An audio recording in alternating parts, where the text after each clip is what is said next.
2, 1. Anywhere I'm at, turn the city up. I can flip a dollar to $1 million. I don't like to brag, but I'm really on. 3, 2, 1. Anywhere I'm at, turn the city up. 3, 2, 1.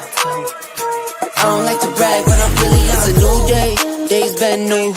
Been a decade since I made it out of rental. We some owners, baby, we don't got no rent due. Might trick, but my wife, you like to trick too. Merry Christmas, hey, Saint Nick. What we want, get, we on wait list. How we got here doesn't make sense. Have patience, that'll make sense. 3, 2, 1. Anywhere I'm at, turn the city up. I can flip a dollar to $1 million. I don't like to brag, but I'm really on. 3, 2, 1. Anywhere I'm at, turn the city up. 3, 2, 1. I don't like to brag, but I'm really on. Picking up the slack, joining this prime way, I'm getting to the rack. I do what I want, when I want, where I want, no cap. Put in all work, now I'm getting to the back. 25-8, I got money on my mind. Live life great, but I'm always on the grind. Navy blue tank, I don't wear it for the time. Real hustler, baby, throw my rollie in the sky. Get ready for blast off. Ball pointing cushy, so you know it's berserk. Trevor on the mix, so you know we gon' work. I might leave in one, find the beach and go surf. I'ma ride the wave till I'm out of this earth. 3, 2, 1. Anywhere I'm at, turn the city up. I can flip a dollar to $1 million. I don't like to brag, but I'm really on. 3, 2, 1. Anywhere I'm at, turn the city up. 3, 2, 1. I don't like to brag, but I'm really.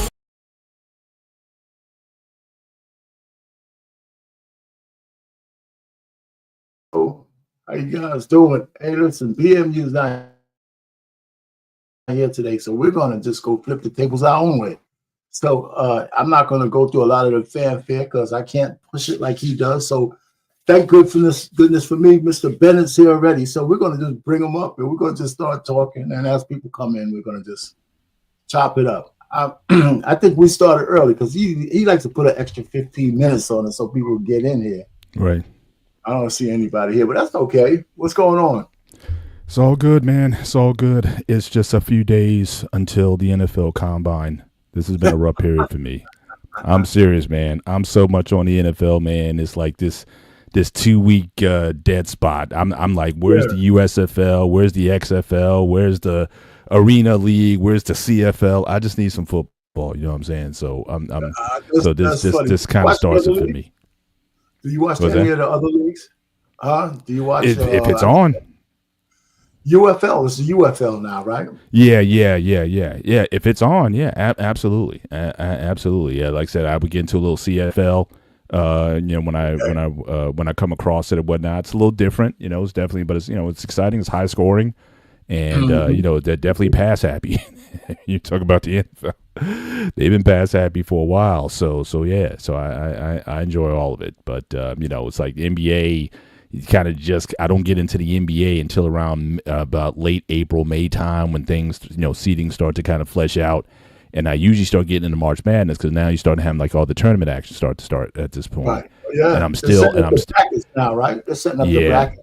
Yeah. And I know my team isn't going. We'll be lucky if we get an NIT bid this year. So I don't think Rutgers is going to be doing anything major this year. How's the ratings for college basketball? It's terrible now. I mean, the women, for the first time, the women's numbers actually succeeded the men's last year. Right, I think the one and done format, you don't have the rivalries like you used to, the big matchups. We from Jersey, so remember the Big East when the Big East was hot. You had St. John's, Georgetown, Syracuse, Pearl Washington, Patrick Ewing, Chris Mullen. So you had all those guys, but those guys played like 3-4 years. So them were rivalries that were like hot the whole time. Now everybody's like, you barely get a chance to follow who the players are right now.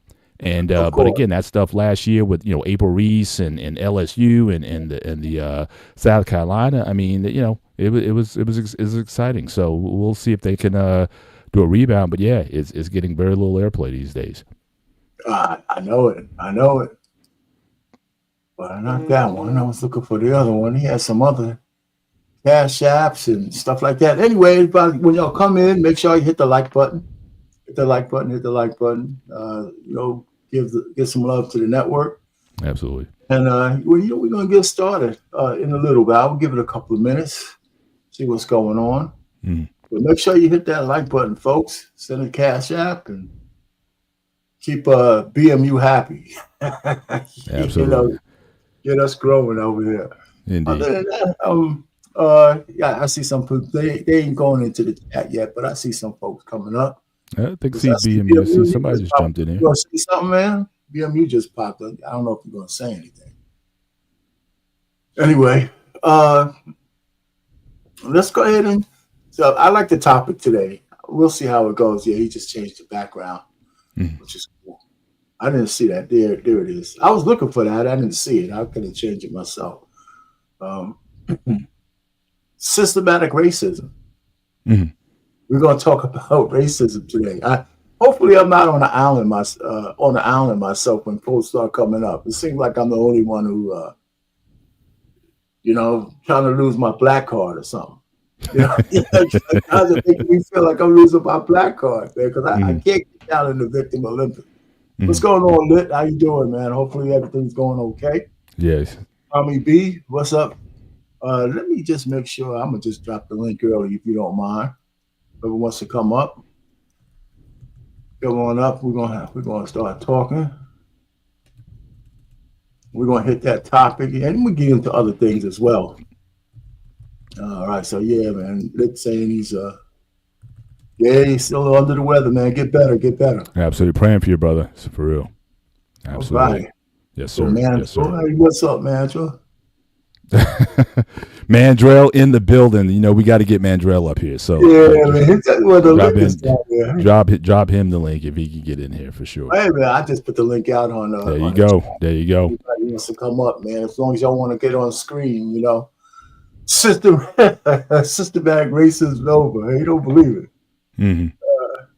Yeah, so you need to come up and explain yourself. Listen, I'm not going to argue about that.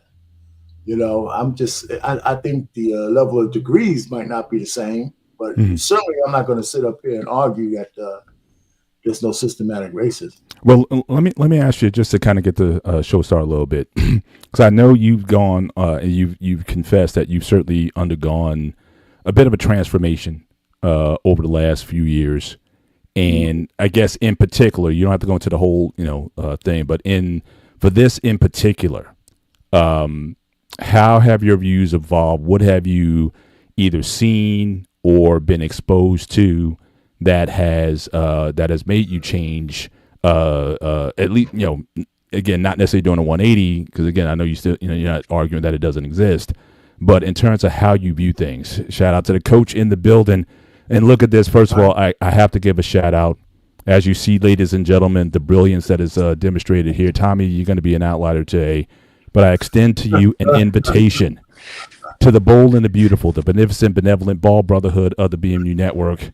As you see here, we dominate these spaces here. So just Tommy, I give you a cordial invite to join our cause and just to try it, to try 30 days, try it for 30 days. And if you want to go back, you young guy, you could always grow it back, brother. So again, but just try it for 30 days to see how you rock with it, man. And then you can always go back. You don't got the head for it, man. His head ain't shaped right. No, don't talk about his head. Don't talk about his head. You got to get a little older with it. Don't talk about his head. Oh, he's got a beautiful head, beautiful scalp. Absolutely. Oh, man, that's funny. Yeah. But again, good to have Tommy B. Thanks for coming on as well. Appreciate you. But if you want to just talk about maybe in the last, and what would you say at what point, when was like, maybe there was like a pivot for you where you started to think about things a little bit different when it came to this subject in particular? Yeah. So this subject, there's a difference between, I think, my leanings on the Democratic Party and my thoughts about racism. It's been a long time since I worried about racism. On the surface of it. I'm not one of those guys who, I can't remember ever using a race card that, okay, this has happened to my life, because I think the last time I remember we got discriminated against was me and my wife were looking for one of our first apartments. We had this all set up, and we're talking about shit, man, in the 80s, right? We were going around to different places in New Jersey, and we had a meeting set up, and a lady wouldn't answer the door, right? And that's the last, direct, because I know she was there, right? Because we just set up the meeting. She wouldn't answer the door. And so we just left, man. I didn't write a newspaper article or some bullshit like that. I said, shit, man, this is New Jersey. I'll find somewhere else to live. Especially I'm going to spend my money. So we probably just went to lunch and just chilled out. We didn't even talk about that. We knew what it was, but it didn't really affect us. It didn't change our lifestyle. It didn't change us at all. Around what time was that? That was like in the 80s or around what time? It was in the 80s. 87, 88. Okay, so right soon, not too long after you got married. Yeah. That's the last time? The last time. Wow. The last time, I didn't say, listen, you gotta make some distinctions. I didn't say racism was gone. I'm saying what directly impacted me.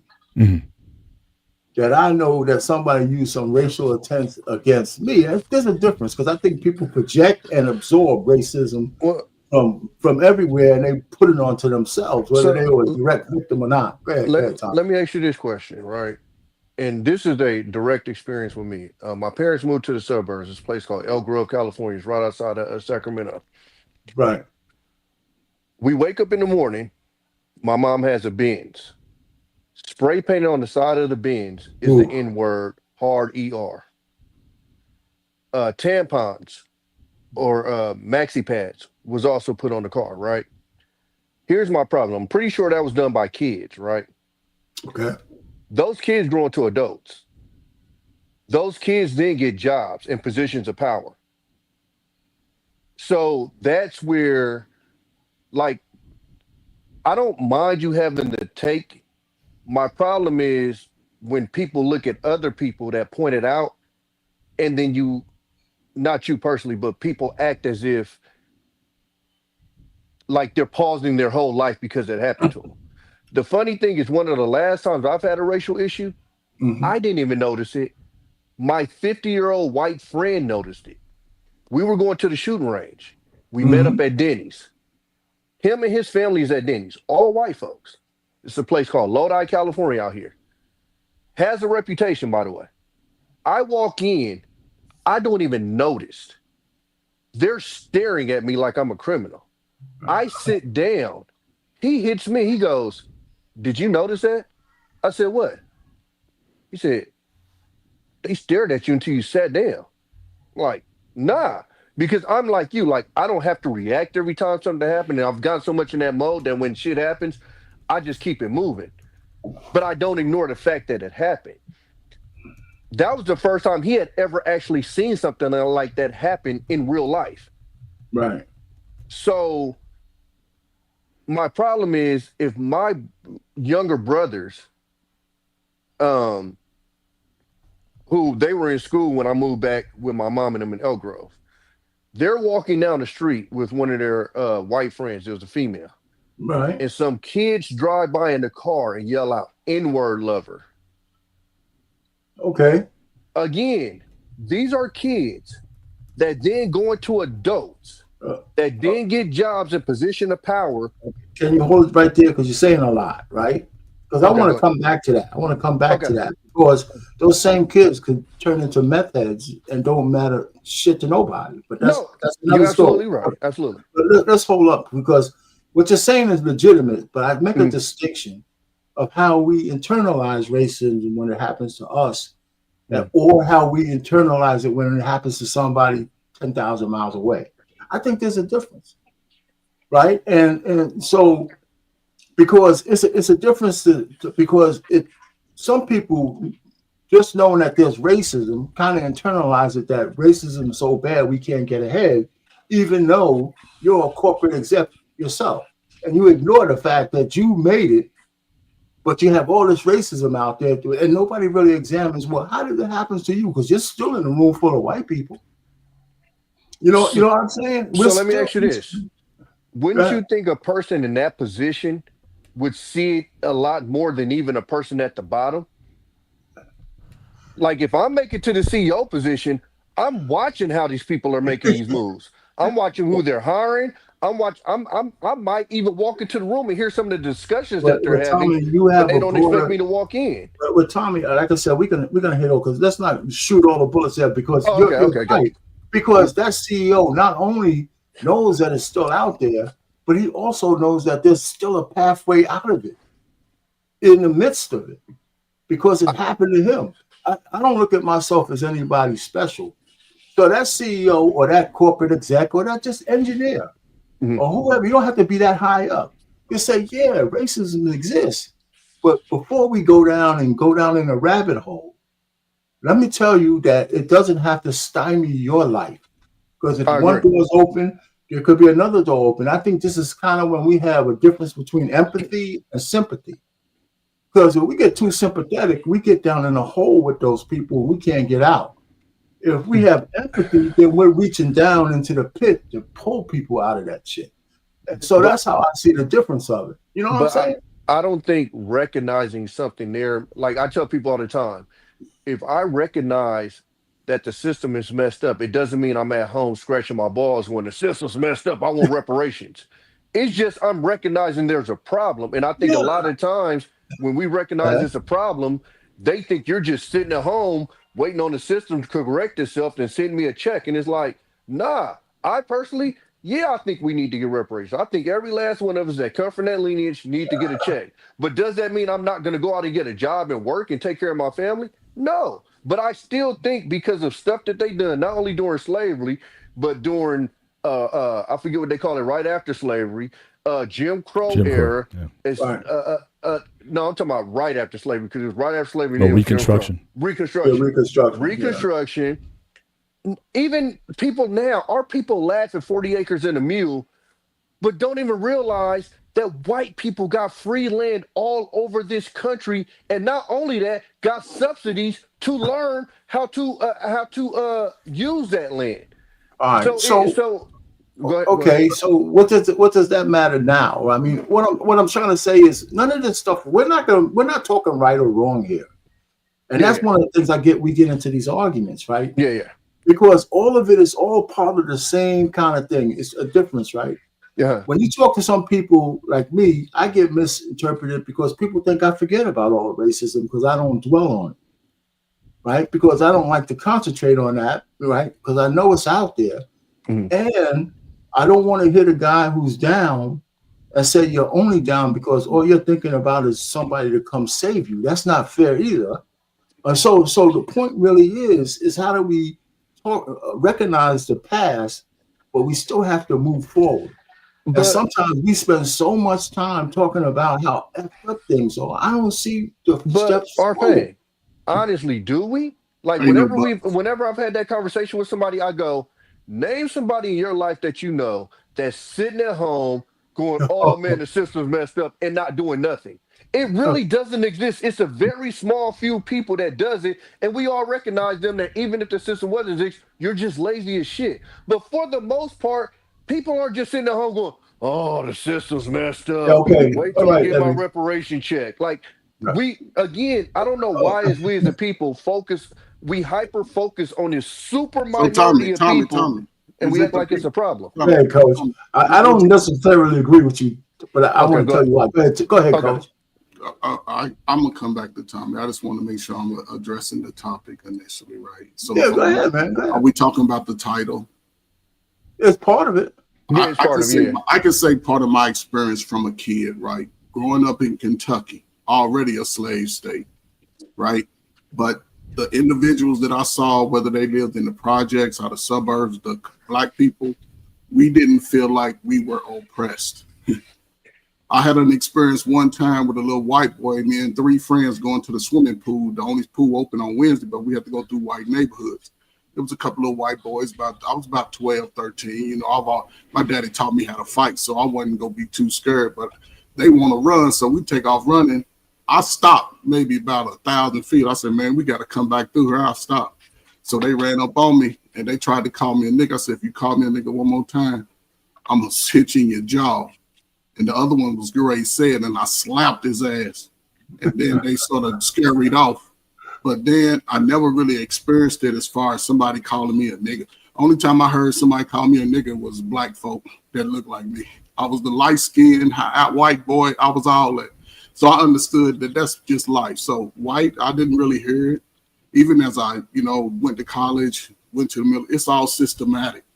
What I'm hearing, Tommy, you speak for what, when you're talking about people, I'm saying each man, especially now, because we modern, we can't even say what our brothers and sisters, our ancestors did in slavery, coming out of slavery. Because up and from that time to 1930, you got to remember, there were black millionaires in the making. Men had businesses that they built from scratch.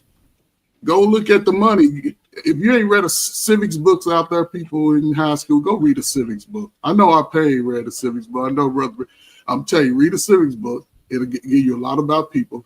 But those people were a lot different. They whole get up and go attitude and personality was different. Here we are, and this is a critical time. It's all in the policy, what's written on the paper. We just have conversation in these spaces. But I'm going to tell you, and this is just me, from 40 to 60, you better work hard and make a difference in your community and those around you. You can't say about what if I was in this situation. No, whatever situation you're in now, you got to get to Mr. Bennett and our pain. You got to get to that. And that being more dedicated, being more focused, stop worrying about what other people are not doing, just whatever you can grab in your circle. It's about building forward. Understand the policy. It's my last thing. Until all of us from 21 to 51, 61 stand together about different policies that can change the laws, we still losing each other at a high rate. Regardless of it's a small number, it's still a high rate for us. Our achievement rate as a whole community is above 85%. I would give it that, but if I look at current, people want to accept 50%, 40%. You cannot afford to do that as a black man in America. You forget about what the women talking about, because they go talk silly until they realize it's over. But you see what's out there. The systematic racism, racism is in policy. That's where. Mr. Bennett, you got anything to say based on the? Again, I really these days when I'm looking at the topic, I really try to separate the anecdotal from the statistical. Right. And another reason why I approach it that way is because certainly there was a mindset, at least back in my day, back in the 80s and 90s, I was very much part of that pro-black, especially at school, organizing and things like that, that black identity. Mm-hmm. So there was always an us mentality. So it didn't matter if it didn't happen to us individually. The fact that it was happening to someone who we knew, that was enough for us to advocate for them. And so that was just a mindset that was global. Like we were protesting, for South Africa in the late 80s, even though those people are a whole ocean away from us. But we could understand, based on our experience in America, what they were going through. So it didn't have to happen to us individually. Our mindset was if it happened to one of us, it happens to all of us. And so what I've seen certainly in recent years is this idea of individualism, or people wanting to be treated more like an individual and not tied to a collective. And I certainly think that's had an impact on how people see the issue. Well, if it hasn't happened to me, then maybe, people shouldn't dwell on it. But that was just not a mindset that I was sort of grilled or certainly groomed in, certainly in the 80s and 90s. Now, when it comes to the idea of systems, I like to look at systems in particular that have impact. So, for one of them, policing, for example. There's been national statistics that, again, black engagement with law enforcement is 3 times more likely that a black person will have a violent encounter with police. Mm-hmm. Again, you don't have to just look at the videos and, all of the shootings and things that have happened over the years. You can feel and sense it, but again, statistically, these seems to be the case. So again, policing seems to be an unfair, or certainly there's biases there. Nobody's going to do that. Then you look at housing. Before you go too far, keep that one you're going to say, because I want to come back, because I don't want you to go too far. Okay. When you say the individual and the collective, right? Yes, right. There's right. sides to that, though, right? Because I agree with you about the individual and collection, like with the what we did for South Africa, okay? That's the collective here, helped free Mandela, boycotts, all that stuff. And we got the rest of America to agree with that because the big money is from the white folks. Right. Especially the corporations at the time, yeah. Yeah, so, but the point really is, the flip side is when the collective gets paralyzed and it ostracizes the individuals, right? Because we see what the collective is doing. I know you don't really agree with this, but I look at it, the number one collective we have that is identifiable is the way we vote. That's a collective. It's really a collective, the way we vote for Democrats and their policies, right? And some of those things are not good for anybody, not all of it. Some of it's not, but I don't want to get too much into the politics of it. I just want to talk about the collective of it. Right. Because outside of the way we vote, we'd be hard pressed to find us as Black people agreeing about anything to a 90th percentile. Right. You know, so that's my best example of a collective, and I don't think it's fared us that well. That's what I think, and that's another conversation. But go ahead and finish. Well, again, just to lean in on that, again, that collective, it wasn't just us in voting; it was collective action, it was collective purpose. It was for a lot of us who were in college, for example, at the time, understanding that was going on. So this is, all the things that were going on, we were motivated to action. So to the first point that you had mentioned about people just complaining about it, I agree with Tommy B. We didn't complain about it. We were like, what are we going to do about it? And so for a lot of us most of us were first generation to go to college. We were dedicated to getting our educations and literally changing the outlook and the and the status of our families. That was because we understood what has historically been done and the things that were still happening. So it wasn't something that deterred us from succeeding. We all came up with that attitude. You have to work twice as hard to get half as far. But that didn't deter us. We just understood what the assignment was, and we went after it. And that was a collective that when I look at all those brothers who went to school with me that I'm still close with to this day, 40, 50 brothers strong, we all, have dramatically changed the destinations of our families and legacies. But that was because we had that union, that unity about us, and we moved that way. It was a brotherhood. It was a collective, and again, collective action that produced these individual results. So it was because of the collective that we can think of ourselves more as individuals. So again, I may disagree with you a little bit as far as I understand that, yes, collective negativity or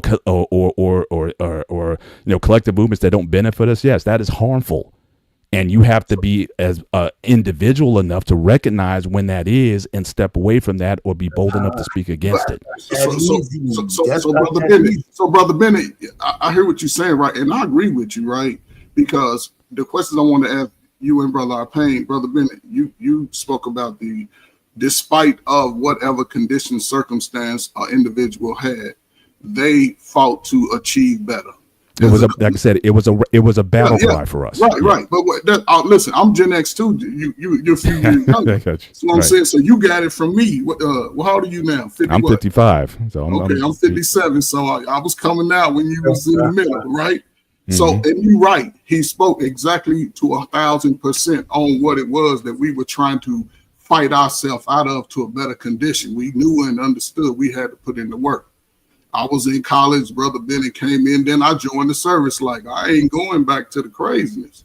And it wasn't even so much dealing with white people and having white people tell me what I can and can't do. It was about, I saw my mother and father took me as far as they can take me. And Brother Bennett and Brother Payne, I want to ask both of y'all, was it some of those same brothers you talk about, Brother Bennett, did they still have some of the issues that guys are complaining about today? Not a father in the home, or very limited father access, mother working, mother keeping a job, living in an apartment, mother doing the best they can, father trying to be the best they can. Were those conditions still prevalent then that the brothers fought out of compared to today? Oh, no, I mean, there was a mix, but I would say, yeah, most. I mean, Arpain, you're from New Jersey, so most of those brothers from Orange, Newark, Camden, but some were middle class. A few guys were upper middle class. It was like I said, it was a collective. We had brothers from the Caribbean. We had brothers who were whose parents were from the continent.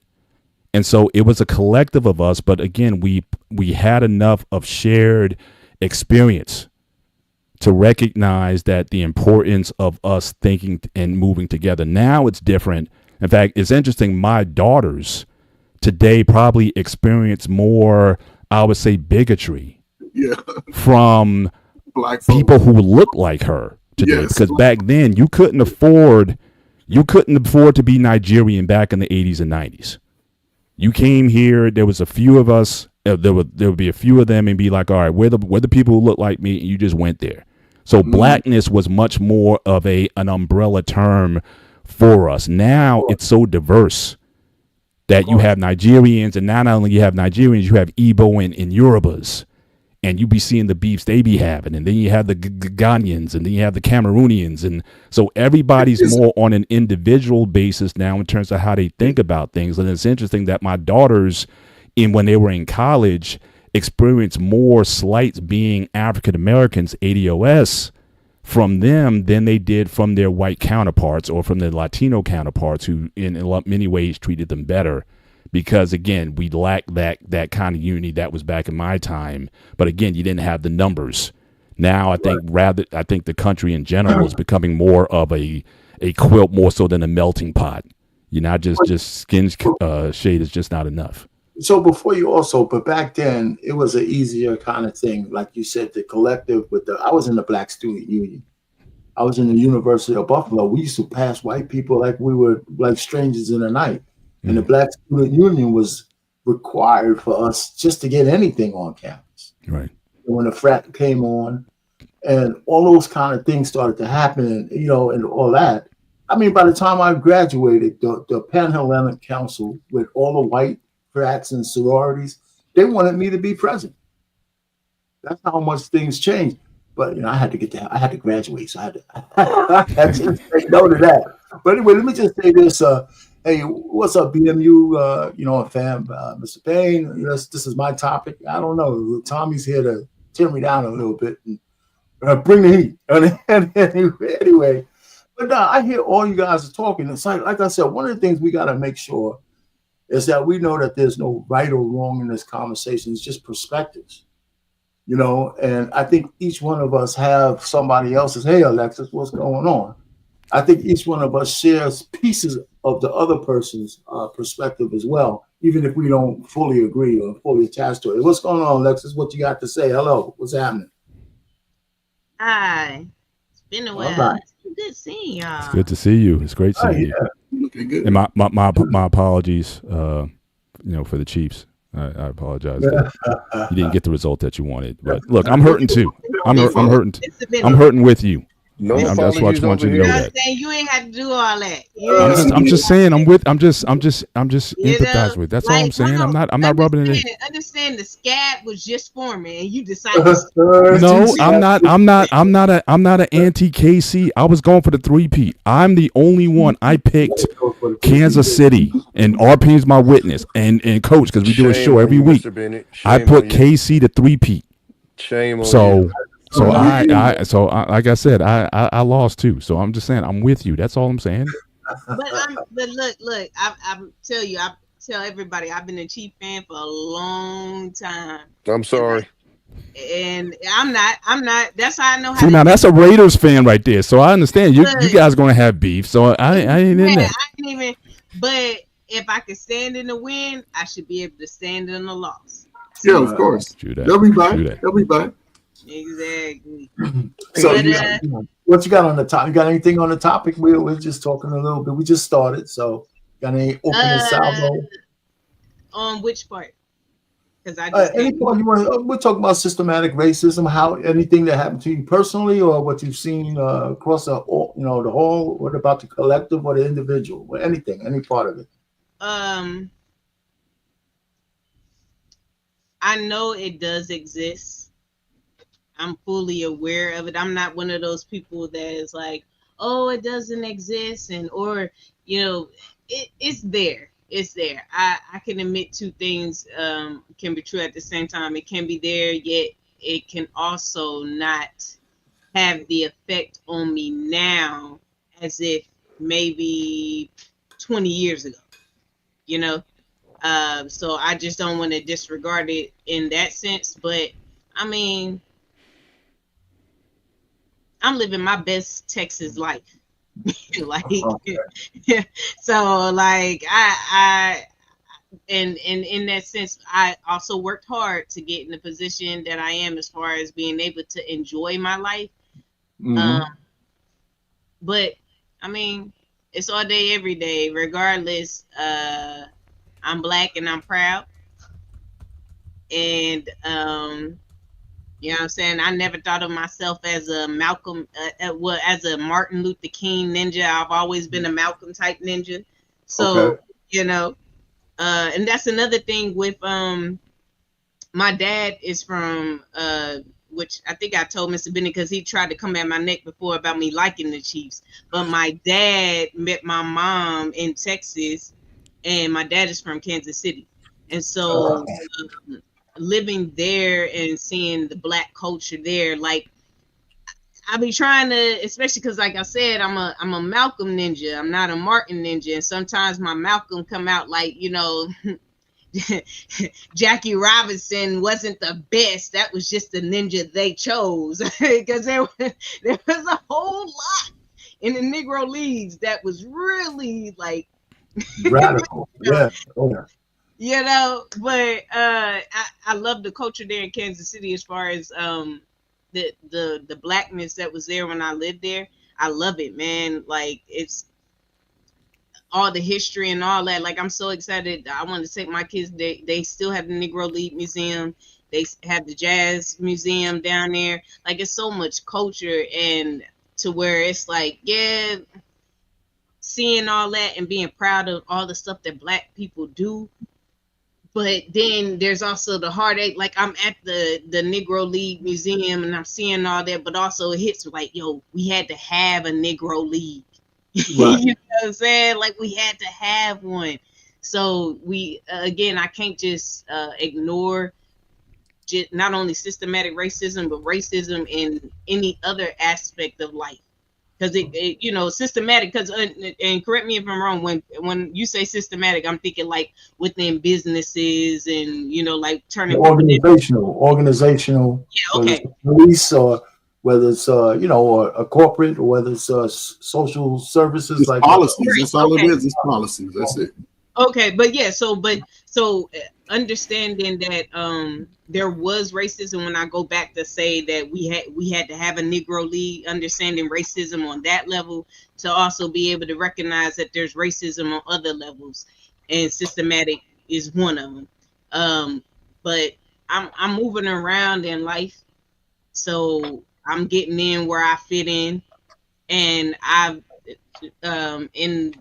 at 38, I've been able still to showcase what I have to where, like I said, I'm here enjoying my Texas life, my best Texas life. And look, yo, look. Let me show y'all this. So my son, his name is Malcolm.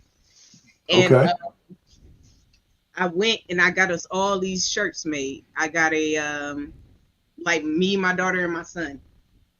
Oh, that's nice. And so Texas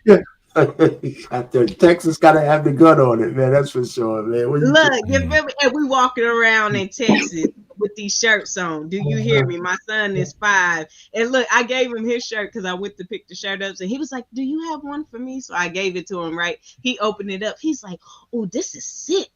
I said, what? Sick. Good sick. But he can't wear it to school. He said because he can't wear it to school. But other than that. All right. So listen, you said something. I think we can kind of segue for a second. I mean, you don't have to stay that long on it. But you guys tell me, let me see if I can get this to work. All right. So what's the difference between a Malcolm and a Martin, brother and sister, from a Black perspective? And not just you, anybody can answer this, but since you brought it up, what do you think what the difference is in the way we view the world, the way we review racism back then, and how does that translate for us today? because the first I'll of all, I'll put you on the spot, but no, everybody can. because when I'm telling y'all, like, okay, first of all, like I said, my dad's from Kansas City. My mom, she was born in Mississippi though, and they were living in Texas. So she comes from Mississippi. You know what I'm saying? Like, she born in the house. They didn't go to a hospital. Right. You know what I'm saying? So, my parents, I know I'm so proud to be Black, and because of my parents. Like, I even in this, like talk about systematic, like you heard about the thing with CRT. Right. I'm not bothered by it because I didn't, even though, and even like I said, Kansas City, they do a lot of Black stuff. Like when I was going to school, we had Black history programs. Yeah. Like a program, and to where it's 2 hours out the day to where we're sitting in the auditorium having a Black history program. So my parents put that in me as far as having that pride of being Black, but also understanding that just because I'm proud of being Black doesn't mean I have to hate somebody else.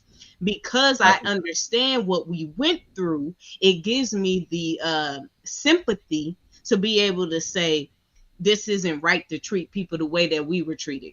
Right. Okay. That's Martin. That's Martin right there. But Malcolm X is like,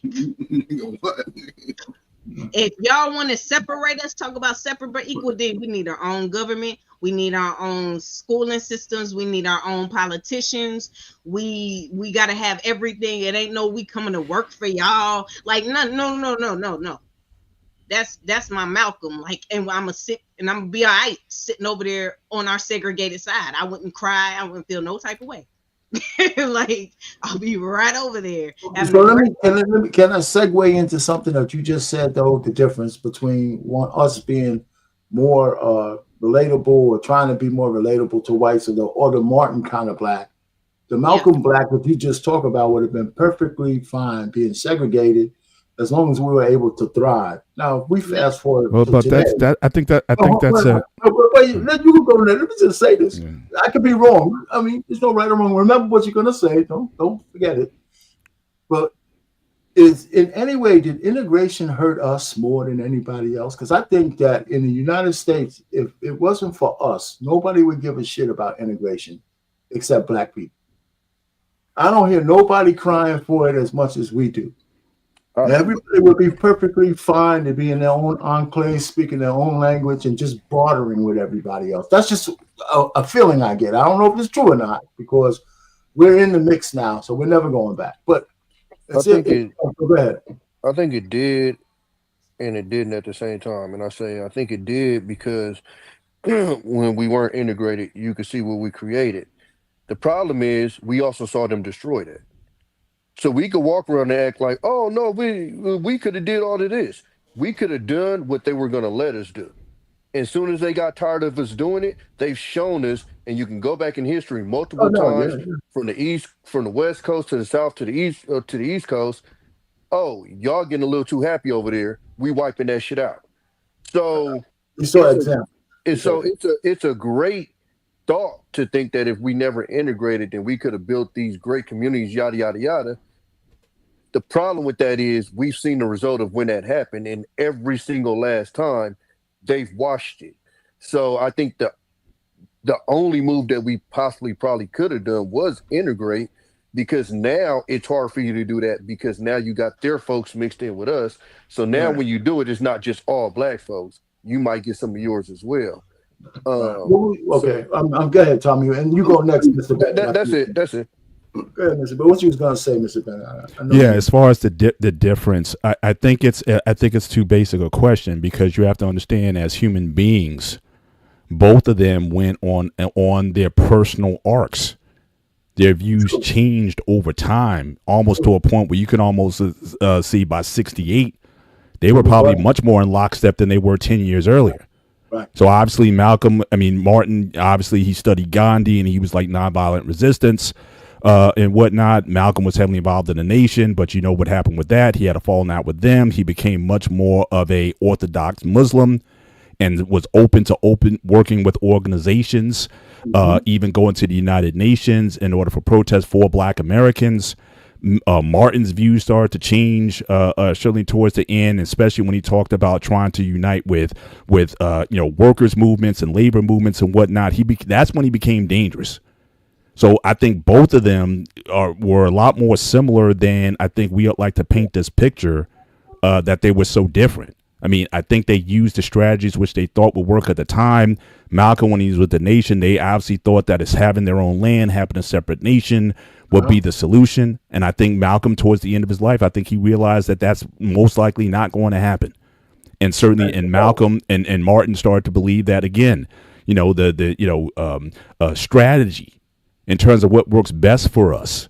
I think he started to move in a different direction also, which a lot of people say that's what really got him deleted. Okay, so he started moving more towards. Okay, they moved more towards each other because at the end. But fellas, y'all got to take into account, Brother Malcolm was assassinated in what year? 65. 65, right? So there was 3 years past. Now we're talking 65. That's 3 years past. So we got to look at those numbers because for 3 years, it wasn't enough transitioning of the minds. It was a short-lived process. But I just want to make this comment. I agree with Alexis as far as those Malcolm and Martin personalities for me. I got a lot of inspiration off of Martin Luther King of being able to control my own mind, control my own thoughts, my own movements. But I also grew up with Muhammad Ali as my idol. I used to ride and walk the bridge that he threw his gold medal off of. He used to come to the city. He used to just be talking to kids. I seen him speech right when they was banned him. I saw him speech for like 3 hours when he was banned. So I've always had that. And my father, played sports with him as kids. So as an individual, I always took life like Malcolm X. I wasn't going to let nobody tell me no. I wasn't going to let nobody stop me from doing and accomplish stuff, black or white. You know what I'm saying? Yeah. Like I said, I never had a lot of experience with racism because it's all policy. White boys didn't tell funny nigga jokes around me. Only jokes I heard about niggas is black folk. So, and look, I'm light skinned, so I'm getting this light skin all day. And I love that shit. It didn't hurt my feelings. It didn't hurt my feelings if somebody called me light skinned. My daddy used to call me light skinned, and he had light skin with the green eyes. Pretty dude. But what I'm saying is, I truly agree with that mindset of Alexis. Like, you sort of got to embody both, especially now. People have no more excuses on why they can't live their best life in whatever city they're in. I don't understand it. But because we modern, are we the smartest? We have ancestors that could barely read. They was inventing, creating products that the world is using today. We just buying products just to wear in front of each other. It ain't no. It's a lot that I look into. I think about it. You know what I'm saying? Because I help young guys and I help young women, and it bothers me today that based on what we're hearing and talking, that we focus on it, but we don't take an individual approach to just make it better for individual. Then that'll bring the collective together. But can I just ask a question? I mean, Alexis, you showed the shirt, right? You showed the shirt with Malcolm with the gun, right? You guys know when that picture was taken or why he was doing that? He was hiding out. From who? From who? From the brothers. The nation. Yeah, the nation. That's what I'm saying. So that Malcolm was a very different person, or was evolving into a very different person than the same one from 10 years ago. So I don't think it's fair to want to put Malcolm in a box in terms of his thinking when he clearly showed, especially in 64 and 65, when he started to move in another direction. Yeah. And so I think we need to be a bit more nuanced in that conversation. That's all I'm saying. I need clarification. So when you say to put him in the box on this thinking, what are you thinking that me or we're thinking with Malcolm to put him in the box? Again, from what I'm hearing is that the box that we're putting in, that Malcolm was basically, he evolved. That Malcolm was, again, complete separation, and certainly about not looking to cooperate or work in cooperation with other people. That it had to be because. Well, let me answer Go ahead. I'm sorry, Mr. Bennett, because I think she got your point, Mr. Bennett. Yeah, I did get your point, but what I'm saying is that he always put his people first. Yeah, he was, and give it. He was in the mind of the only reason why complete separation came up is because they were taunting the separate but equal thing. So that's when that came into a conversation. Well, if it's going to be separate but equal, then we need to have complete separation, because that was the point that was thrown out there, right? But that was the nation's point. That wasn't his. And when he left, he started to change his views on that. Law. This was in the laws, like as far as separate but equal. When they hold on, Alexis. But yeah, the separate state was the nation's point. But Mr. Bennett, I think we could agree that he evolved without making it the whole issue. He did evolve, and one of the reasons why it did evolve because time passed, and he had that beef with the minister. I mean, with with the nation's leader, right? Right. Elijah Muhammad. But if he would have got his way in his heyday, we would have been separate. But so that didn't happen. But hold on, but he evolved after he went on his pilgrimage to Mecca. But the point is he evolved, and I don't think we need to get in. Go ahead, Alexis. But he evolved, but also when he came back, he evolved in his thinking because of the religion. He went over there and he saw that there was people that were lighter, different color than him, and in the same confines of his religion. So, but when he came back, he had made the statement that it's okay if we get y'all help.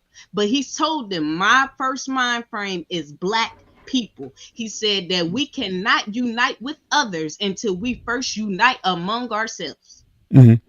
And I would also argue that MLK, again, certainly post 65, 67, 68, again, if you look at a lot of things he would say, again, it started to mirror that as well. I think he was just as cared as much about his people.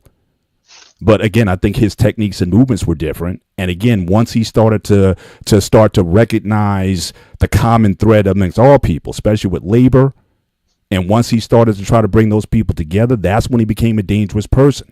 Because one of the tricks that's always been used is to make other people think that they're better than Black people. And when he started to put the dots together and say, look, we all, poor whites, Latinos, Native Americans, or whatever, when we all in this thing together, that's when the dust got hot.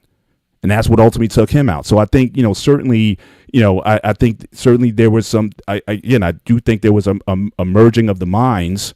And certainly once Malcolm was gone, because initially they had to have that contrast between Malcolm and Martin. But then when Malcolm was gone, now all eyes are on Martin. And again, you start to see an evolution there when his taxes started to change. So that's all I want to bring to the conversation. I don't think they were as, certainly at those points in 65 to 68, I don't think their points were so off base that said, well, we got to choose one or the other. I think they were both working for common cause. Hold on for a second. I think we can leave the conversation there. They both evolved. It's really, we're not going to go any further than they both evolved from what they originally started saying, and that was good. They started moving towards each other. But if we get to the topic of today, that's what I want to ask for, because all of this is kind of a product of way back then, but we are where we are now. Mm-hmm. And so one of the things I do want to ask everybody, and so forgive me if I just cut us off on a Malcolm thing. I brought it up. I think the answer is they both evolved. You started it. Right. So here's a question that we have, just to kind of refocus a little bit, because we could add some of those thought processes into this question. About the first one first is systematic. I know this is not true, but I want to ask the question just the way it is. Is systematic racism over? And the easy answer is what? No. Okay. That's the first. We all agree. Yeah. So there you go. I wanted to get a consensus first, but I believe that no would be different for each one of us if we started peeling back the onion. So is it as stifling today as it was in the past? It's about the same. I would say no. Okay, let's expand on that one. Who wants to go first? I'll say it's about the same. Because even then, let's just say, look at the accomplishment that they were able to do from that time period where they were building their own. And the money today, if you bought that money that they were able to generate in that short period of time today, and I'm talking about all of the Oklahomas and that was all over, they were able to accumulate almost billions of dollars today if that wealth was to have been able to get passed through history. Now you're looking at opportunities where people have worked. They tricked us. They gave us a good trick bag, and we took it all with the ideology of Dr. King when we went there. And we got welfare, we got a lot of drugs, we got low skill level rates for men, high unemployment for the brother, some of the worst. And I'm just calling out the bad. And the trick part is those numbers seemed high, but as an overall population, it was probably a 1.5 or 2 million of that time that was sort of had that bad engagement. Because you talk about the 60s, most of us started from our families, unless we had a little money. It depends on where you was from, especially anything in the North. They built projects in the late 60s and 70s. Good Times sort of demonstrated that. And then through the 80s, you had two fluctuations coming in. You had crack cocaine, heroin was coming in. You had a lot of single motherhood, younger, and I'll say this: it's always been young mothers. However, the behaviors have changed, and as far as the system, when they gave away welfare in the late 60s, 70s, that took a lot of people from doing it themselves. A lot of people sort of didn't change dynamic when they didn't really stay in business for themselves. So today, there's a lot more opportunities as far as, because again, these young folk are modern, right? They modern. So I think they would be able to generate the technical businesses and the technological, even the skill trade. A brother needs a skill. A brother that don't get a skill before 35, he's going to struggle from 40 to 80.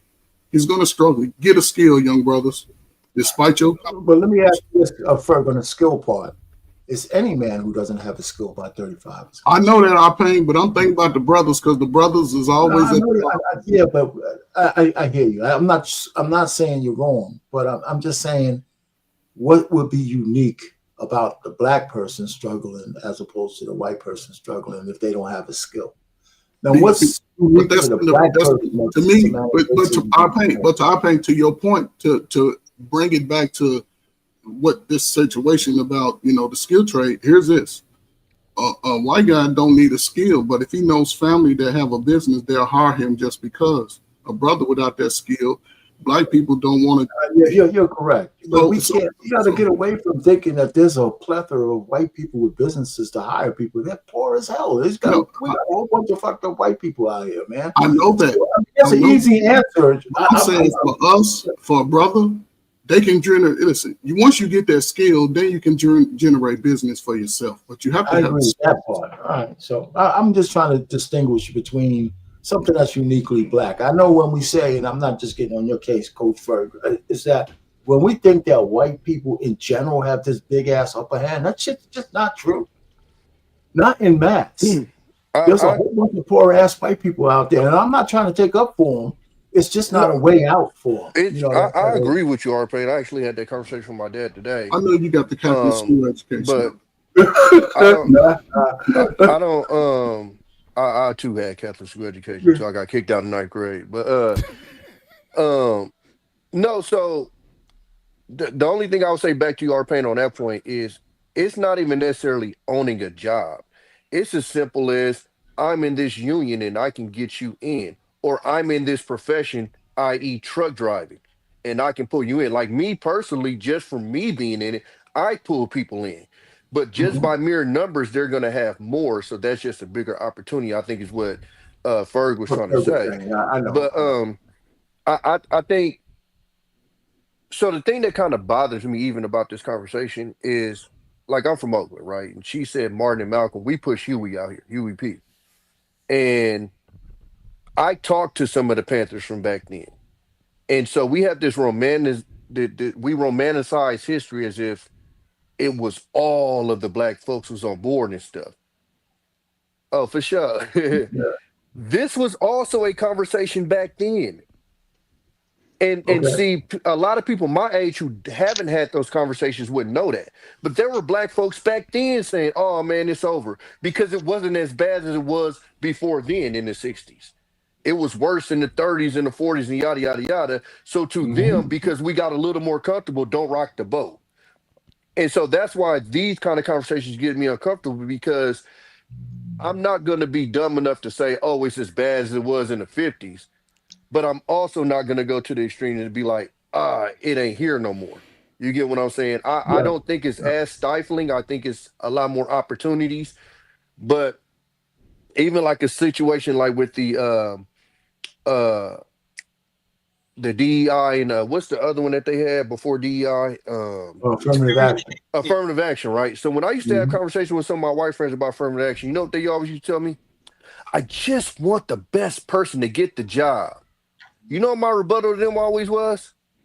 So when the numbers showed that whether a white person was more qualified or less qualified than that non-white person and they was getting hired, why wasn't you hollering at then? When lower qualified whites was getting hired and it literally showed in numbers, why wasn't your mindset then, I just want the most qualified person to get the job?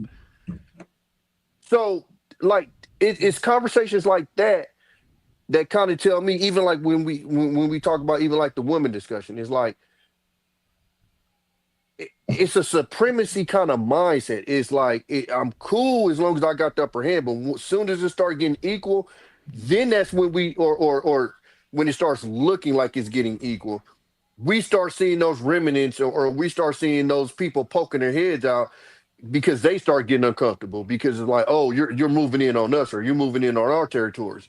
And history has shown us that, like we just talked about, when those neighborhoods built up, the white folk, well, why do all those black folks got this, da, da, da, and just destroy the whole town? Like that's just been the history of this country. And so for me, I'm like, these discussions we always come in hot on, because in Oakland, this is something that we passionate about. Like it's not tolerated or whatever. I guess you would say, as far as like that type of thinking. Like we're always pushing for our people or whatever. So you know, when I see in 2016 that a person buys a house in damn, I can't remember the name of the city, but right outside of Sacramento, and they read their deed of their house, and in 2016 the deed of the house said, "Do not sell to coloreds." It makes it hard for me to like hear somebody with a discussion like that and go, "Wait a minute." Is now, of course, because they bought the house, they didn't abide by what the deed said. But the fact that in 2016 there was still a deed that said that on the deed, it shows you, you know, because I think, especially like with my generation before, it seems like that shit was 100 years ago. And it just shows you that it wasn't that long ago. I think we've made progress, but I think it's still I think it's still stuff to work on. Yeah, look, can I dovetail off of that?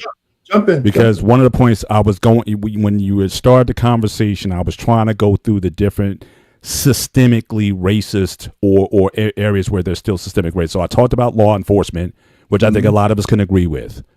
Housing is also another big one. I mean, even now, recent studies, 2023, there's a study that black home value is 18% less than whites, even for the same home. They've actually been sting operations done where they'll take a home, put black pictures up on it, have the evaluator come in and just lower the value of the house, even if it's the same house, even if it was owned by white people. So we've seen these things in housing. That has a major impact on black wealth. So you're talking about how systemic is it still affecting us today? Yes, if we're not getting what our true value of our home should be compared to our white counterparts, that hits us in our wallets. And also wealth is also generational. So again, go back to after World War II. FHA was created for those vets coming back The problem is you had a lot of home associations in towns that were built that by FHA approval. It was in the terms not to sell to black people. The most famous is Levittown, New York. The entire town, it was in the charter not to sell to black people. So you're talking about 20, 30 years before black people were even allowed to live in Levittown. The lack of opportunities, a lot of them had to stay in the slums, in the projects. So again, the ability to build black wealth, you can't, if there's been generational missed opportunity to build that wealth, obviously it's going to have an impact on us today, no matter how successful we get.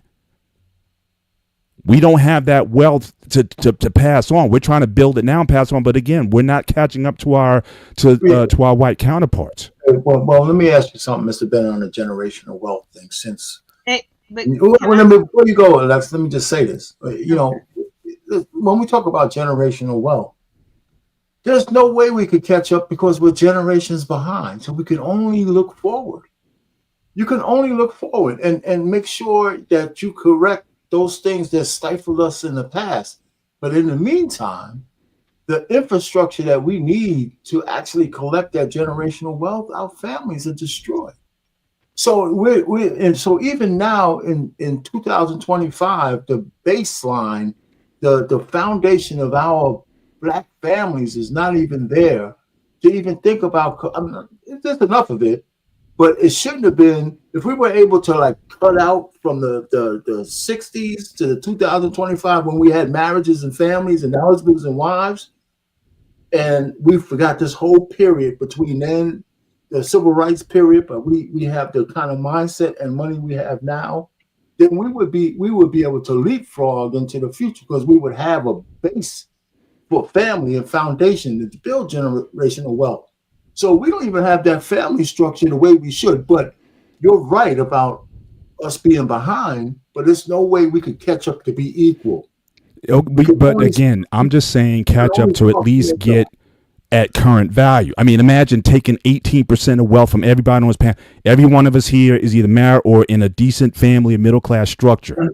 Imagine if I gave each one of us an extra $50,000 or whatever the value of our homes is at the time. If Zillow came and evaluated my house based on that, and then again we did that same game, and then my house value goes up another $100,000. Someone is taking $100,000 from me. So that's again. That's the grift. Does that matter? The fact that we know that there's a grift.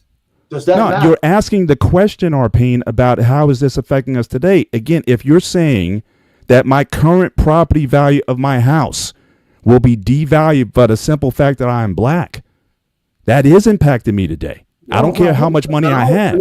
If my house is worth $1 million when it should be $1.25 million, that's still affecting me. If you know that they're lying about it, you're trying to tell me there's nothing you could do about that grift on the way to devalue you in your house?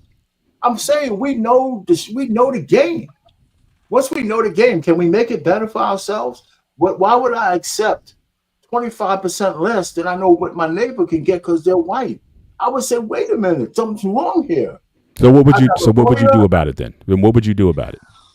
Appraiser comes to your house, you're selling your house, you're going into retirement, appraiser sells your house, and he gives you, this is what your house is worth. I would argue the price. I said, my neighbor's house right next door, because I live in a Jewish neighborhood. Most of the people around me are Jewish and white and all this kind of stuff. I'm the spook who sat by the corner, right? And I'm saying, if somebody came in my neighborhood and started saying my house is $125,000 to $200,000 less than my neighbor's, I'm not going to take that shit lying down. I'm not. But we're going to fight. I'm going to fight that valuation. And once we know the grift, we could make it better. Now, does it make it equal? I don't know, but we don't take those things lying down if we know, right? Can I get in? Yeah, go ahead. Sorry, because Tommy up here, just because he Oakland fan, I feel like he trying to out-black me. Let me get my black real quick. I'm glad you hit on that point though, Arpane, because that actually goes in what I'm about to say as far as, okay, I want to answer the question to say, I don't think systematic racism is over, and I don't think it's as bad as what it used to be. However, the ripple effect, so it ain't even got to be as bad as it was, because the ripple effect from how bad it was is still going on. So, our pain, you can argue down that price, right? Or get a better price, but it's going to take you a long time while your neighbor got it done on the first. That's the ripple effect. So yeah, you'll probably get it in a couple of years, but your neighbor ain't gonna have to. He gonna get it on the first try. I can agree with that. So that's another thing with and here's the, because we got to consider all of this. All right, because it's easy to say, okay, yes, you have the opportunity now to be able to do better. However, it's so hard. And you know, shout out to one of my other brothers, DJ Hemp. He always say, I know we all superheroes in YouTube. We all got our jaws outside our pants, right? And so we want to say, yeah, because they're giving it, so you go out there and do it now. All that stuff that it ain't no whites only or all that. You could go out there and get it. Yes. But the effects of the fact that we weren't able to get it is so grained in to where I can tell you that. But if you've been experiencing hardship all this time, it's so hard for you to get out of that.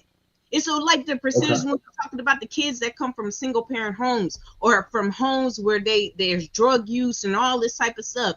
I've been in that situation. And I seen cousins and I seen people that's been in those same situations, and they have not been able to make it out. But I made it. But you know what? It was so freaking hard. It is so freaking hard, even with the new tools that they gave me, because nobody taught me how to use those tools. Becky was already taught. I have to not only learn how to use the tools, then I got to put in money to possibly somebody to teach me how to use the tools. And hopefully this person that's teaching me how to use the tools knows what they really doing, right? We got to consider all of this.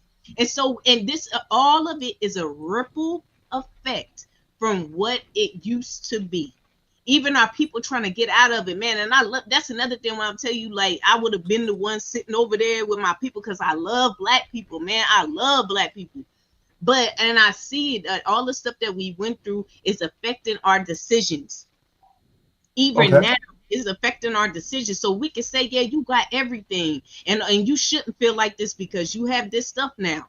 But it's so hard when our Penny said, when we already was behind. It's so hard when we already was behind. So I mean, that I just want to give that out there. I'm as far as working hard and putting in the work.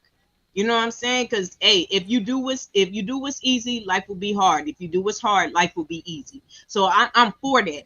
But we still don't want to disregard the fact that there were other outside sources and factors that has made the things the way that they are.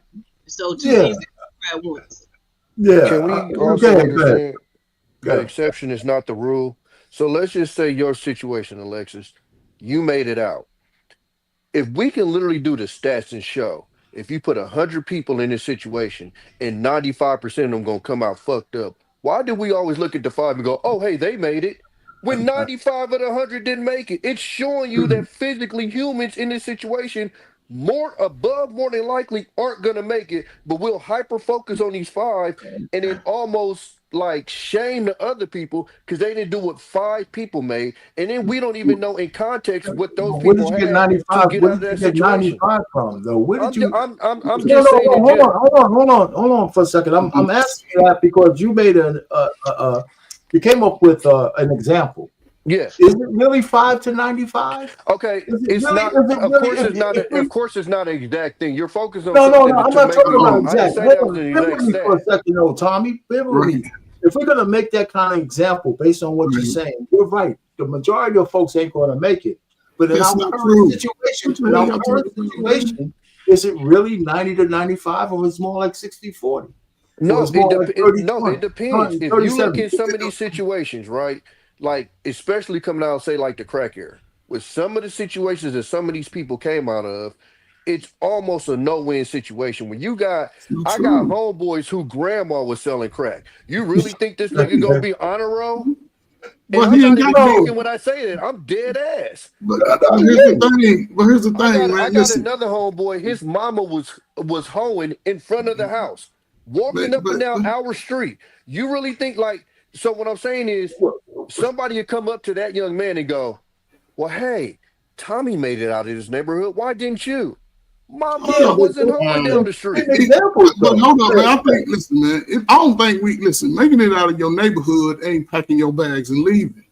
Making out of the troubles of your life is you changing your condition for yourself to be better. I mean, Absolutely.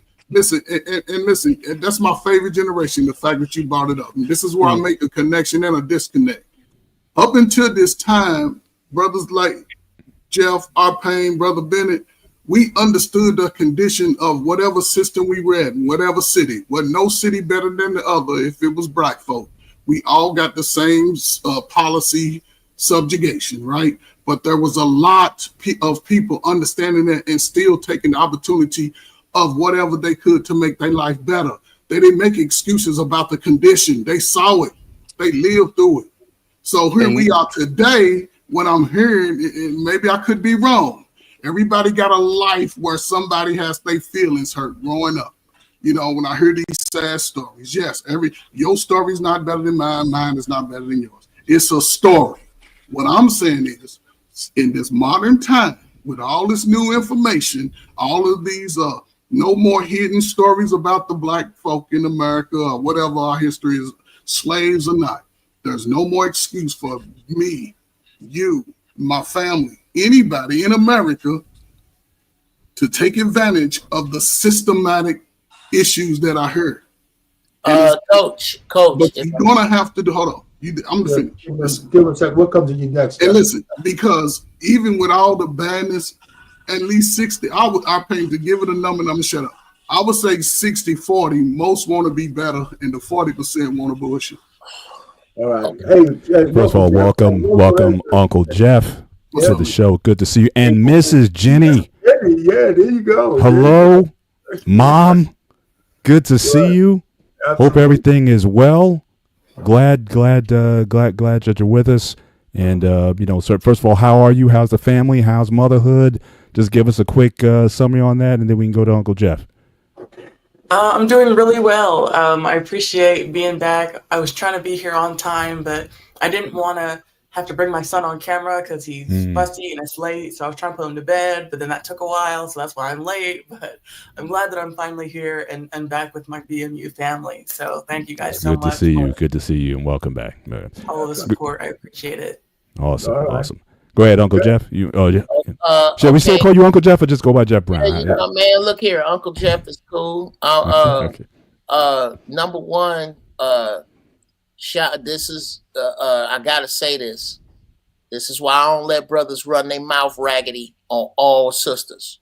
Shout out to the two sisters here. Number one, Mrs. Jenny is late because she's doing the most important job in the world. And number two, Sister Alexis hit the nails all over the head. And this is why I got to push back on what you're saying, Coach. For you are using a word that is overused. Excuse. There's a difference between a reason and an excuse. Okay. A reason says why a thing happened. An excuse says that thing is okay. And I don't believe anybody here is excusing lazy, trifling, shiftless, funky, don't want shit ass niggas. None of us. Jeff, did I make excuses for him? No, you're not. But you keep using the word, you're not making excuses for them. What you are doing is compiling reasons and together. And they are separate. And I don't believe that it is unfair to discuss the reasons separate from the excuses. The fact that there were holes that opened up in the earth to swallow us, to not discuss them because niggas is lazy. No, I'm not gonna do that. There are reasons there are reasons for the compound abject failure of the Black community because people sat up in think tanks and designed these reasons. I did not use the reasons as excuses. Tommy didn't. But for him to say that he has a friend who may be misled because his mama is hoeing, Oh, Jesus. to say that that's not a reason and that if given, if given, this is the thing that kills me about us, is that you're almost on the other end of the spectrum guilty of what most Republicans do. Republicans are absolutely 100%, in my opinion, right about a great much of what they say in a vacuum. If it was not for abject racism, if it was not for covert racism, if it was not for, and let's be clear about what racism is. Racism isn't yelling nigga from a moving car. Racism is when one group of people decides to keep opportunities and resources from another group of people based upon race. Black people should exercise it more. We do not. When you look at racism like that, and you factor in the fact that racism has outlived its usefulness. It's not even, when I used to say this, bro, go over to YouTube and look up Zoe Williams, Jeff Brown. Me and Zoe been saying this shit since the foxhole, since Jamie Foxx's foxhole, 2008-9. When the white man figures out that, and I have permission, oh, that's right, as much as our pain cuss, I can say this. When the white man figures out he been fucked over just a little bit less than the black man, there's going to be smoke in every city. And that's what January 6th was. It was a Caucasian tantrum to figuring out that this system no longer needs regular people. This is an attack on regular people. If you got a regular job and regular ambitions, God bless your regular ass. All right. Before you go further, though, Uncle Jeff, let's tie this to the title of this show about systematic racism. Is it over, and are we just being victims? Is systematic? Well, I know it's not over. Where do you think? Where do you think we are, based on what you just said and other things? Where do you think we are with systematic racism today in the world? I think that systemic racism has played its. Anybody here play spades? Yeah. We in the last 4 cards. In the last 4 cards, you're gonna see somebody that held on to that ace too long get cut by one of them jokers. That's where we at now. This whole systemic racism is not your chief problem.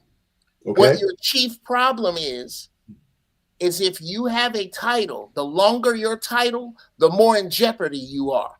Plumber, electrician, mechanic, carpenter, writer. Those people always gonna be good. If you are the executive assistant to the director of oh my God. This is what Donald Trump is axing right now. Yeah. Okay, so where we are now, here's where we are now. All them niggas you don't like, all them niggas our Payne talking about, all them niggas Coach Ferg talking about, are about to be dropped in Donald Trump's French fry grease. If you cannot, I have said this and I stand on it. I just got through eviscerating somebody on Facebook about this. I am so happy DEI is being destroyed. I could not be more thrilled that Black education and Black history is being taken out of schools, because you don't have no business with your oppressor teaching your kids any fucking way. I am so glad that all of this shit is happening to Black people. I could not be happier that systems are crashing, because you know what it's going to do? It's going to serve two purposes. The niggas we don't need will fry, and the niggas who will work together have no choice. And that is the only way, because of what has been done in this 4th-century social experiment to the black mind, that is the only way that niggas is going to work together, is when they're cornered. And now that we are slowly being cornered, only the valuable ones of us will exist, because nothing else is going to work. Ain't nothing. You're going to have to commune. You're going to have to make some sense with your baby daddy. You're going to have to make some sense with your baby mama. You're going to have to move in with your sister. You're going to have to move in with your brother. And those of you who move together with no plan will fry together. All right. But okay, that's cool. Before we go further, though, and that was great. Ms. Jenny, you have anything to add to the top of what we just said?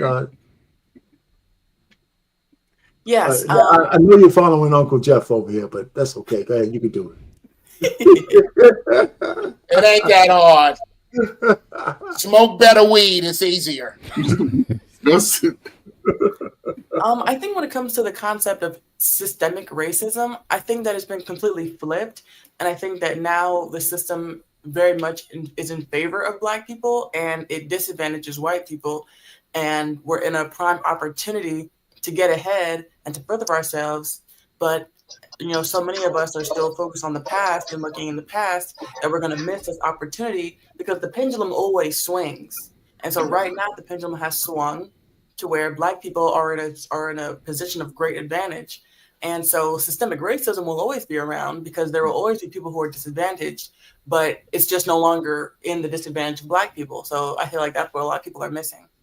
Okay, tell us what the advantages you see. You got to expand on the advantage that you see for Black people. So when it comes to being Black, being Black is fashionable right now. So someone like Jasmine Crockett, she would never have been able to be a part of Congress, 50 years ago, or even maybe 20 years ago. But these initiatives, and they're not even just DEI or affirmative action, it's just the culture has changed. And so people are willing to vote for people like that, people like AOC, people like Cori Bush, these people who, in my opinion, are woefully unqualified, but they fit the right skin color. And so they're going to get voted in, and they're going to get put in positions of power, not because of the system as, the government or, the powers that be, but just because the average person's mind has changed on these topics. And so, any Black person who, even has enough sense to, want to better themselves, they can move in any avenue. They could be an athlete, they could be a politician, they could be a great speaker. It's all for the taking. And so in all different avenues, you find Black people or people of color, I think that's such a ridiculous term, excelling. And so what else do you find? You find that, white people and even Asians are being, held back in certain areas, by the government, but also by culture, like people say nigga, and I don't see anything wrong with that term. I have a white friend and she uses that term. And I remember one time we were all hanging out, me, her, and another one of my friends, a Black lady. And my white friend, she said it around her. And she was like, aren't you going to check your friend? And I'm like, no, I can't do that. And that's so, unusual. People, that's just something that, she, or the white woman, is seeing that she can't do. But, I don't care. I'm going to say what I want. So, it's just that, the tide has turned. Until you get around a race that tell you what you can't say, and then you'll abide by that. Well, who's telling me what I can and can't say? If you go to a Mexican, you call them a wetback, it's going to be some issues. If you go to an Italian, I forget what their slur is, and you say that, there's going to be an issue. And they do call each other that. Because we tend to seem to think we're the only ones that do that. Well, on a grand scale, hi, Lionel. On a grand scale, we are the primary ones that do it. When it comes to calling a Hispanic a wetback, I don't think that if you said the term wetback in a song, it would get censored on the radio. Now, I could be totally wrong. I don't listen to the radio. But I'm just assuming that that's not the case. But we have examples of this from the past. The term Yankee was a pejorative for the early Americans, and hundreds of years later, it's now a colloquial term just for everybody, Americans or people from the North. And so you do understand on YouTube we have to say small hat for a reason, right? Yes, I do. And the actual term ain't even a slur. Not even a slur. Right. But before we go down, hold on. Before we go too far down that path, I don't want to go down there because we can stay there all day. Right? Ekene, how you doing, man? I'm doing great. How about you guys? How you feel, man? I'm feeling wonderful. Well, since you're here, I know, Alexis, you had your hand up. You had something to say on this topic real quick? You got to take his word for it. That's Ekene. How is your dark ass sitting in the dark? He's in the car. I'm driving to go. My wife, when your wife sent you a task, you got to go do it. Yeah, there you go. Because I gotta eat tonight, brother. I thought you were the alpha male. I thought she's supposed to have the food. You see, you gotta be an alpha. You gotta be an alpha male and also apply wisdom to it. You can't be fighting a woman all the time. You gotta still tell you the boss, but you gotta still do certain things in the house. If not, you don't want your wife to die, right?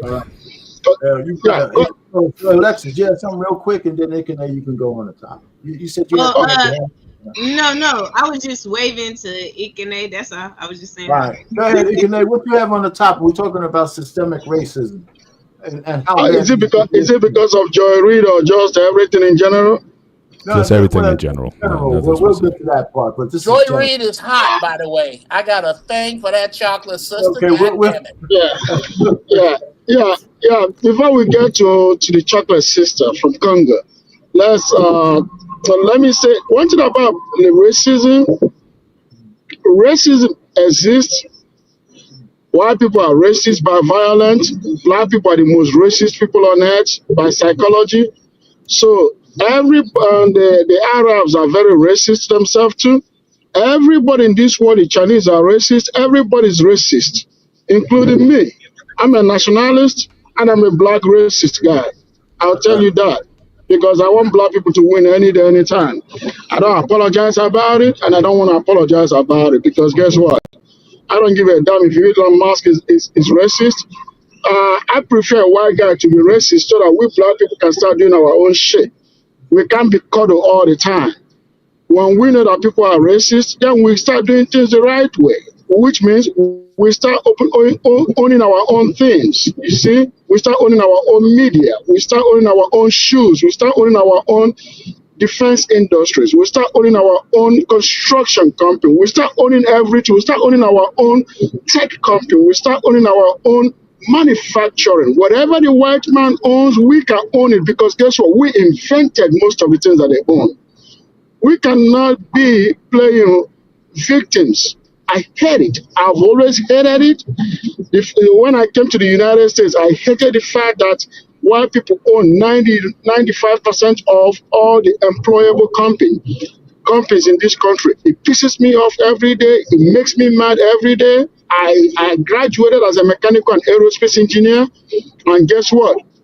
From that day, I opened a transportation company, and I own the transportation company. And in Nigeria right now, I own a couple of companies. I own a clothing line. I am working on having a tech company to build things that I won't say on this online, because I want our people to own their own stuff. We can't complain anymore. I love Trump administration because he puts it in a black man's ass. Go get your own shit. There you go. Hey, before you go any further, because you used a key word, and that key word is something we're going to talk about next. That's black, because do we overplay the victimization card? Anybody want to go? We do too much. So somebody else can go. We do a lot. No, you're on a roll. You can go ahead and go first. What do you can't say a we because you ain't part of that we. No, no. I'm part of. When you talk about, I told you I'm racist, right? And I'm black, and I'm Pan African. I'm black. Anything that have to do with a black man in America, in Nigeria, I don't give a damn. I'm black to the core. You see what I'm saying? When an African American tells me, "Oh, you Nigeria," I'm like, I don't care. I'm black America. I'm black Nigeria. I'm black everywhere in Australia, everywhere. If something is happening to a black person, guess what? I'm talking. But He black when them lights come on behind him. You're right about that because when they start doing shit, they don't care about where I'm from. They just look at my skin. So what I'm trying to say is, so black people play too much victimization. We like to be victimized for the things that we're not supposed to be victimized for, and I see it as a form of laziness. You see, I see it as a form of laziness. We don't. We instead of us to hold ourselves accountable, we want to hold somebody else. But the thing is, according to your question, we overplayed. We overplayed the victimization. And that is what I said earlier. It makes me mad. It makes me pissed off. Just like in Nigeria today. You go to Nigeria, they want to blame everything on colonization. You come to America, they want to blame everything on what do they call it, on slavery. And I'm like, man, no black American that is alive today that experienced slavery. None. Not even a single one. Before I'm gonna cut you off just a little bit because I got your point, but Mr. Bennett said he might have to cut out early. So, Mr. Bennett, is that still true? Because I want you to get your last licks. Well, I don't think that's the right question, whether or not victimization card. As I said earlier in the show, we played the victimization card. The issue is not so much to acknowledge that you've been a victim. The issue is, what do you do about it? Again, if you want to stay in your victimization and just complain without action, then that's where the problem is. But there's nothing wrong with saying that, yes, that we have been victimized. Okay, now again, what are we going to do about it? So again, I'm sorry. I'm asking. We have, you're right about us being a victim at some point or another. But that's my answer to your question. I'm intentionally countering it that way. Are we still overusing it now? No, I don't think it's overused when there's inaction. When there's no action, then it becomes overused, because that becomes the crutch that you're on. But as Tommy B started out the show with, I do not believe that the majority of black people in this country are just saying, I'm just going to sit on my butt and just be a victim. That's not how most people are moving. And so, if you want to go to certain pockets in Black America that's doing that, I'm not going to make that the whole. Black men, again, most black men are in the middle class. Most black men are not in prison. They're not in jail. They're working and making middle class income. So again, we're not. So again, this idea that that Black America is not is not functioning. I just don't believe that. Well, okay. So let me just go ahead, Tommy. Go ahead, Tommy. I'll say what I got to say. All right, how far down am I? I wanna explain my comment earlier, and he literally, out of his mouth, explained why I said what I said. Your first mistake was we blame everything on slavery. That's why I said you ain't us, because there's a lot of shit that happened after slavery. Woo! Period, point blank. And guess what? I was raised by a person that went through that shit. So when y'all come over here and call us lazy, thank you. First of all, the people that you're calling lazy fought for the rights that you're over taking advantage of. Meanwhile, you left your country where you saying people making excuses for. Why you didn't fix that shit over there? Are you talking to me? You. Yeah. Okay. I just want to make sure so that I can respond later. Okay. We got Reconstruction. We got Jim Crow.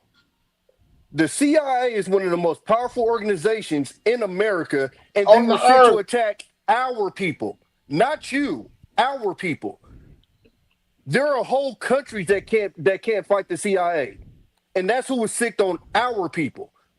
And see, I'm from California, so we didn't really deal with too many like the African immigrants and stuff. But like conversations like this is now I see why when I see people online, they have this vitriol towards people like you with your opinions, because it's hella shallow to say we blame everything. Again, I started off the show saying, does anybody know anybody that's sitting on their couch scratching their balls going, oh my God, the man? No. But we have these conversations as is. That's the life of a whole bunch of fucking black people out here. Just because we speak on what's happened doesn't mean we're sitting at home doing nothing to advance our life. Black people actually are in a much better place than they were years ago. And you can look that up statistically while you're calling us lazy and taking advantage of the shit that we fought for. So, like, I don't mean to get, like, overly passionate, but that shit gets irritating as fuck. Because, yes, it does. Your grandmother didn't give you the stories that I got. Your great-grandmother, who I was raised by, my great-grandmother, didn't give you the stories that we came from. So you don't even know what the fuck you're talking about, but you got a full opinion on what we've been through and why we act the way that we act. Like, a lot of y'all need to humble yourselves and find out what you're talking about before you speak on what we're talking about. Because that was hella disrespectful to jump all the way back to slavery. It's deeper than just slavery. That ain't the only thing that was done to black people in this country. And the shit that you said we should do, we've done. And they took it out. Go read history. We've done that before. We've come together, we've built shit, we built towns, and they took it all out. That's 100% facts. Not just one place, multiple places. We started off the show talking about that. From the West Coast to the South to the East Coast. There's lakes you might have fished on where our people on the bottom of, because they drowned that shit out. Because we did exactly what you said we should do. So a lot of y'all need to chill and go read a book before you get to speaking on what we went through. I gotta respond to that guy real quick. Number one, let me give you response real quick. One thing I don't like is a man that speaks with emotion instead of listening, because when I was talking, you were walking around, you didn't even hear any single thing that I said, because everything you just spoke right now is contrary to everything that I said. No, it isn't. Actually, I spoke to the affirmation of what you said. And you've never I think you're hearing me for the first time in this channel, because if you know me, you know that everything you said doesn't make any sense, because it's not part of me. I'm married to an African American woman. Just know that for a fact. My daughter is half Nigerian, half African American. I want to let that sink into you, okay? Tommy. I got black friends. No, that's fine, Jeff, because I know how you speak, Jeff. You and I have been in this channel for a long time. But let me say this, right? I said clearly that I am as racist that you can talk about. I say to white people's face, I'm not scared of them. In Nigerian, people can talk about African Americans. I defend African Americans any day, anytime, just like I would defend Nigeria in front of anybody else. That's who I am. That ain't his problem. So I don't tolerate anybody talking about black people. I don't care where you come from. You do not speak. Let me finish, Jeff. You can be pro African American and pro black, no matter which country you are. I'm not pro Nigerian only. I'm pro black American and pro black Nigerian. So that might be a problem to you, but that's the hat that I wear, and I'm proud of that hat. So let me say this to you, brother, because a few minutes ago I said that almost 95% of the things that black people and white people own in this country were created by African Americans. That's what I said. So I have no idea where you're getting whatever you just said right now that doesn't make any sense and wasn't even exactly what I said. You got to listen before you talk. You don't just talk because... You don't just talk. Now you're being disrespectful. You're not making No, he disrespected me first. Mr. Jeff, do you want me to talk or do you want me to stop? Because I want you to stop. I want you to stop. Because you and I have never had issue before. So let's respect ourselves, okay? You and I have never had issue, Mr. Jeff. No, Mr. Jeff, you got to hold on. You and I... Just land the plane. Go ahead and talk. I've landed the plane. I don't like to be interrupted, so if I get interrupted, I stop. No, you're only being interrupted because, again, and now I'm going to make a sweeping generalization. This is don't make it too long because I want Mr. Bennett to get the last word before he my leaves. sweet dick. I'll go as fast as I can. Okay. This is the problem in a sweeping generalization that Black people in America have with Nigerians. Sweeping generalizations and then amnesia. I could have swore maybe me and Tommy have the same fucked up internet connection, but I do believe I heard you say something about Blacks being lazy and no one here being a victim of racism. If not, I have a robin's egg sized tumor in my frontal fucking lobe. But that is exactly what I heard you say. I then heard you backpedal from it. It's profound rubber stamp ignorance. And I don't have a problem with the fact that you have an African American wife. You gonna tell me who the finest sister is on earth? No, you're not. I don't have a problem with the fact that you are proud to be a Nigerian and that you speak up for Black people. My problem is whenever I do it on stage, I talk about it on stage. Nigerians kill me with Black people are lazy.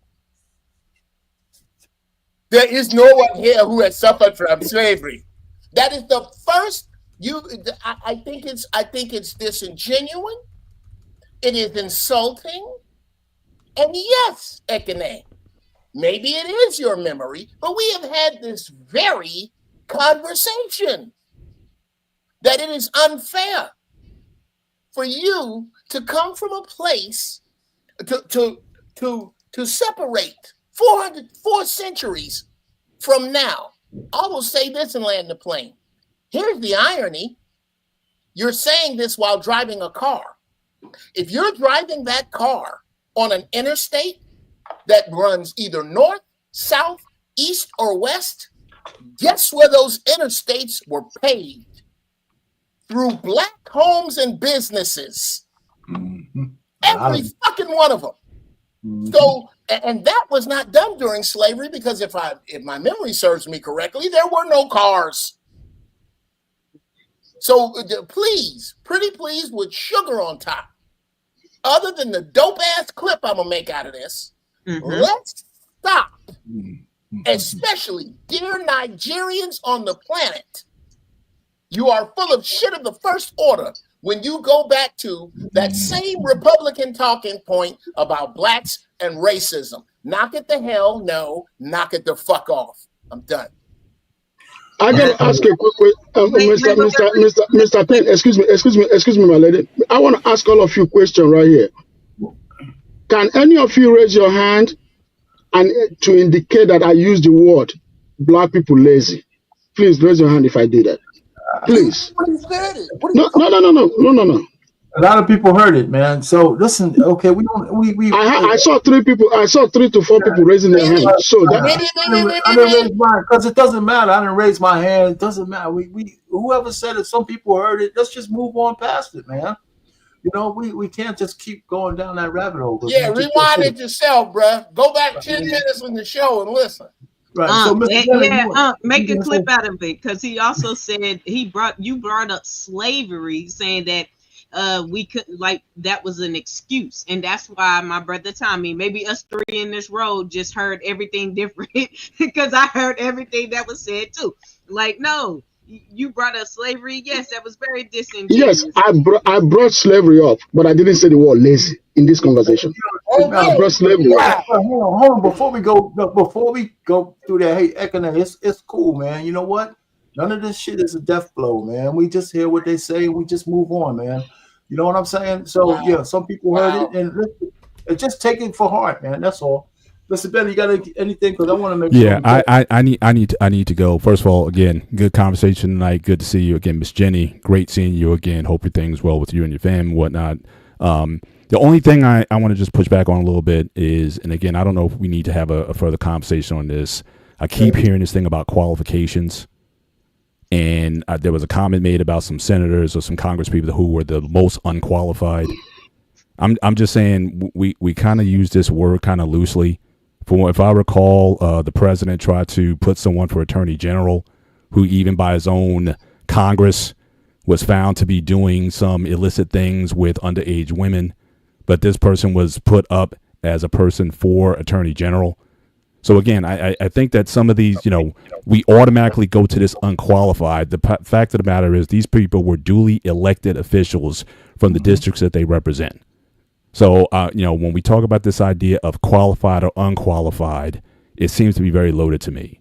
And if we're going to be talking about whether it be racism or DEI or CRT or whatever it is, I think we oftentimes get caught into this trap also because, again, a person may not agree with your ideology, then that somehow makes them unqualified. So I just want to, again, make a comment on that. But I think this is too much in these conversations. We don't go, we throw that word around, and I just think it's sloppy when we do so. But that's really all I had to say on that. But again, continue the conversation. We might have to have a part I would think so. I know, in our opinion, I know you've done shows certainly on DEI and whatnot and whatnot. Certainly, I would like to certainly continue that conversation as well. Yeah. But I think some of these things we like to throw at people, saying that they're unqualified. Based on the Constitution, they're qualified for it. And I just don't understand why we need to go to that just because someone we don't agree with their ideology. So that's all I want to comment on that. But you're gonna miss the Joy Reid thing because that's my next thing. Okay. All right, guys. All right, you guys have a good one. All right. Hey man, thanks for coming up, man. All right. So next question on the docket here, man. General thoughts on the Joy Reid firing situation. Or she's not fired. She just her show. She just lost her show. I think she's just going to leave the network. Any thoughts? Who wants to go first on that one? And that's is it racism, or is it her time was all business because her ratings were poor? It was a combination of both. I don't know. Anybody, go ahead. I would say it was completely justified that she lost her position because she's an idiot and she's vehemently racist. And so it was a long time coming that her show needed to be canceled. And I think that this is just a step in the right direction from MSNBC, trying to move to a more centrist position and away from the far left that they've been going to for at least the past 8 years. So good to see it. Hey, Joshua Jones, come on up, man. Be on camera. Come on up. Who's next? I don't frequent MSNBC because I just think it's trash TV altogether. But under your guise, I guess most of Fox News should be off the air. I mean, under your guise of qualifications or whatever. But MSNBC has been trashing me for a minute. The moment that and I'm not a Trump guy, but when Trump was elected the first time and I saw just blatant lies getting put out, it just put me off of MSNBC. So it is what it is. You had anybody next? I mean, it's unfortunate that, the sister lost her job. I don't feel any type of way about, her losing her job in a sense, but it's just unfortunate that she's in that position. But also look at the transformation of media. It's going to be highly unlikely that you can just sort of be highly critical with no solutions going forward, because I see that people are waking up, regardless of how some people may look at it like, oh, I'm so far behind, or some people looking at it like, hey, to move forward, you have to deal with the reality. But, I'm going to say this, and I've been saying this for a few little weeks now, like, the days of the feminist mindset are over. Those days are over. People are going to try to hold on to it, but a lot of those people that do, especially, us lower middle class, they're going to be subjugated to a lot of heartbreak. So get out of that mindset. Take advantage, break away from the people that you know right now. Shit, get away from them and then figure it out. So it's a different day, So social media is news now. Shit pass around through here before the news really get it. 36 days, 36 hours. It's been on 15 shows. So it's about being real with yourself and moving accordingly. Other than that, don't be mad after 20 years when you still standing in the same shoes. So it's on you, Ed. So. I took the liberty, Ekene. I'm gonna help you with your amnesia. I took the liberty of bringing up. Don't say it. Okay, it ain't my show. If you don't want me to talk about it, then I won't talk No, about no, the truth. I'm just saying, I'll just cut it in my own clip. Let me know. No, I believe you. I mean, are we going to go back there to what Ekene said? Or I think it's the most valid point we're gonna make tonight. If you want to make some real points, we need to get somewhere because we are not making this shit up about Nigeria. Let him talk. That would be good. Let Mr. Jeff play the audio. Please. Good. I took the liberty, and I can bring it. I have the clip. I stopped I went and brought up a tab of this show right now and went right back to what I thought. So let's be clear. Ekene, are you telling me that you did not say anything? You did not Mr. Jeff, please play the audio. I'm trying to ask the question. No. I'm not going to answer the question. Play the audio, please. And let everybody listen to it. I gotta be sure. Oh, okay. No, play the audio. If you don't mind, we a couple of grown ass men. Can I do this the way I want to? Okay. I want to make sure that I am not, I like being succinct and correct. And I'm at liberty not to answer your question. And you sure are. You most certainly are, but you might want to let me ask it. Are you saying, and I will take your silence as a yes, brother, but I'm going to say this unless the creator strike my monkey ass dead now. Did you or did you not say that there are no black people alive today who experienced slavery? I will take that as a yes, you said that. And now we can roll this beautiful bean footage. Okay, share screen. YouTube, pop out. There we go. Here go the screen right here. Let me know when y'all want to. When y'all, you got it up there. There you go. Now here, I'm gonna press play, and y'all tell me what y'all heard. No black American that is alive today that experienced slavery. None. There is some ventriloquist, or there must be some alternate reality. This is the highest level of disingenuous that I've ever seen, because this is not what we talked about. That's why I wanted you to play this. You either said it or you didn't, bro. Sir, let me tell you this. You are very disingenuous, because you said that I call black people lazy. That's what you said. You said I use it verbally. That I call black people lazy. So I want you to keep going. Keep going. I want to hear that word. That blacks are lazy. I want to hear it. Okay. All right. Well, I don't hear it and repeating it. Hear it the first time you said it. Not even a single one. Before I'm gonna cut you off just a little bit because I got your point, but Mr. Bennett said he might have to cut out early. So, Mr. Bennett, is that still true? I want you to get your last list. Oh, you gotta start. Okay. You just gotta start over.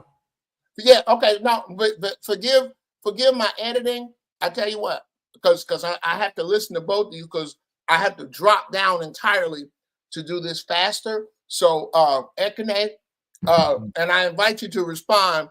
I'm gonna do a show next week called Giraffe Balls, where I get high as giraffe balls and talk to young brothers about whatever. I won't be there, because I got to tell you something. Oh, brother. You'll be there. You might not be there in person, but you'll definitely be there in clip. That's fine. When people quote me right, okay?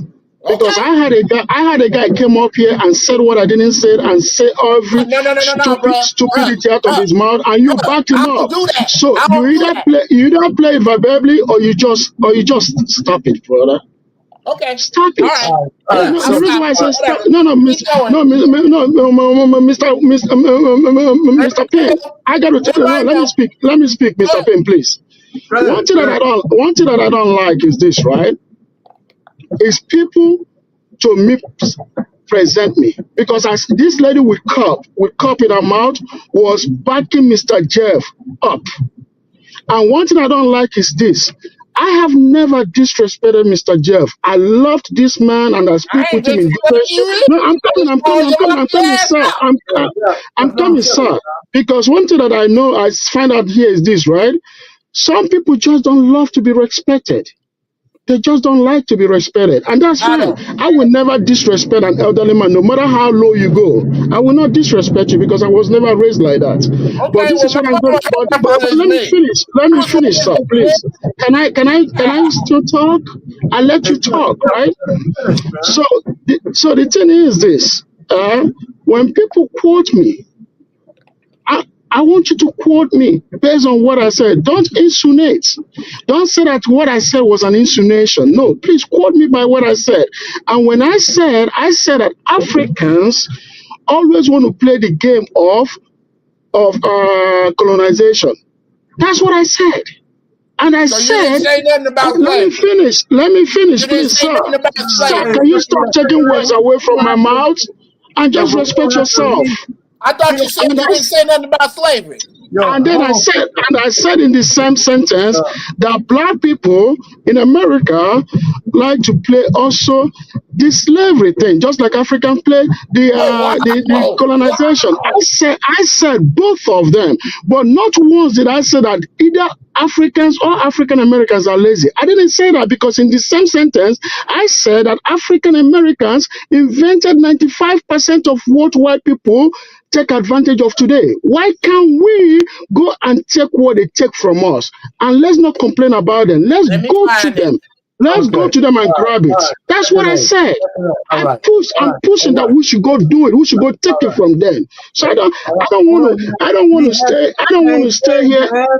We all heard you again.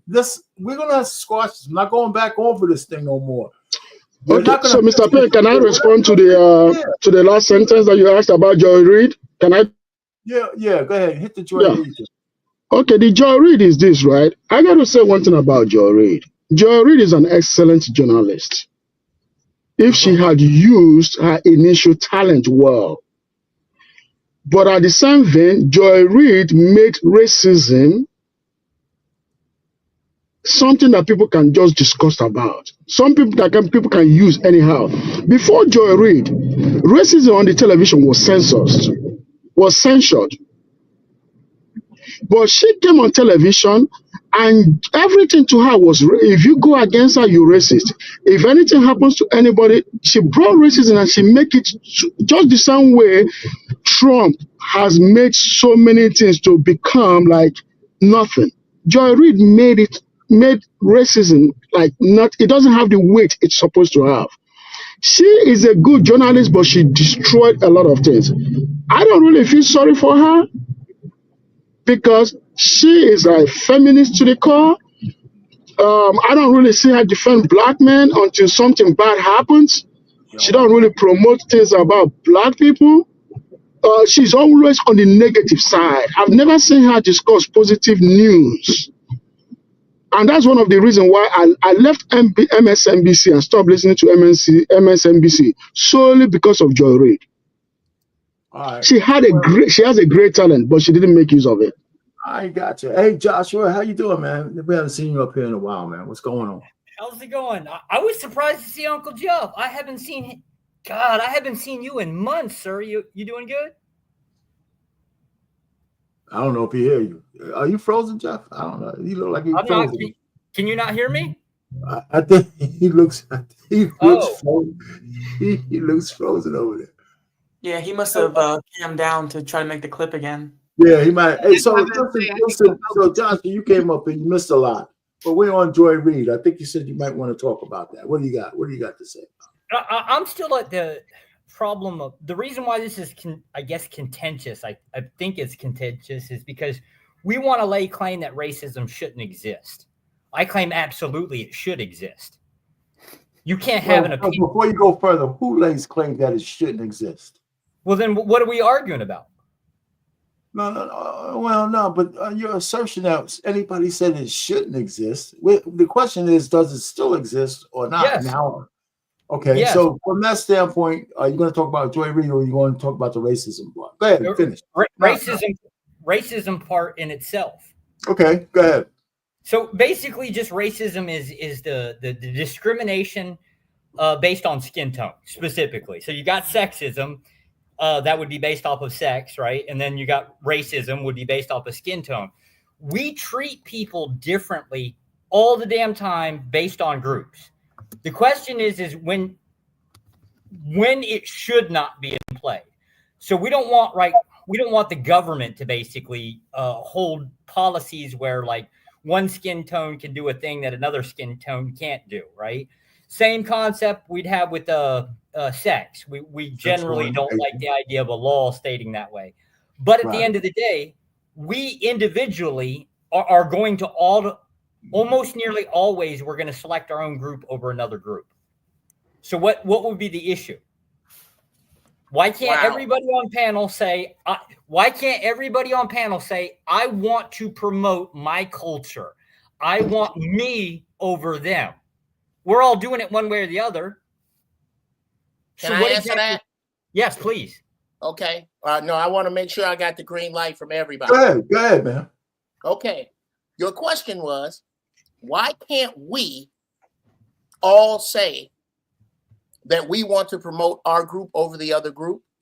Mm-hmm. Well, that's a very faceted question. Number one, if you're going to, for you to use the word we, it's a bit rich, because that is exactly what your people, what the European white man, what people who believe in putting raisins in potato salad have done all over the globe for centuries. Yeah.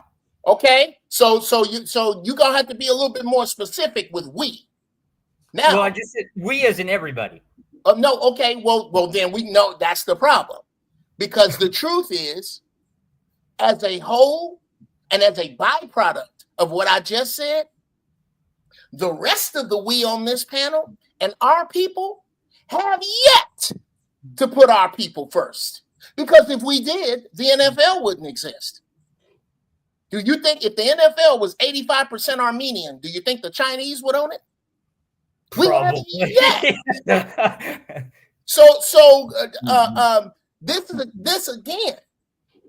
This again, brother Joshua. This is what happens when it is, and I won't say I feel sorry for, but it is regular white people like your regular ass that is not invited to the party of the power elite that is done with regular people. This regular people are on fire, not just black people. Racism served a purpose in the Industrial Revolution. It's on autopilot now. Right. Because we don't need people. We don't need regular people. That was the trick the power elite played mostly on your people, the regular Caucasian people. We gonna tell you, I almost done answering your question. We gonna tell you with the regular people. Can let them finish, man. I'll help you when I'm done. Okay. We gonna take regular white people, those who do not own land, those who do not have money, those who do not have a European blue bloodline, those who did not engage in on a grand scale the inbreeding that makes blue eyes, the regular white people. We're gonna tell them they're a little bit better than the black people. There was no such thing as white and black before the before the 16th century. White folks, Europeans was just killing each other. But once they figured out that they could separate us in this way, they made regular old buy half a house in the suburbs, I'm a cop, I'm a whatever, white people. They put them to do their dirty work, you not understanding that back then they saw now that there would be a time where they did not need you, and that time is now. So now regular white people that's crying because they losing their jobs, white people that's outside, white people, specifically white women, who have always been the number one recipient of welfare, food stamps, and DEI, those people, they don't have a use for. So now they treating you like they treated black people. Those are the regular people, and I hope I'm clear. What else did you need? I'm not so clear on the concept of who the regular people are, right? You. Do you own any plaid? Plaid? PLAID. Do you own any? Yes. Then you. Your ass is regular. And the power elite has nothing to do with you. Donald Trump hates you. He hates his base, but they don't get it yet. Oh, I don't particularly care what Trump likes. I didn't ask about your concern, brother. I'm trying to make it plain So let me don't know who regular people are. Jeff, let me ask you a question. And it's part of what you're saying is that we've elevated past racism now because white people are just regular everybody. We're talking about classism now. Yes. That's where we are. This is racism. Racism was necessary in the Industrial Revolution during cow, pig, chicken, nigger. And by the way, we need to back up to the term nigger and understand that anybody who says that it's derogatory is working in profound ignorance. That word is as old as language itself. And everywhere you look it up, before the blip in time that 500 years is, it means God, ruler, or exalted one. That's why you can't get away from it. And all of you who cringe from it and use the N-word, nigga, please. And number two, I get to tell Joshua that you don't get to say it because it's my word. It carries a pain. It carries a sense, a particular sense of genocide, oppression, and pain that people who look like him put on it, so he don't get to say it. There's certain shit that I get to say that you don't. I don't get to walk into Sister Alexa's house and walk right in her refrigerator and make a sandwich because I'm not in her family. I am a guest, as you are, Brother Joshua, and not enough black people make this distinction. When you come in here, one of these things is not like the other. So chew with your mouth closed. Don't tell my kids to shut up, and don't wipe your feet on the fucking rug. Let me interject one something again. Josh, are you happy that you came up here? Yeah. You came up. Oh man, listen, I want to go back to go ahead, Alexis. You have something to say? Real quick, yeah.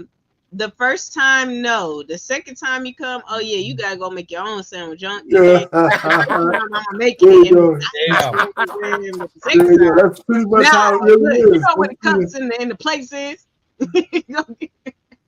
All right, so listen, we're going back on the Joy Reid thing. I know Jenny went, she went. Anybody else have anything to say about that lady? Now, listen, I think the thing, I never really watched this show.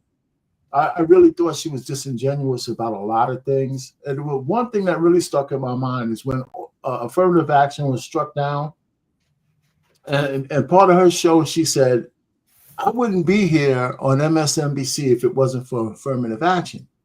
And I thought that was so disingenuous because before affirmative action was struck down, if I went to Joy Reid and said, the only reason why you got that job is because of affirmative action, she would have argued with me like I shot her. You know what I'm saying? That was so I said, you lying, scrag, whatever we want to call her. I mean, I couldn't believe she formed her mouth to say that. And I really took umbrage with her on that one, but there's a whole lot of other things. But nobody disliked her more than white people. I got to comment on. Go ahead, brother. I don't think I've met anybody in life that has said I got this job because of affirmative action, like ever. Yeah, when I heard that, I said, holy shit. Anyway, yeah, I haven't. Nobody has it. Okay, what you gonna say, Akane? Let me say this, right? I think affirmative action, one thing I don't like about it is this, right? White people are just as messy as they come. And I'll tell you why. Why I say this. I'm talking about the white elite. What Jeff was telling the other guy, Joshua, Jeff was spot on that stuff about white elite, how they use the elite use the younger, that's the middle class against, and the poor white guys against everybody else. They step on them to step up. And they use those average white guys to do their dirt. And let me put this. I think somebody's playing something in the background. Let me put this together for you. There is a noise. I'm hearing my voice in the background. Does somebody have a YouTube on? I think it might be just your connection. I don't hear anything. Everybody else hear anything? No. Okay, I think it was me. I said I have a YouTube on in the background. That's what was messing me up. Okay, I just removed it now. So what I'm trying to say is this, right? Joy Reid, a lot of people out there that are blacks that are working in white corporate are qualified or overqualified for their job. But use DEI to hire these people make them seem like not qualified. That they are getting that job through affirmative action. Are they applying affirmative action to give them jobs? Yes, they are applying affirmative action. They're supposed to be there without affirmative action? Yes. Based on merit. White people will never hire black people based on merit in this country. That is why as soon as that white people will not hire black people based on merit. They will hire, I'm telling you as an engineer, I've seen a black engineer, highly qualified with masters, and his boss is a white guy with no experience and no degree and no masters. He's the boss. If there is anybody that is being hired, Whoa, you're breaking up. You're breaking up. And rightfully so. Can you guys hear me? And you were breaking up on yourself, but you went past a couple of things that I think we shouldn't go past. You said that no black person was hired on merit. I'm sorry, say one more time. Did you say that no black people were hired? Say one more time. Did you say that? That is not what I said. I said that white folks intentionally hire black folks in this country using affirmative action. That if they hire black people based on merit, guess what? A lot of black people will have jobs through merit system and not affirmative action, because most black people that have jobs are overqualified for the jobs that they have. But what they do, they hire white folks that have no qualification to be the boss of the black person with qualification. It is very common in engineering. Go to Lockheed Martin, go to Bell Helicopter, go to Raytheon. The white bosses there have no experience. They have no degree. These guys are supervising over people with degrees, with masters, with PhD. 70% of white folks in those jobs have no degree. Okay, so that's what I'm saying. That actually affirmative. We got your point. I mean, you kind of we got to speak on points. We can't just keep having run-on sentence. You said a lot of stuff in a little bit that you talk. Okay, I don't agree with I don't agree with you. I'm still stuck on the fact that black people only got hired because of affirmative action by whites. I don't agree with that. No, that's not what I'm saying. Mr. Jeff, you're getting me wrong. No, it's not Jeff, it's me. I'm saying that. Rich, up here on top of you, yeah. You said that. You insinuated that, you said that. And listen, if a white person has a job as a management or administrator, it's not just because it's a reflective of the black people that work for them. They got a whole bunch of people who might be more qualified than that person in the domain that you're talking about. Not just black people. So I'm just trying to say where you're getting at. So I just want to get where you're getting at on a race. We know that racism exists, but I don't believe, first of all, like just like my man Tommy said before he left, that I can't remember. I don't recall anybody as black person said I got hired because of affirmative action, except Joy Reid. I don't recall that. No, I don't. That's what I'm trying to say. I'm saying to back up what he said, that I don't recall black people being hired or based on affirmative action. But whenever they insinuate that, whenever they say that, oh, they hired a black guy based on affirmative action, they're making it to make the black guy's education look light. Whereas that black guy that was hired based on affirmative action wasn't hired based on affirmative action. They were hired because they were qualified to be at that job. But they use for affirmative action and DEI to cover themselves. Actually, white folks are the ones that are being hired based on affirmative action. Yeah, okay. So I think maybe based That's on how we got something lost in translation. So you misunderstood what I was saying. Well, man, maybe it's the way you were saying it. But let's move. Okay. Does anybody else? I mean, I hear you. I don't know, Ferg, you haven't said anything. Miss Jenny, you haven't said anything for a while. What you got?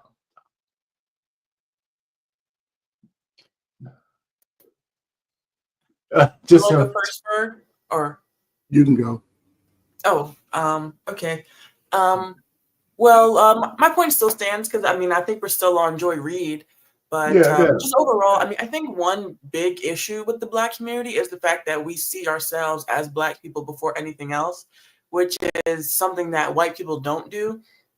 They don't see themselves as white first. They see like other things about themselves, like if they're a part of some type of sport or if they're a part of a certain religion or what have you, they'll see that before their color. They're infamous for saying that, I don't see race. And that is a character trait of, serious people. I think that it's very unserious to see yourself primarily as something that you can't change, because then you see yourself as a victim of it. It's just like these astrology girls who say that, oh, I'm sorry that I'm always late and I can't keep time. It's because I'm a Gemini. And it's like, can you just take accountability for your actions? Can you try that for a change?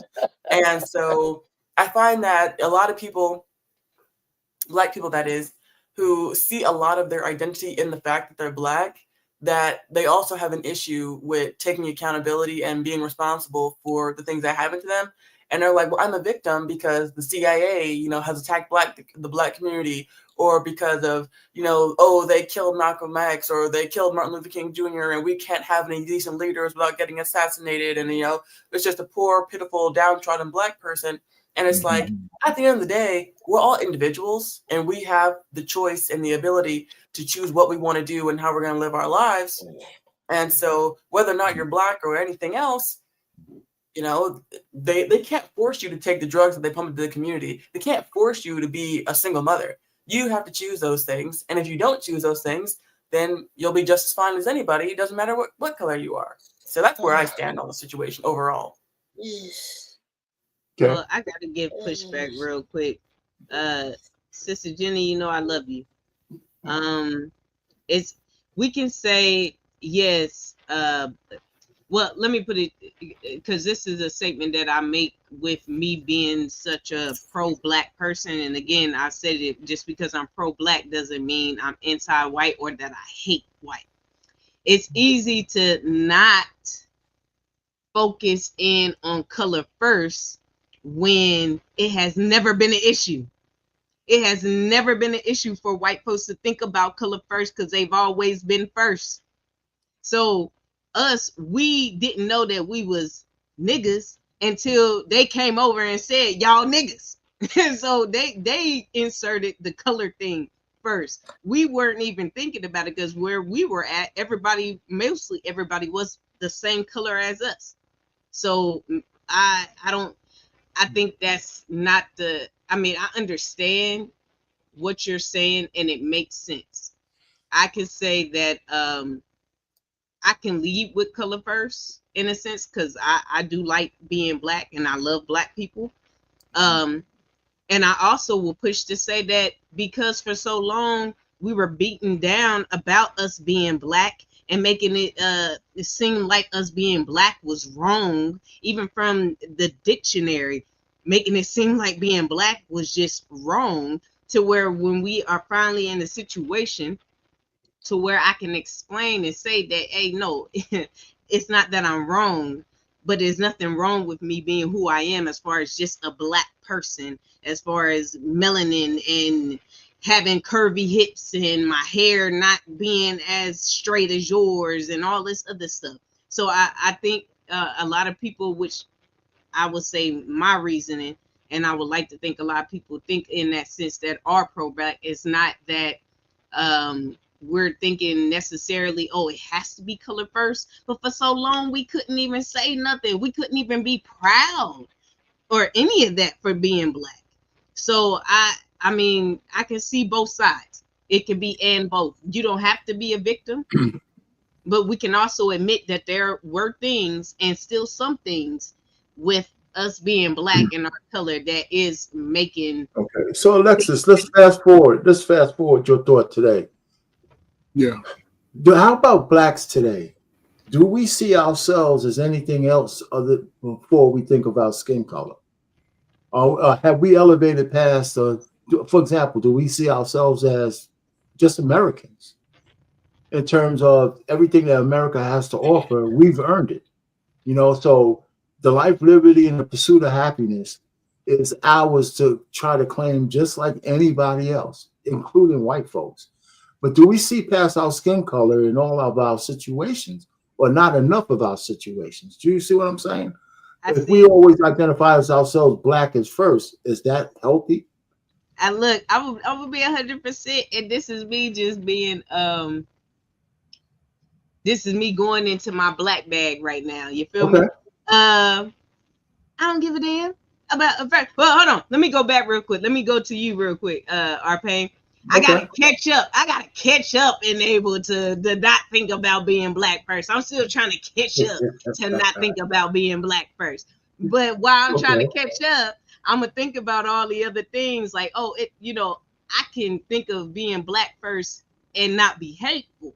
I can think of being black first and not have it as an excuse, as my eloquent uncle said earlier about having excuses and reasons. I can think of being black first and not use it as an excuse, not use it as a victim card or any of that. Okay. So I will say that much. I love being black all day, every day. Yeah, but okay. So would you say my question, Jim, did you get anything out of my question to say that we should not be thankful and be blessed that we are black? I didn't want to insinuate that. I hope you didn't get that from what I said. Oh no. Okay. No, I didn't. I just and I'm sorry if I came across in that way. No, I just wanted to get that clear for there. Maybe you didn't. I'm glad. I just wanted to throw that out there. No. Hey, Ferg, you was waiting to say something, so I know you've been waiting. And then Joshua, if you had something else to say, come on. It's an interesting conversation, man. It's when I look back, I'm a Gen Xer, man. I'm right in the middle of it, right? So I saw the birth of the technology age. I saw brothers and sisters living in the projects who didn't believe they lived in the projects. If we had a fight, 2 days later, we were all best of friends again. It wasn't this, my auntie had a bad life, so life is bad from this point on. When I came out of school, those that looked like me talked about me the most.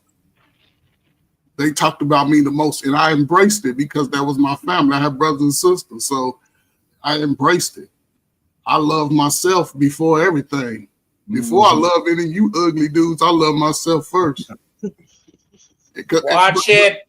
But I'm saying that, I'll be facetious sometimes, but I'm telling you, I've always embraced my color, my height, my everything about me. I've always embraced it, man. And when it came for me to compete, I didn't want to compete against a woman. Couldn't no one man handle me in my 20s.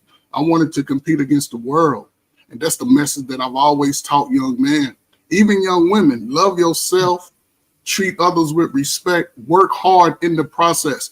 Ain't that biblical? The Bible say work hard. And it ain't working hard for other people's, it's working hard for your own self-gratification. But that's the way I've always looked at it. That's the way my father and mother taught me. Just everywhere I've traveled, I never had problem with people that look like me. I never really had experienced racism. I know y'all know about Jasper, Texas, right? I used to have to go get my vehicle registered there and would be in town and nobody even said nothing to me. But I knew I wasn't going to be out of pocket because I always respected people, places, and things. all of my travels, I've never really had bad experiences with people, and I've gone through some of the toughest neighborhoods, walked around, even some slip and slides. And today, being the modern time, I would think that for us or anyone that's willing to better themselves, if you look at the past, you better say, I won't want to go back to the way I was treated by my family, because your family treats y'all worse than any damn body. So I don't see how you could be struggling with other people who ain't related to you. But you have to take advantage of the information and the technology today. Somebody, and I'll say it, you 25 to 45, whatever it takes for you to get over your baby issues or your girlfriend or boyfriend issues, you must take advantage of it. If not, the America's saying you will be left behind. Those slackers, you're going to be left behind. So you better pick it up. That's all I got to say. Because this day of that free handout is over. Those days. Right. Hey, Antoine, thanks for the super chat over here. Colonizers have always found ways to make themselves the exception to the rules and hold others accountable at the same time. Thanks for the $10. We appreciate it. That was deep. That was deep. All right, so who's next? Joshua, you have something to say on this topic? And I guess we're going round robin. We'll be back to you, Jeff. No, I'm still a little confused as to what we may or may not have an agreement or a disagreement about. I really don't. That's where I'm stuck here. So, like, question, Miss Jenny, do you believe that society itself is considered a system by definition? Yeah. So then would systematic racism exist? Yes, it does. Okay, so then should it not exist? No, I don't believe that racism should exist. I believe that biases should exist, but not based off of just the color of your skin. Okay. Do you believe that people behave differently around different types of people? Yes, they do. So then wouldn't that be like discrimination of some way or some form or another? See, if I walk into one group of people, like I live in the middle of Asia right now, right? I don't walk out the door and use words like gook or something, right? Like they just get me beat up. We already lost a war to these people once, right? Like not again. But I mean, you get the point. It is behavioral difference. There's always going to be some type of discrimination that exists. I don't understand why there's a belief that it ought not be. We're all not equal. No two people that walk the face of the earth are equal. Why are we taking groups of people and claiming that they're equal? Okay. Wow. Is that an open question? Because I would love sure, for you if you'd like to clarify it to me. Sure. Let me clear it up for you real quick. Okay. Number one, you and this happens often with regular white people. Mm-hmm. You often take on the characteristics and the freedoms of the power elite that you don't have. I don't know what you mean exactly. Okay, well, I'm trying. I understand. Okay. I'll tell you what. Just say it, brother Jeff. Just say it. No. I'll be wow. His plaid shirt is an example. No, sis. Yeah, exactly. And I understand. Because I'm speaking plain English, and I understand where you may be a little unclear. But the truth is, my people taught your people to speak. So some of this might get past you. I get it. Do you mean like English? At all? Oh, okay. So period. Yeah, we taught you to stop picking your ass and eating what you find. We had running water. You look this up on your time. It's not my job to educate you. You look this up on your time. We had running water and high societies before the first white man ever took a shit over two shoes or looked out a window. That's the truth, okay. brother. Okay, so help me understand what the expectation is, right? Okay, so let's say a couple 100,000 years ago, black people taught white people, wherever the first white people that popped up, right? Yeah, whatever that shit is, yeah. Yeah, wherever this happened, right? Yeah. 200,000 years ago. Egypt, Africa, the Nile Valley. That's where. Let me clear. No. You don't get to do that. You do not get to diminish history. Here's where it happened, not wherever. It happened in the Nile Valley, where the Greeks came and begged to study us. Do you believe there is no such thing as Greek architecture. There is no such thing as Greek mathematics or mythology. All of that comes from the Nile Valley. I strongly suggest you look up a man by the name. I'm talking. I strongly suggest. I don't want you to pass that point. Go back one step. No, brother. I'm gonna do it like I'm doing it, and you take it like you take it. And I don't care about that. That's another problem. That's another problem. Is that you're moving forward, and I can't understand the past point. The past point, but you want to move past to the first. Because point. Exactly. Do you know why? Do you know why? I don't understand the first point. Let me help you out. It is not Black people's job to correct your history. It's not. Okay, then by that concept, right? If there's no communication, if there's no back and forth, why should I care about your history? I don't want you to care. Then it doesn't matter. No. Hold down. Let me explain why it matters. Because again, you came in here. That's why it matters. Like in this room? Yes. Oh, okay, yeah. That's why it matters. It matters because, again, and I don't mean to be disrespectful, but your patent ignorance on history and what racism really is widespread. To me, I don't. It wouldn't be a thing that I would focus on in my life. Of course not. Why would you? Okay, so you know what? You know what you just said. Extra attitude that comes into it, though. That's the issue, right? Okay, here, you know what you just said? What the scuba diver said to the fish. How do you deal with cold water? The fish said, "What water?" You have no idea. Right. You have no it's fine, but if that is the case, right, isn't that the thing that's kind of flung us forward in the last 200 years? No, it is not. No. Okay. So oh my God. Europe and North America aren't dominating right now globally? No, okay.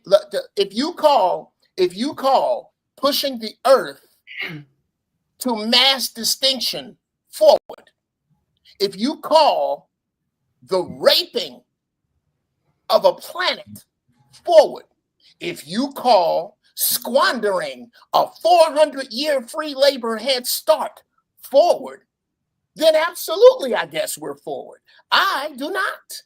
Okay. I don't call it forward.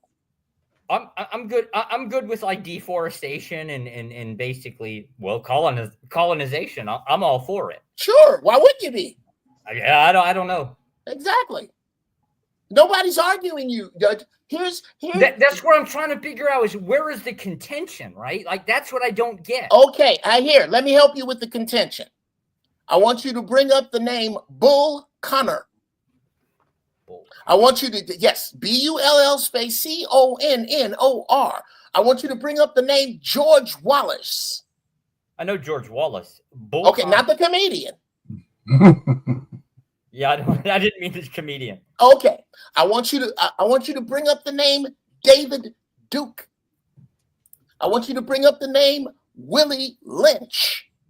Yeah. So that you are clear on where the contention comes from. I want you to look up black and white footage where people who look like you are standing next to people who look like me hanging from trees and they're smiling like they just caught a big fucking fish. So is it the concept of like a lack of forgiveness of the past, or it's just we've moved forward to 2025, right? And some people sit back like 50 years ago and they're still upset about it. Okay, well, here are those people. Is that what it is? No, it could be. It could be these people. It could be the people who, unlike the small hat people, are being told to get over their past when the Japanese who had a nuke dropped on them are not.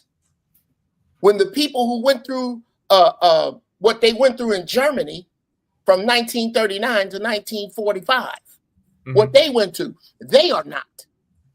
The Armenians are not. The Chinese are not. Those who made the railroads, and at the end of it, when they thought they would get paid, people who look like you massacred them. They're not over it.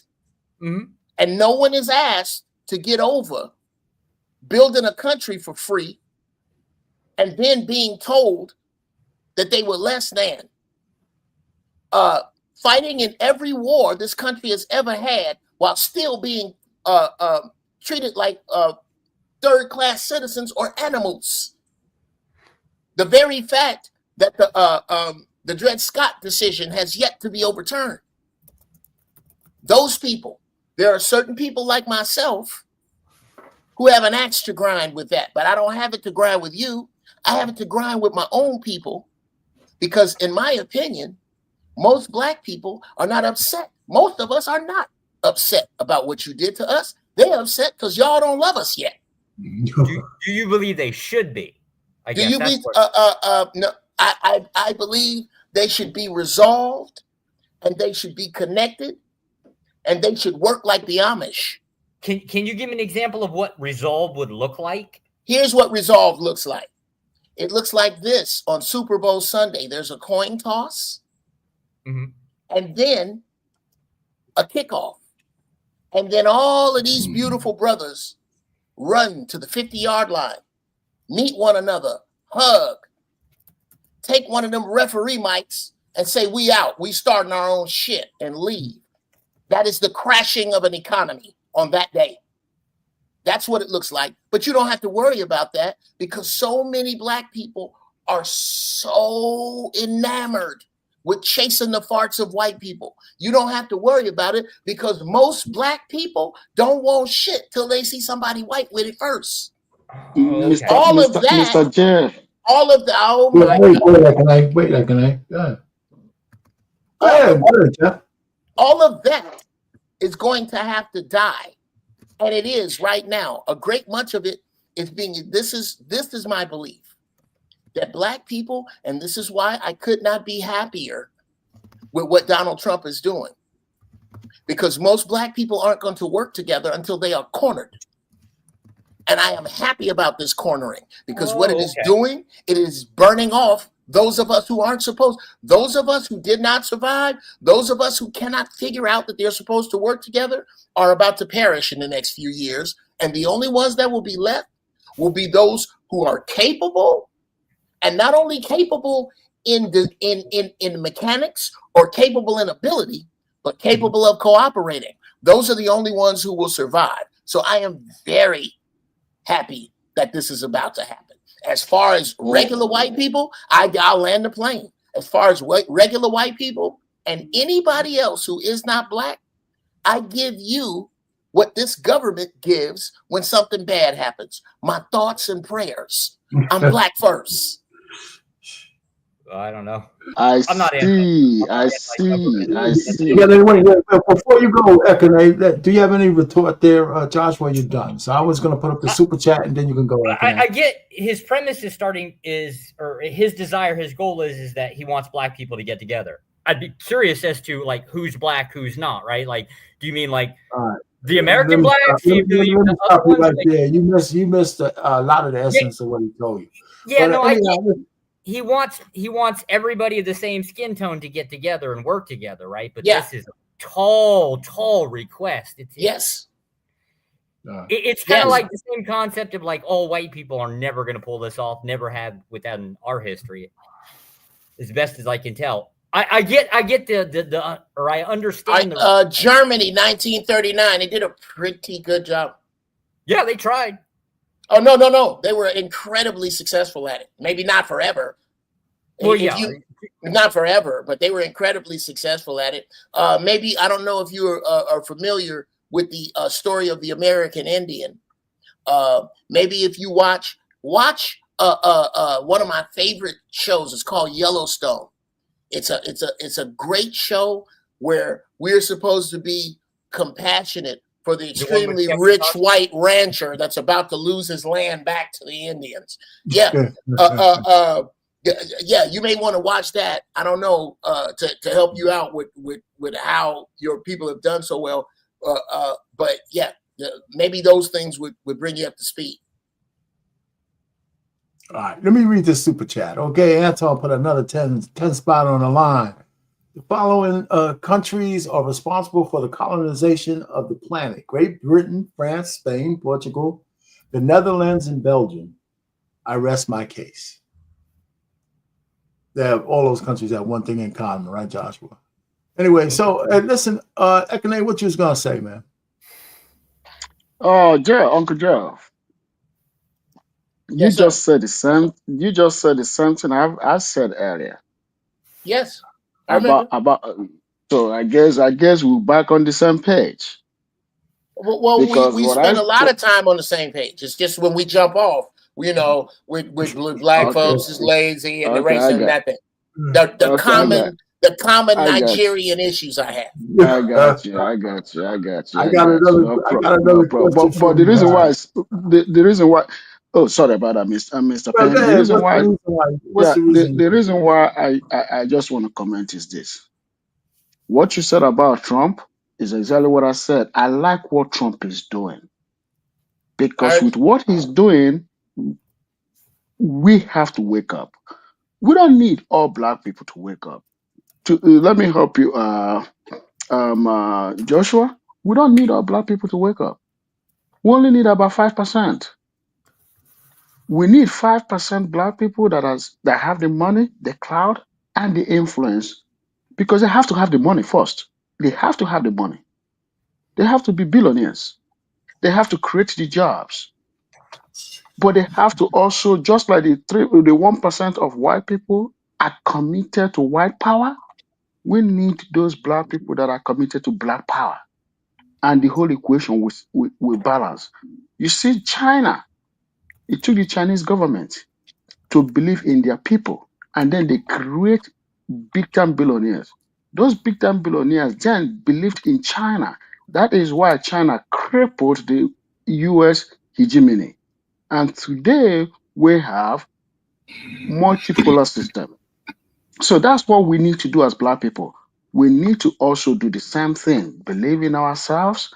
Just 1% of us, 5% of us to believe and grab that power. Because the problem is this: the reason why we don't have those black people in those kind of influences because most of them made their money through the white system. And because they made their money through the white system, they don't want to infuriate the white guys, their friends. They don't want to lose those friendships. They don't want to lose the guys that back them up. They don't want to lose those influence that help them. That's why they are acting stupid. It's not just in the US. When I speak about black people, I speak about black people Let's worldwide. not go. Let's not go to No, Africa. no, no, no, no, Mr. Penn, I'm coming. I'm coming because we have to tell the truth. Our people have to. I like the way it's happening in Africa today, and it's happening here. It's happening here too. Our people are now grabbing the bull by the horn. I love it. But we have to be loud about it. We also have to be discreet about it. We have to do it in any way that fits us. But it has to be done because guess what Trump is doing right now? Trump is showing us the white power to our face Okay, with so no let me regard. let me just segue to this before we keep going because you mentioned Trump. That was my next question. Let's get into that. All right, so do you guys think what Trump is doing could benefit black folks and why? Right? Some positive thoughts and negative thoughts in that question, or is he just another stone cold racist? Or can both of those things be true? But Go ahead, take that one first. I'll say this: what he's doing is what y'all talking about. If it's only going to be 5% or 2%, so let's just say Trump is putting everything in the gray area. He's done what probably should have been done 25 years ago, based off the contributions that we put in America. It's a scary time for us because we ain't working together like they did 40, 50 years ago. To some extent, the most strongest in ability of us, everybody trying to be separate, which is going to hurt all the women and the ugly kids y'all got, just to be facetious. So, and even in that small 1%, think outside the entertainment, athletes and all of that. Now, if the regular working people who've built their wealth, that small number, because the numbers still count, because you look at $100,000, brother, it's still 10%. You know what I'm saying? So do you think most brothers who are in that 1-2% bracket are willing to share with other brothers in that 1-2% bracket and their families, because it's going to take a collective to me. Now, I don't know. Listen, this is what I've seen from when I've done my travels and working in the cities. It's going to take, because the young men and the young women have to have a future. And ain't none of us old ninjas trying to make no babies. So what about the younger people who have the opportunity? And this is where I think they have to take advantage of America, because once they get through sorting it out, he's putting the American citizen first. So the American citizen, they want to get off their butt, take advantage of what they're going to offer. You will be okay. The ones that sit back and play welfare politics, you will struggle. Simple as that. Oh my God. I'm trying to speak out of turn. First, I'll shout out to Angry Man with the disrespectful New York hoodie. I'm hating openly.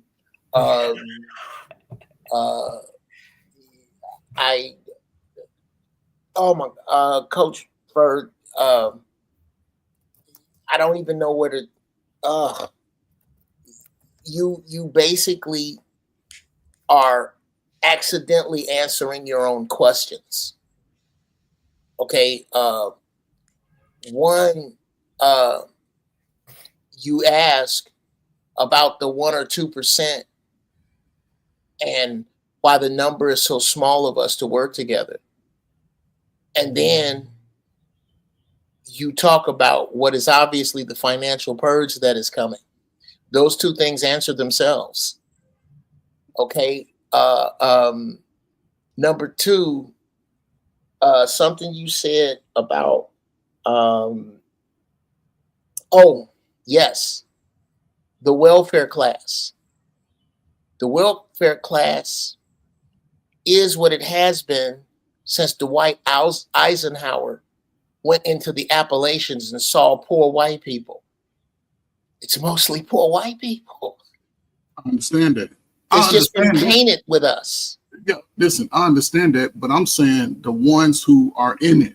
Now, again, most of us started from those positions and we worked our tail to get out of it. I'm saying for the people who have been in it for 15, 20 years, had 2 or 3 generations of young men and young women in this space, those days are numbered.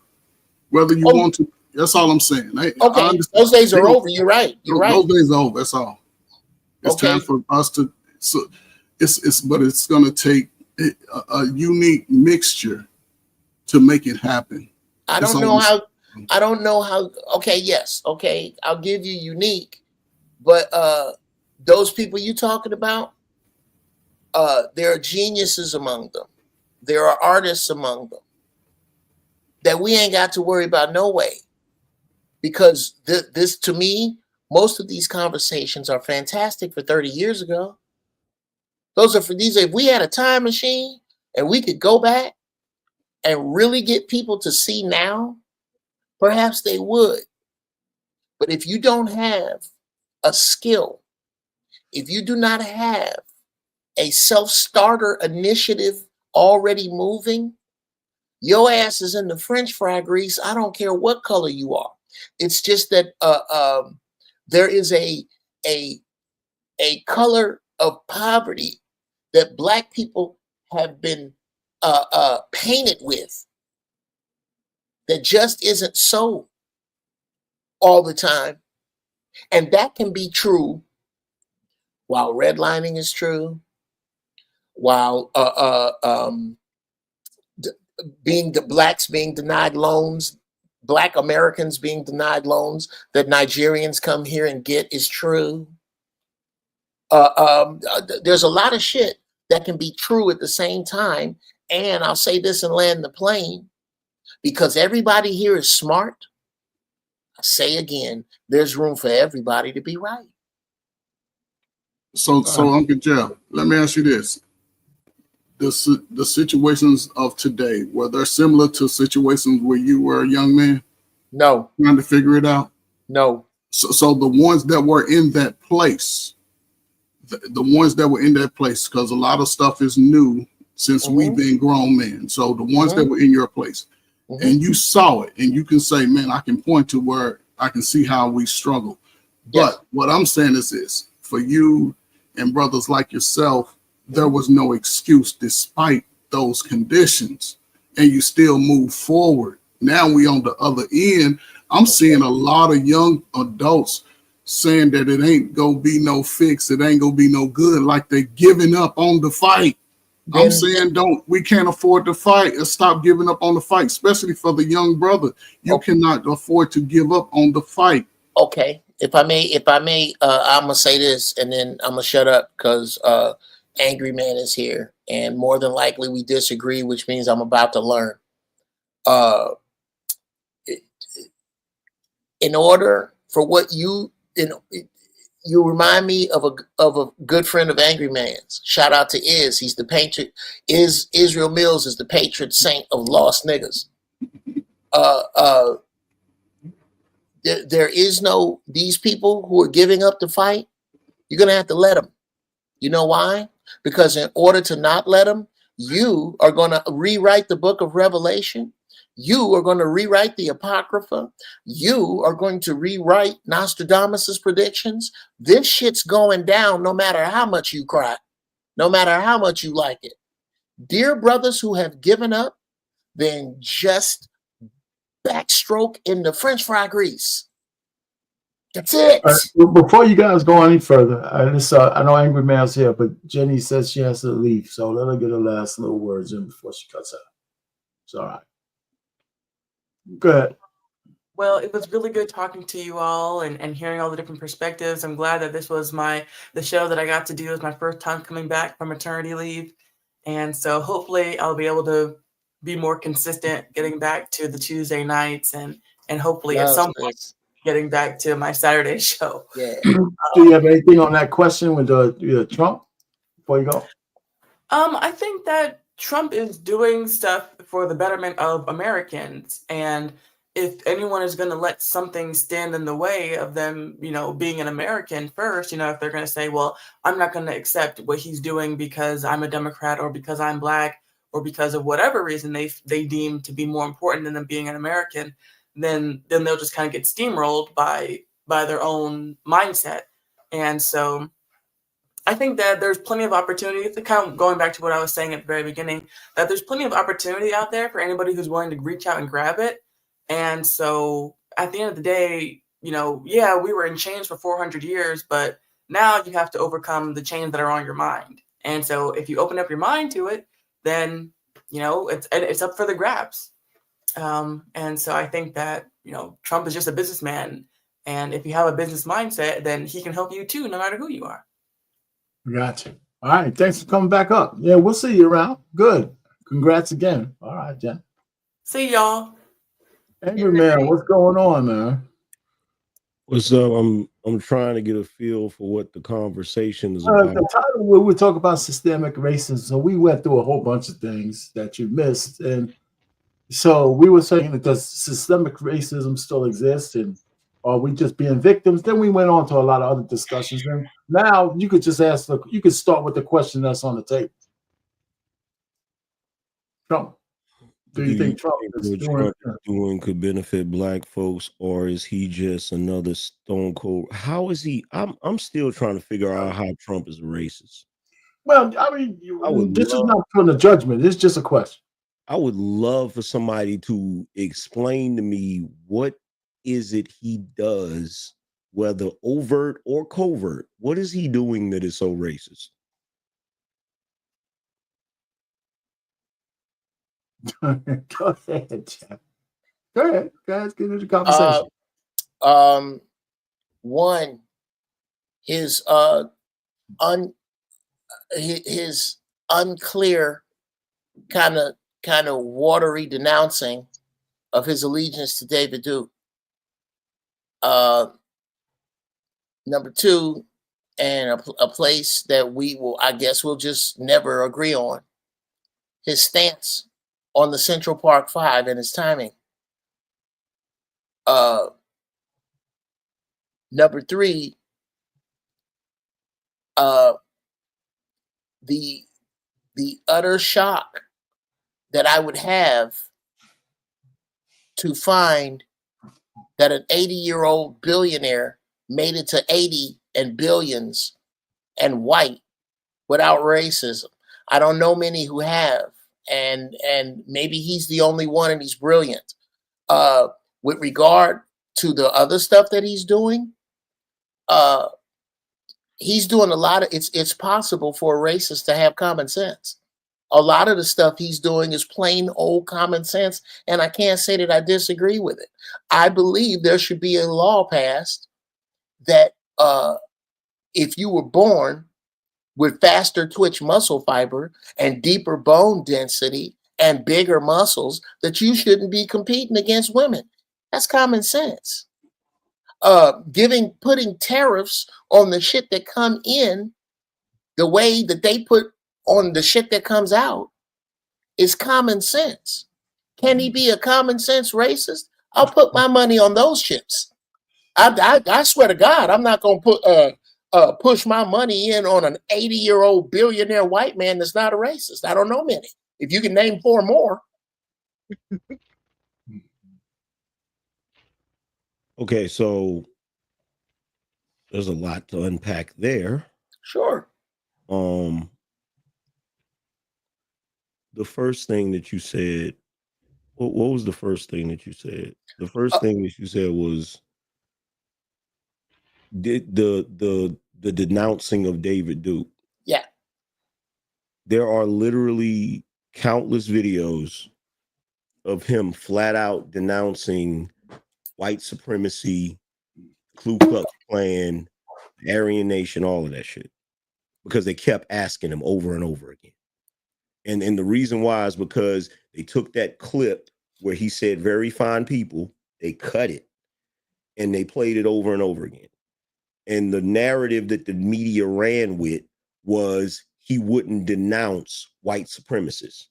But in that very clip, if you watch the entire thing, right after they cut it, he literally says, of course I denounce white supremacists.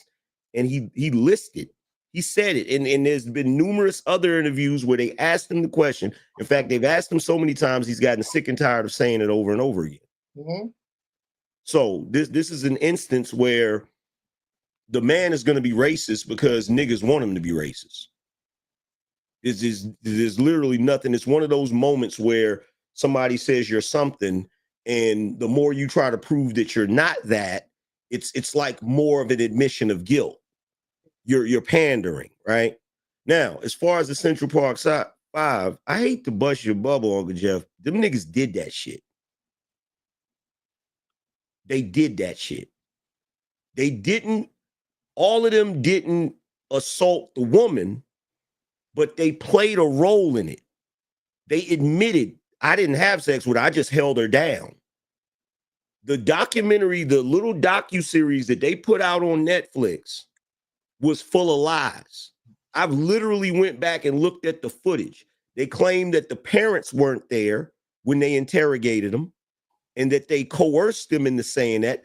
That's a lie. The boys were there. Their parents were sitting right next to them when they were interviewing them. And the person that was actually asking them questions wasn't even really interrogating them, just asking them regular questions. Now, anybody that knows New York during that time period, teenagers would go down there to Central Park to beat people up and rob people. Now, do I think they went down there with the intention of sexually assaulting a woman? No.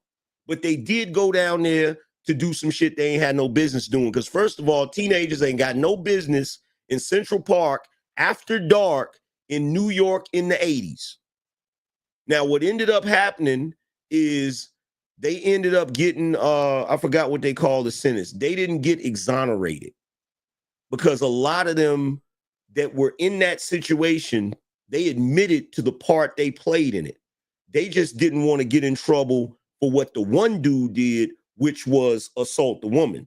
But they admitted that they were down there doing stuff they didn't have no business. Now, when you look at the ad that Trump put in the paper, if you read the entire ad, at the very beginning of it, he said, it's a shame that nowadays families can't even go for a stroll through the park. and he said, Black families, white families, Asian families, Latin families can't go through the park. Now, from my position, it seemed like he was on some shit like he don't like criminals, regardless of what color or whatever they are. Because I don't know any racist that's going to sit there and say, well, it's a shame that Black families can't walk through the park. Why would he put that in there? Now, you could say that he put it in there to try to avoid looking racist. You could make that argument. But me personally, I don't think he's racist. I think he gets the racist title for the simple fact that he's a rich white man. I think that's the only reason he gets the racist thing. And every time you see this man doing things that are not racist, that are actually the opposite of racist, you literally have Black people losing their minds like, why is he doing that? It's a slap in the face. He shouldn't be doing that. He just had the freaking event down there at the White House that was for Black History Month, and announced that he was they're gonna build statues to certain Black figures or whatever. And you literally had Jamel Hill go on CNN and lose her mind talking about him celebrating Black History Month was a slap in the face. And I'm trying to figure out how this works. So when Black people weren't invited into the White House or being able to go to the White House on a regular basis or be celebrated at the White House, we complained about that. Now that they're going down there, we're complaining about that.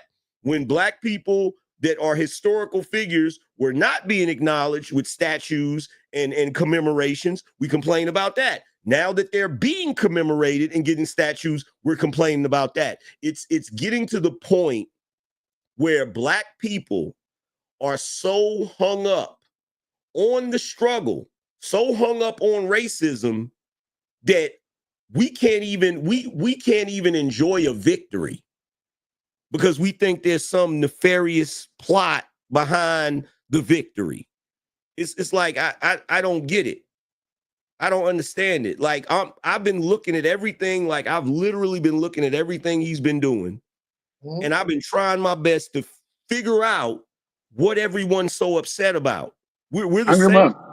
We're the same group of people. We're the same group of people that have been calling the government corrupt for I don't know how long. We're the same group of people that's been saying they've been mismanaging our money. They've been taking too many taxes from us. The moment the man starts doing something that's actually supposed to fix that problem, everybody has an issue with it. It's not making any sense. Angry man. Before I respond to what you just said, I want Mr. Payne to put up that question again.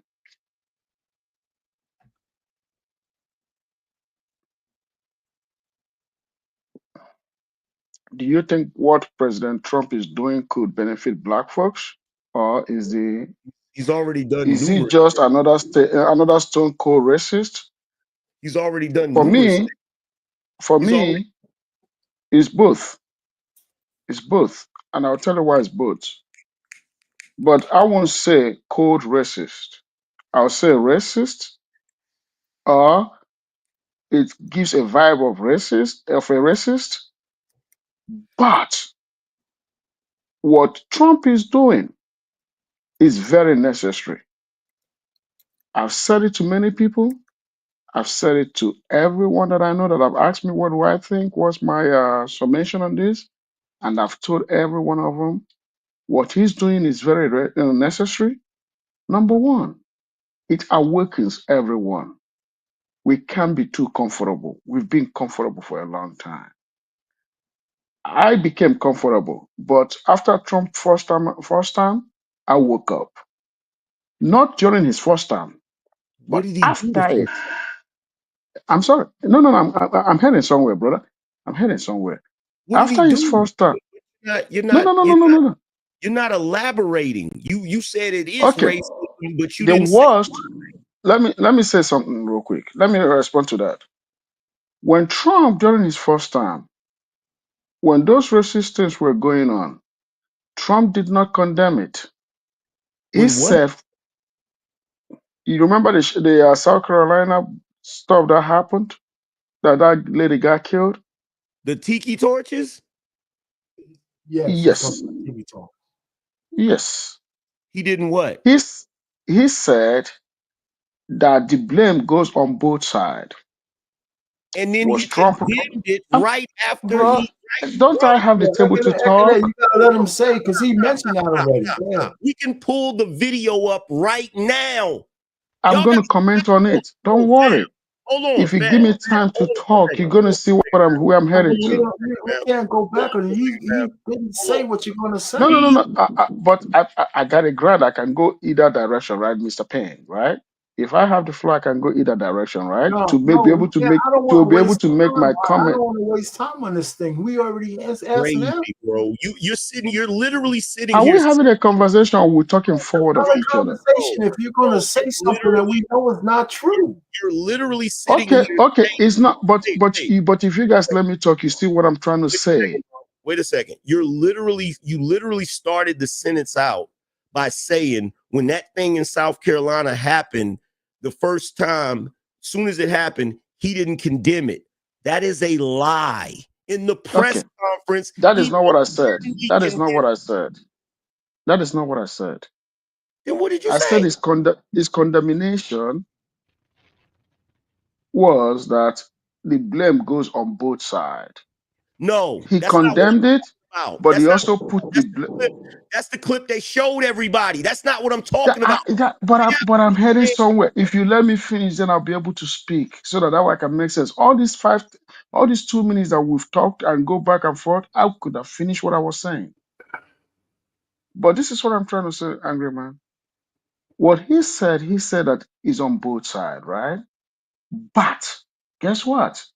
They took it out of context. I understand. I didn't get what he was saying until after his first time, because I was following the media soundbite, right? But after his first time, that was when it hit me. You gotta hold up for a second. Still Alexis talking has to about it go. like Alexis has to wait. Hold on. Alexis has to this go. I nigga want her to shit get the right last here. word in. This right here is nigga shit. He's Yeah, still talking about it like a fact. Angry man, Alexis has to go. I want her to say her last words before she goes, and you'll pick up. Go ahead, Alexis. Thank you. And thanks for coming up. Oh, no problem. Now I got nothing but love for you, baby. Hey, so can you put the question up again? Yes, ma'am. Okay. Because I feel like we got off on the racist part.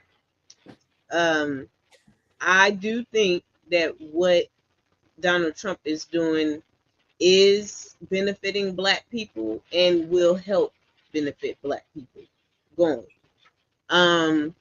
One thing, especially I like what Unc said about him, being old and a rich white man. However, I can see that based on the age.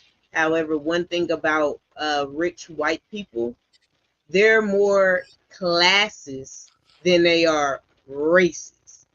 Because what he's doing right now, they really thinking that it's affecting a lot of white people are up in roar because they think DEI means nothing but Black people for some reason.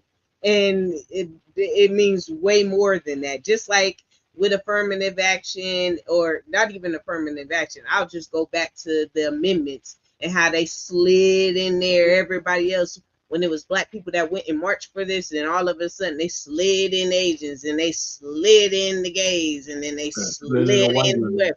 So, but what it all comes down to is that, yeah, rich white people, especially old, can be racist, but rich white people are more classes than that.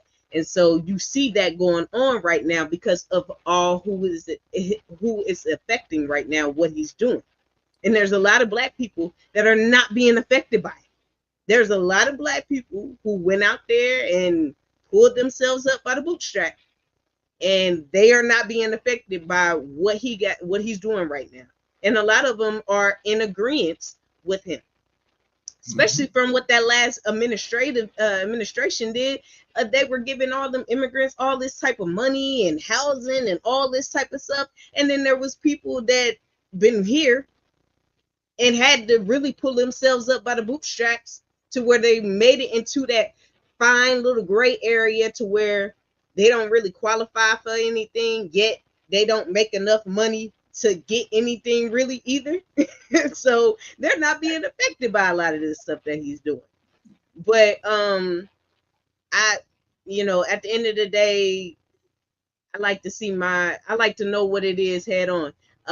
When I lived up on the East Coast for a little bit, I had encountered some people that were different. And me growing up and becoming a young woman, and there's people that like they do some grimy stuff, but you mess with them because they have other good personality or traits. But then there's that one part you just know, like, I ain't about to go here with this because they on some other stuff. And so I appreciate knowing who my people are, even if Donald Trump is racist. At least I can see it. And I know how to maneuver, and I know how to take things. And because at the end of the day, all the stuff he putting out ain't saying, oh, well, if you're black, then no. So whatever he putting out there and it's going to help me, I'm going to take it. Shout out to 47. But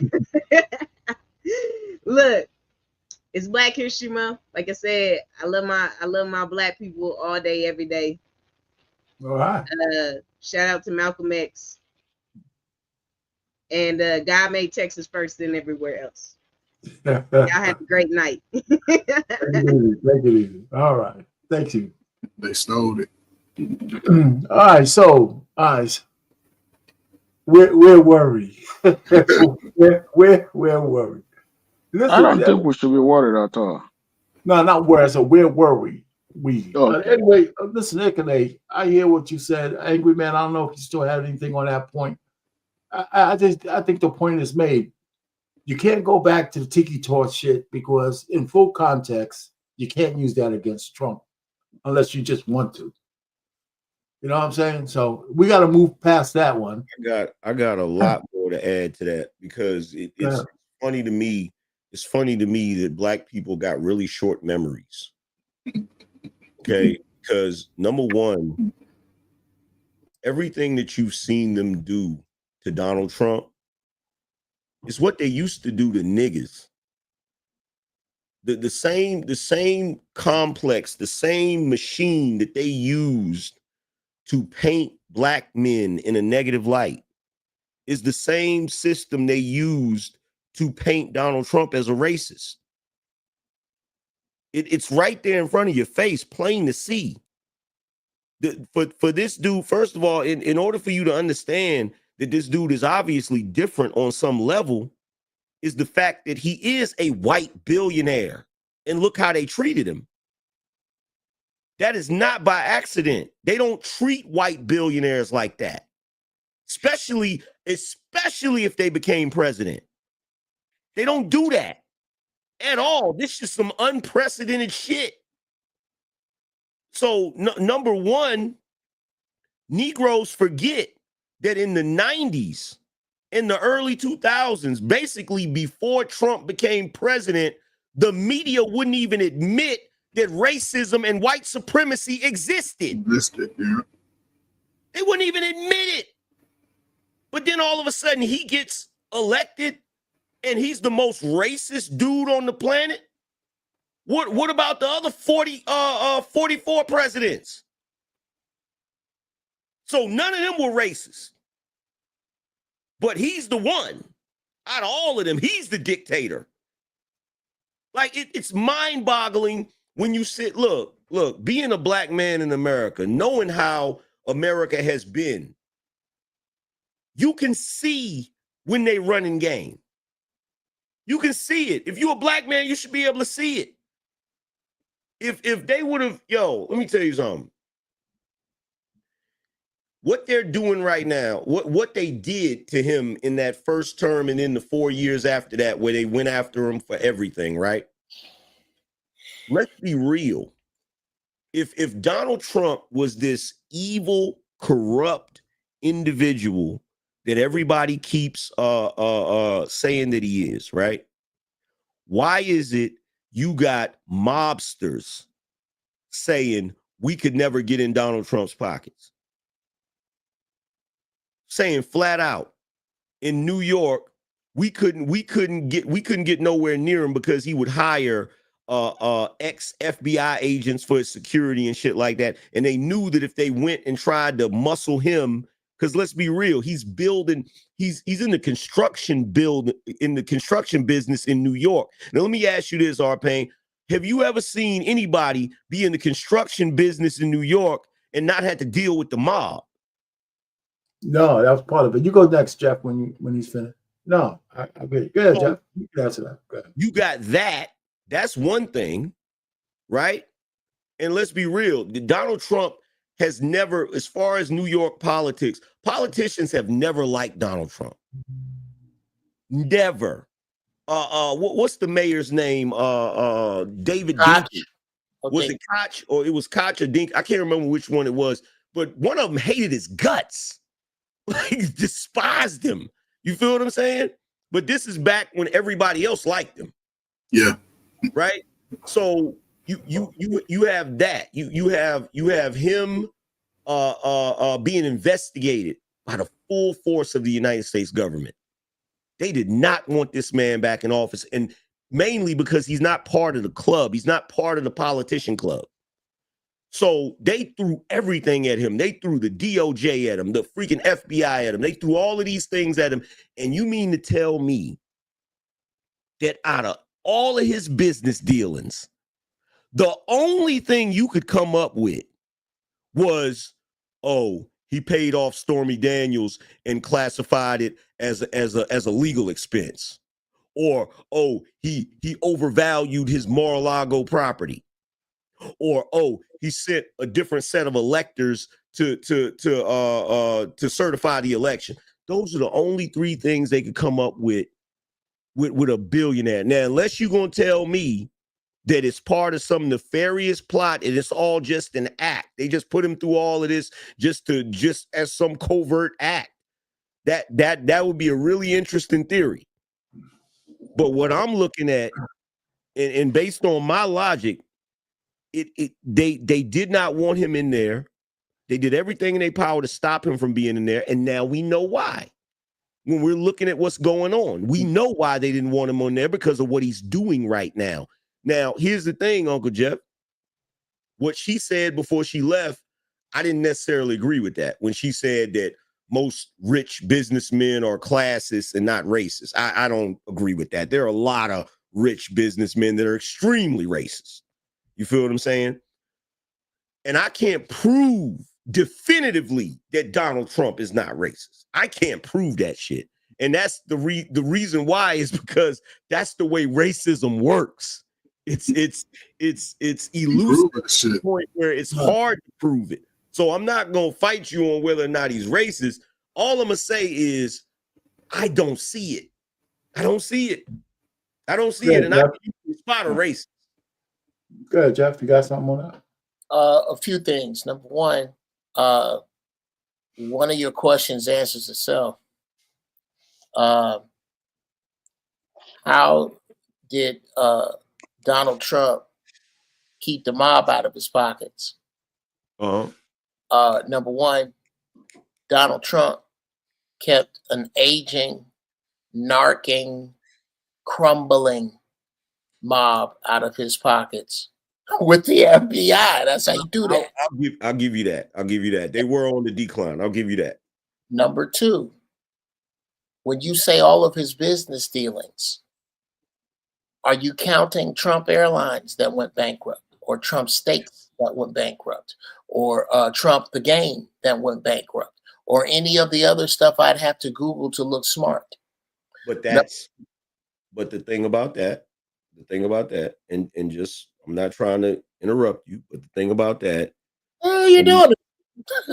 Yeah, but I just got to address it because, I got ADHD. I got to say it when I'm thinking. Oh, God, bro. Come on, man. I'll let you go ahead. My only thing with that is I'm trying to point out the nefarious stuff. You see what I'm saying? Like I was getting to that next. Right, go ahead. My blood cousin, as in my mother's brother's son, lost his glass business because he was putting, he used to brag about it for a minute, about the fact that he was in business with a bigger company that was in business with Donald Trump, when his business model was this: everybody's heard half up front, half when the job is done. What Donald Trump would do, which is what he did to my cousin's business, my cousin was subcontracted to work with the business that put the glass up in Trump Tower. It was a $12 million contract. Trump gave $6 million up front. And when they put up all the glass, he didn't pay the other $6 million. He told them to sue him and get it. And what he did was he bankrupted the LLC he was doing business under. This is a Trump formula. That's corrupt. That's hey, look. And yeah. But here's the thing, though. Here's the thing about that, Uncle Jeff. And I'm not saying that's right. I'm not saying that's right. No, I didn't say whether you said it's right. You asked for examples of his corruptness. You gave me an example. But see, here's the thing, though. And I got to point this out. You're pointing out corruption from what we as Black people deem corrupt.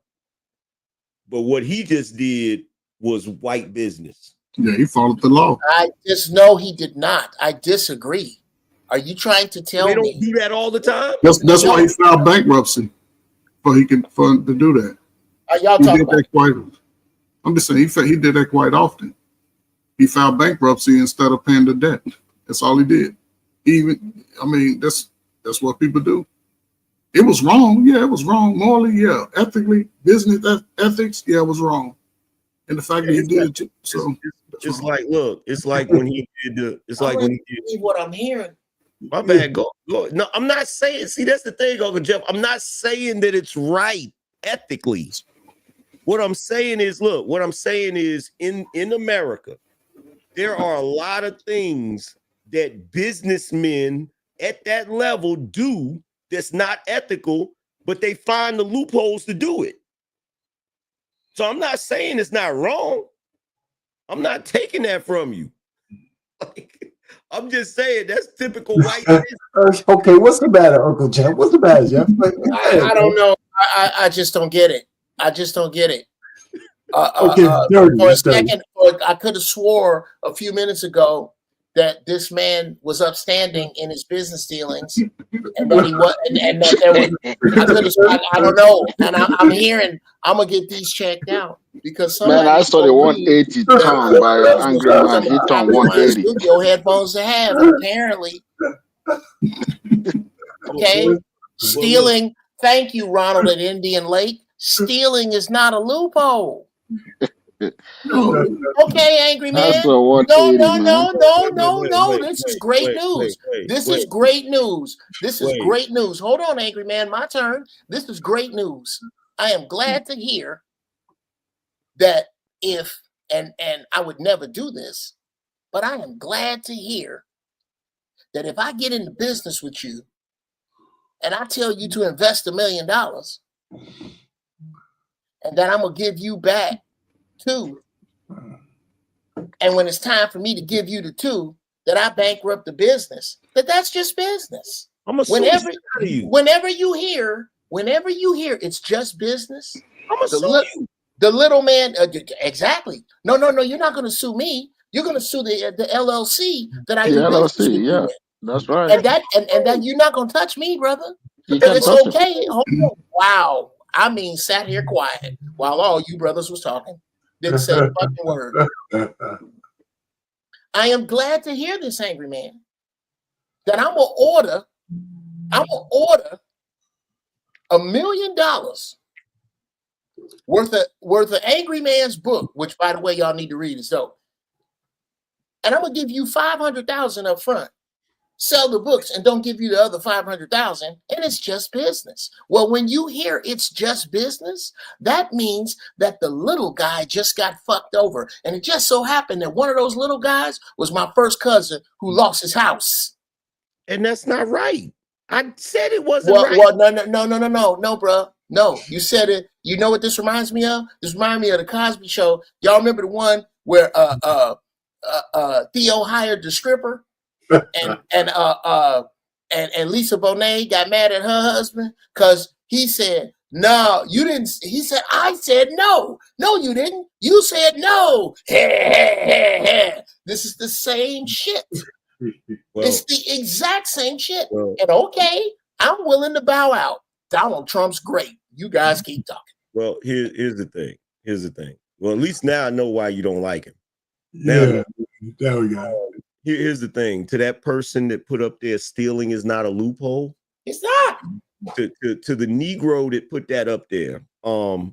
Let me ask the brothers up here a question. Matter of fact, I'm going to ask R. Payne, and I'm going to ask Coach Ferg, and I'm going to ask Uncle Jeff. When was the last time any one of you was in a car accident? It's been years, but yeah, I have been. It's been years, right? 20 years. Right? A few. A few years, I'd have been in a few car accidents. I'd have cut some cars up. Okay, it's been a few years, right? Yeah. Right. Do you still pay car insurance?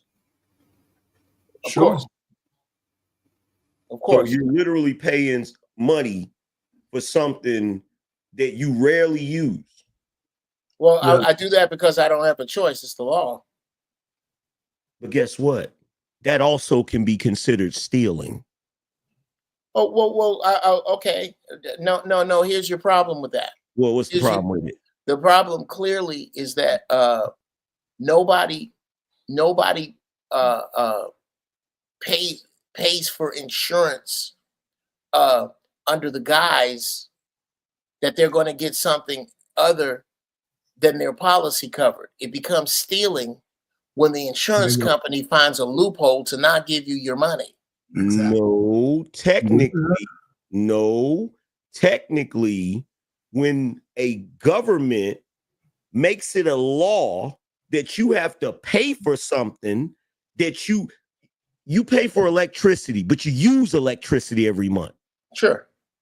Okay. You're paying for insurance, but you could be a person that gets an insurance policy at 18, pay for that insurance policy until you're 40 and never been in a car accident. Okay. Never mind. I'm pleased because I have absolutely no idea what that has to do with stealing $10 million worth of women. Insurance is not stealing. Insurance is not stealing because I got to tell you why it's not stealing. What it has to do with is this is white business. Okay, that's fair. That's what I'm saying to you. This is white business. Business is structured in a way where everything is contracts and legalese and all of this shit. And I don't care what nobody say. Insurance companies charging you a premium every single month, and you leave that insurance company and you never got in an accident, you should get every last dime of your money back. And you are absolutely right. I just don't have, and yes, you are exactly right. And not unlike the interior appointments to the 1949 Chrysler Eisenhower parade car, I don't have a fucking idea what that has to do with this. It has everything to do with it. Well, help me out. Help me out. I gotta say this, angry man. Having insurance is very good to have an insurance, but what you got to say that I got to agree to is this, right? The premium is just outrageous. That's the only thing I can say. It's good, it's necessary to have insurance, but the price we pay for the insurance is outrageous. That's it. It's legalized stealing. It's legalized stealing. To make. Okay, let me tell you something. Okay, let me say this to you. Let me say this. Angry man, let me say this real quick. Let me make my point because Uncle Jeff is still trying to figure out what my point is. I sure am.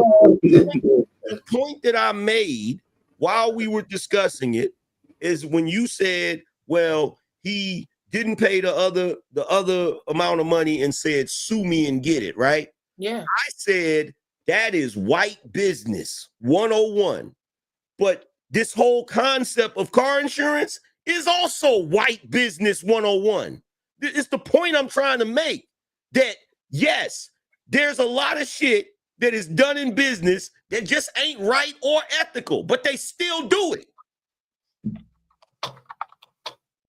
That is 100% correct. How about you? I just Jeff? don't know what this. Jeff is only arguing the coloration. The coloration. No, That's you what know Jeff is what? arguing. I stand accused. I stand corrected. Let me correct myself. I did not know him to be this this patriot that we can stand behind before tonight. And I'm gonna call my cousin and see if I can get him to see it this way, since he finally got a house about 8 years ago. I'm gonna see if he or the scores of other individuals that Donald Trump formulaically screwed over. I'm sorry. I'm really going to. I aspire to elevate my mind to see Donald Trump the way you do, Angry Man. I just don't right now. No, and the it thing could is, be my, Everybody, hold on for a second. Hold on for a second. Hey, man, I've been here for hours. I can't even get 1 minute of statement. Oh, you've had plenty of minutes. Let me get out the way. I'm in the way. Hey, are you there, Braxton? What's going on, man? Welcome to the show, man. Welcome to the show. You got anything to say on the topic before we go to the next thing? Because I think we hit this one big. We can't even see you with your banner there, man. You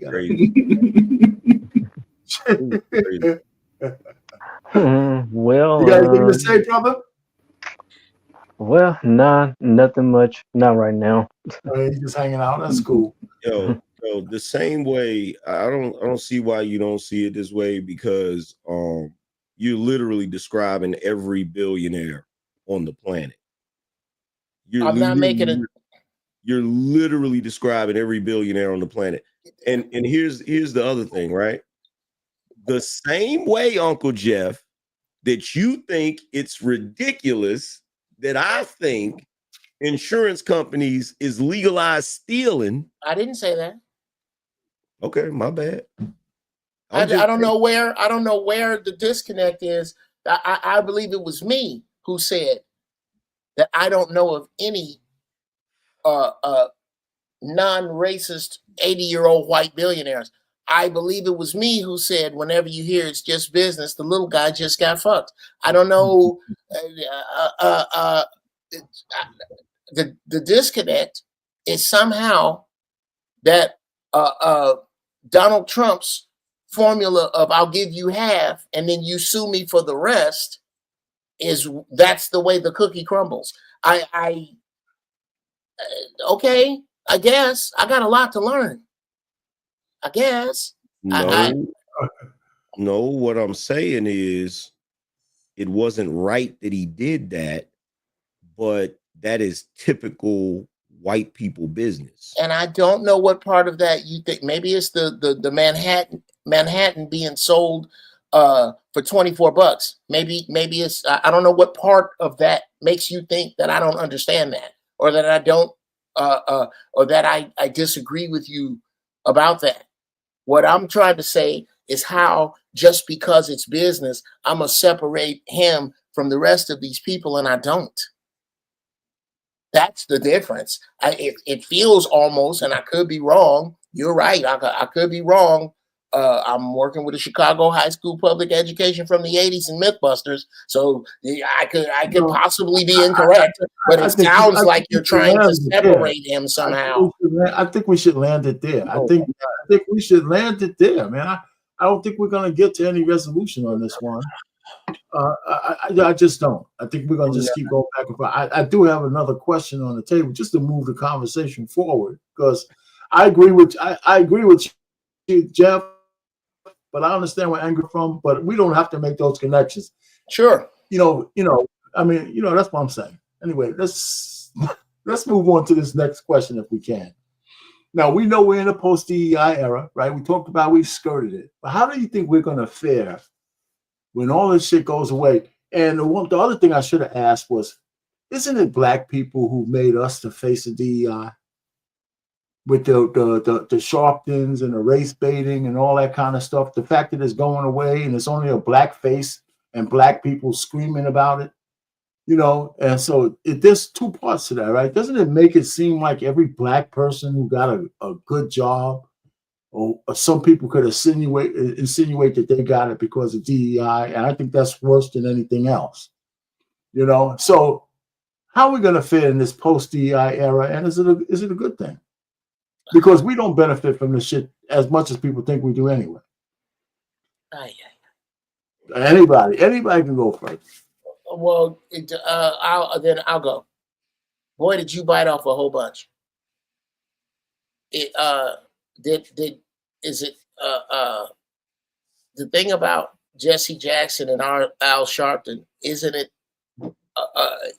us who made this? No. I didn't say Jesse Jackson, but I know we don't. Go ahead. I was just putting all of the untrustworthy Jasper ass shade tree house coons together. Excuse me. Yeah, I'm sorry. Go ahead. Okay, this narrative that DEI and welfare and all of that was put on us by a media that they didn't own. Of course, he was who they put out front. But if it wasn't him, it'd have been another Jasper ass shade tree house coon. So I think that point is I don't know why you brought that up. I don't think it's intuitively obvious to everybody, but maybe like to you it is. But for the most part, when we hear people in the media talk about DEI and they put a bullhorn in front of somebody protesting that is going away, it's usually a black face, and a lot of time a black female face. Well, sure. Well. Doesn't that cause them? Let me finish that. Doesn't that kind of project the image that it was only to our benefit that we had it in the first place because they used black faces to defend it? Well, what about the show Good Times? Well, what about Claudine? Okay. Again, welfare and food stamps by default made it to black people. It wasn't for them. It was for the poor, ignorant, illiterate white people in the Appalachians. It has never ever been. Black people make up 13% of this nation. It is never the drain. If you took the drain on this economy and who did it out, you would be taking, number one, a great many of the immigrants that Donald Trump is throwing out, and poor, ignorant white women. Those are the two biggest drains on this system. But you don't see those in movies. You don't see it in television. That's who. It's very simple. There are more poor, ignorant, illiterate white people in this country than there are black people, period. And anybody here in the chat or will watch this later, if I'm wrong, so is Google. You'll look it up. It's not that hard to look up. There are 300 million people in this country. If 30 million of them were the only ones on welfare, that's only 10%. And that's all of us. That's everybody on this show. That's everybody you know on this show that know how to do the electric slide and don't put raisins in potato salad. That's all of us. That's not who it is. We have been painted with the face of it. That's right. So right. Brother Jeff, based on what you're saying then, and as I bring it back to us, because, you know, we talking about everybody who's moving forward. If we get a bad rap in that sense, right, and we, you know, which if I'm hearing you say, most black people don't move the way that they try to portray us in the media or whatever. Mm-hmm. So how could not everybody, most people be a part of the move forward? How could not everybody? Because here's how. Not everybody is ever a part of the move forward. As a matter of fact, in human history, could you pick out a group of people that everybody, pick out 3 groups of people I'll give you the Amish. Pick out two more groups of people. But I'm talking about. Oh, no. Wait a minute. I'll give you the Mormons. I'll give you the Amish and the Mormons. Now pick out a third group where everybody moves forward. But this is what I'm saying though. This is a future. That moving forward for us is a space that we never seem to have taken advantage of. And we all understand the systemic issues that have been plaguing us. And now we on cruise control. It ain't even really, whether we black or white, we're on cruise control with it. Okay. So what I'm saying is, I would think it would behoove us, whether we 25 to 55, 65, to sort of find some common ground. Hey, listen, I'm going to say amongst the men, because everybody ain't a leader in the truth. It needs to be some hardworking soldiers that are willing to put in the work, because we on the other side. Bird, I'm just saying, man. The point you're making, I'm sorry, I hate to bust your bubble, man, but the book of Revelations already made your point. Well, Nostradamus has already made your point. The Apocrypha has already made your point. It is going to be exactly them, and it ain't going to be everybody, because it never is. Those very men you're discussing. The problem is, you have the same problem that my brother Israel Mills had, that I call Noah's disease. Noah watched and listened to some of his best friends drown. Yeah. And you want to open the door to the ark to save everybody, and all it's going to do is drown you, your family, and the animals. No. This movement you are discussing, is happening as we speak. I know plenty of brothers, that are moving forward, but they are in the vast minority. Most of us. Well, but this, I don't know who you. But a lot of brothers, Uncle Jeff, you got to understand, a lot of brothers ain't found their ground yet, and they're not going to. It's too late. It's too late. But you can't say that, because well, I'm not saying it. Revelations is saying it. The Apocrypha is saying it. Nostradamus said it. I'm not saying it. I understand that, but the Book of the Dead says it. But we all have friends and people that we know who have. And some of them are going to die first. Yes, some of them are. Most of. Let me press your bubble for you right here and right now, and so we can get this out the way. I'm not gonna stop. These niggas you are begging for, or that you are talking about, we got to save. No, I'm not saying that. Brother. Well, I can't tell you what it is, but I can tell you what it looked like. And it looked like you are, if 100,000 of us are what is going to move forward. It looked like you want 110,000 of us to move forward, or 105,000 of us to move forward, or 103,000 of us to move forward. And the very bad news, Ferg, don't anchor yourself to the number. I don't have a crystal ball. I was using those numbers as averages. If you need to average higher, play with the numbers in your own head.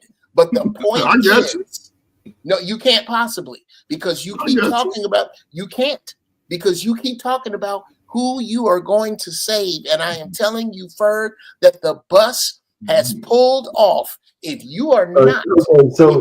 But Uncle Jeff, first of all, Ferg, you got to save who you can save, and the rest you can't save. That's it. But here's the point y'all missing. Y'all think I'm saying go out and save. No, I'm not saying that. I'm saying that in this time, we're supposed to have all this modern knowledge. They shit on the history of whatever people went through. They shit on whatever. This is the greatest time for any individual, man, woman, whatever, to figure that shit out, because at some point, listen, they have to be willing to put in the work. This is to move forward. You have to be willing to do it. Don't expect me. Don't expect Uncle Jeff, Angry Man, Egan Man. Don't expect none of us to work with you unless you're working for yourself. And if you don't do it as a man, you're gonna age out whenever. You're gonna be Coach, you're correct. You're correct. Wait, hold on. No, you're correct, but it's still save who you can save, because everybody who listened to what you just said still going to be in the minority of the people who are going to actually do something about it. Thank you. This wonderful big number. The number is small. If I'm wrong, the Bible's wrong. If the Bible's wrong, the Apocrypha's wrong. If the Apocrypha's wrong, the Egyptian Book of the Dead and Nostradamus, all these people are wrong about that agenda. Look, Henry Kissinger was wrong when he said that we need to get rid of 2/3 of the Earth's population, and here's the plan, and it's in full effect. All of that has to be wrong in order for you to save one soul. So let's just give about a number that you said, 100,000, right? No, let's not, because I told you I know. Let's use your number. Let's use my number, right? Yes. If it's 35, 40 million of us, right? Yeah. You can take so, and I would, as far as age, I think it's sort of even across the board, whether it's men, women, child, all of that, as far as the numbers, right? But the total amount is 35 million, right? So 17 and 18 or whatever, however you want to flip it, right?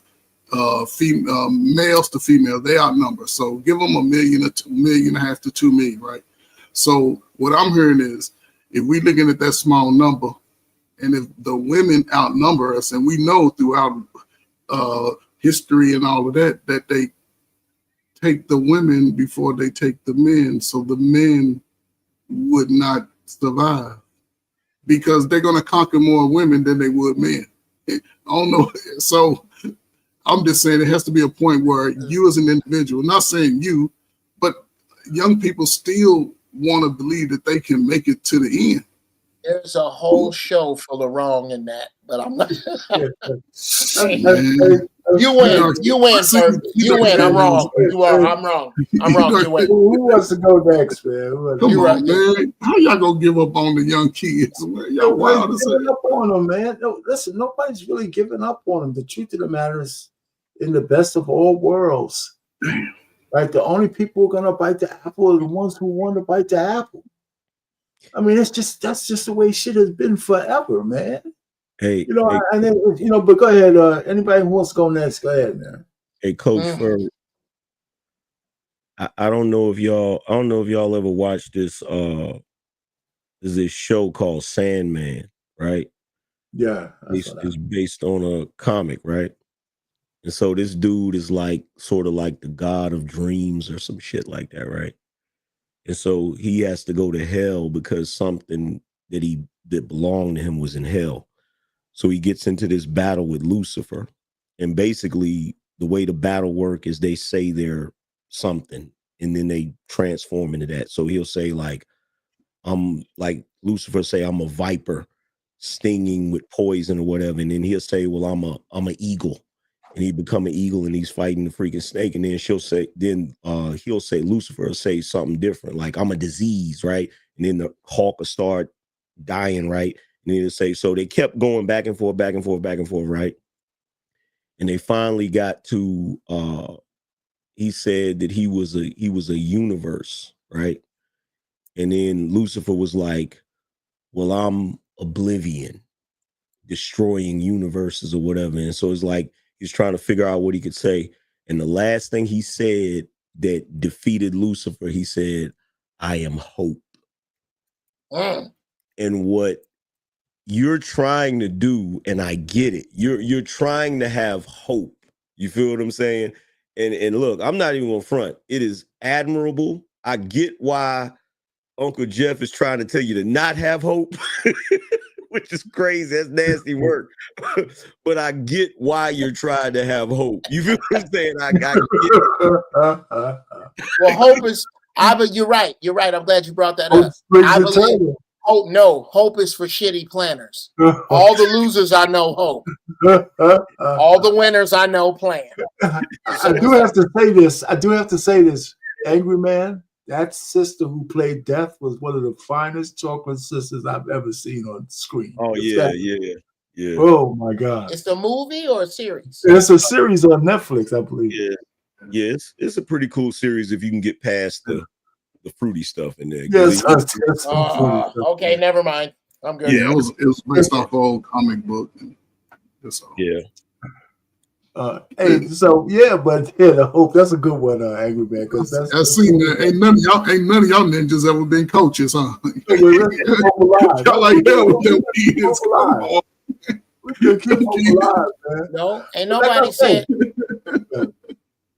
Again, let's get to the brass tacks. So basically everything that we're saying is, I'm telling black folks, with all the shit that's going on right now, if you have the drive and the initiative to get to where you got to go, we're going to be just fine. I think we've been through a whole lot worse than whatever Donald Trump is doing. Matter of fact, if he raises the ships he's trying to raise, we're going to benefit from it. No, the only thing that's the problem right now is with what Donald Trump is trying to do. The only problem that's gonna arise, because the tariffs that he's put on China, it's already got Apple planning on investing, like, I want to say, I forgot how many billions, 50 billion, 500 billion, I can't remember. 500 billion to have facilities over here.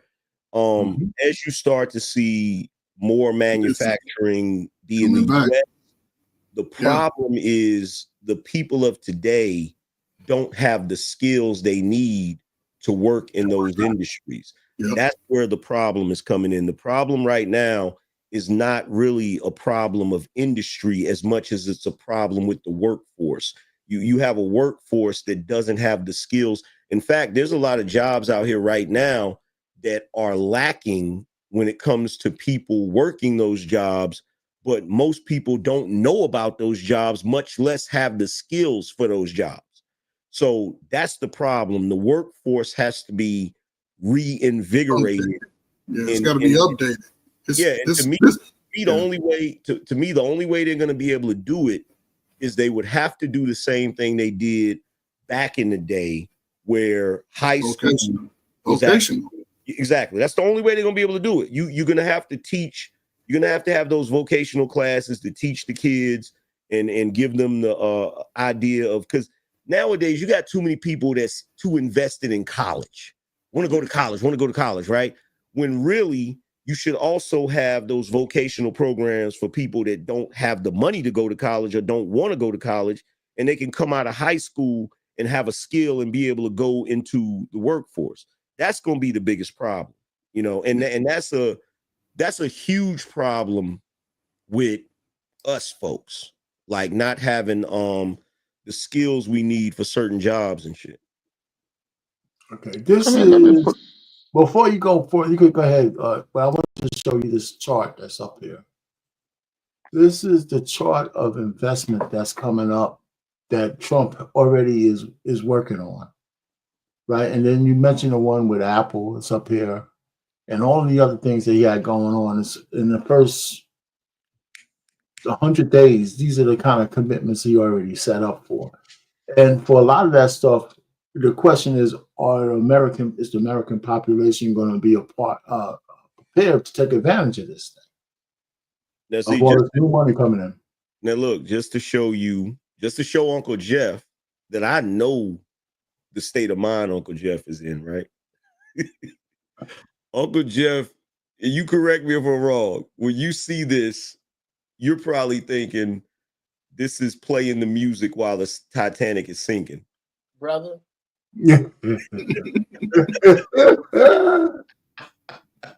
Brother. We are on the Titanic post-iceberg, arguing about where the deck chairs go. It is my opinion, like I said before the election, if Trump wins, buckle up for the Handmaid's Tale. If Kamala wins, start working on your Mandarin. I really believe it. I don't see. I don't. In order for me to be wrong, then when Rome fell, I guess that's history we shouldn't learn from. I don't. Yeah, but see, the thing about it, historically, let's be honest. Let's be honest. Historically, the reason why you have these cultures falling, it's not necessarily because of like this situation. It's not necessarily because of Trump. Like that rot was already there. Sure. That rot was already there from the moment that we stopped prioritizing family and male leadership. That pretty much sealed the deal right there. The moment we got to the point where we start entertaining fantasies as reality, where you got grown men sitting on shows screaming at another man because he said that a biological male was not a female. When you got that type of stuff going on, it is what it is, man. Like every civilization, the moment it starts going into that type of territory, I don't think any civilization has went this far with it, but every time it goes into that territory where you start having sexual liberation and sexual freedom and you get rid of monogamy and all of those different things, that usually spells the end of that particular society. Yeah, I gotta say something real quick about Trump. I saw what you put up, Mr. Penn. Mr. Penn, if you guys can go back to 2008, in 2006, and 17, when Trump won election, what did he promise us? He promised us infrastructure. And infrastructure was coming up in Congress every month for 4 years, and no single infrastructural bill was passed. But guess what? No, let me finish, Mr. Angry Man. You gotta let me. Just go ahead. Go ahead, man. Go ahead.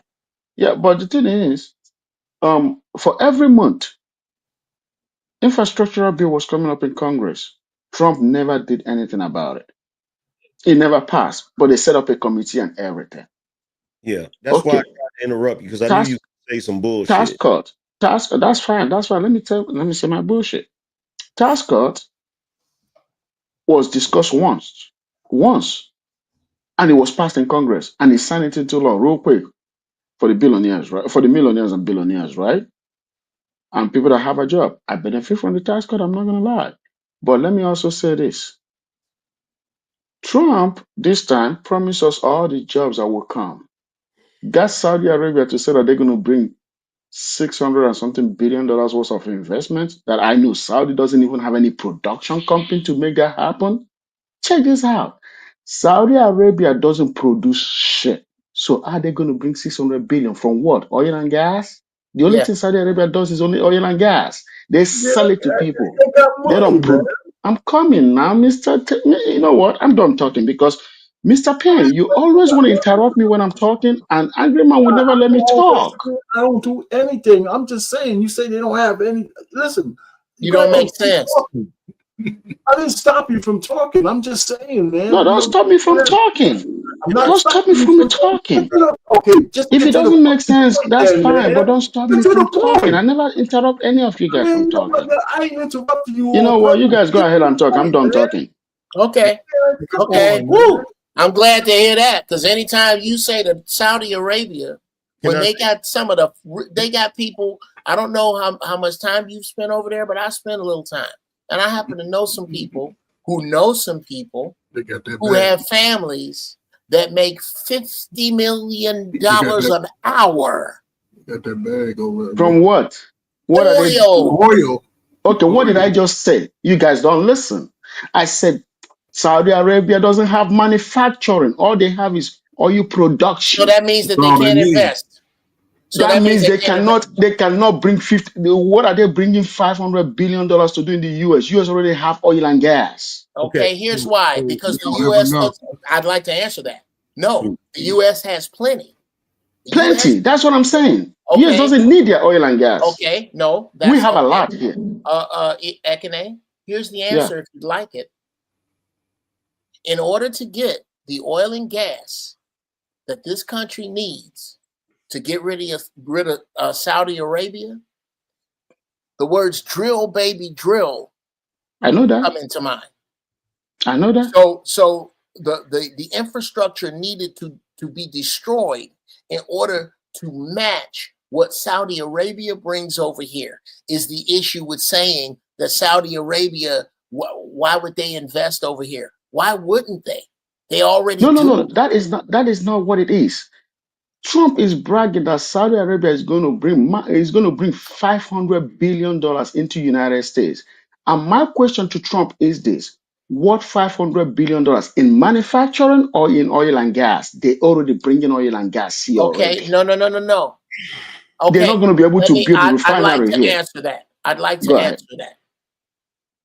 They're not bringing oil and gas here in investment.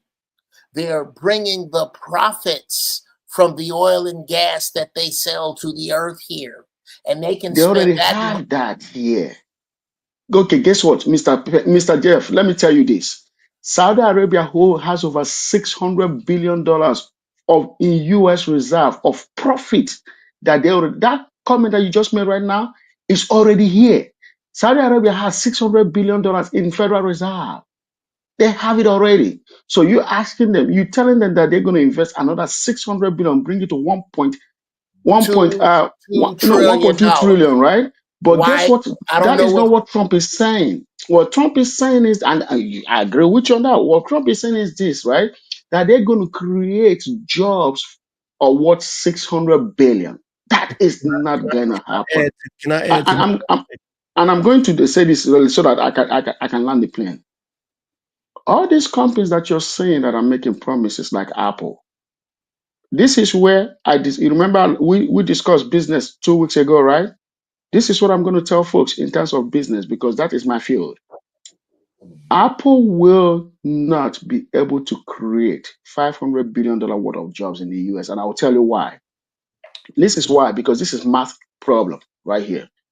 If Apple create $500 billion worth of investment in the US, Apple has to make profit, right?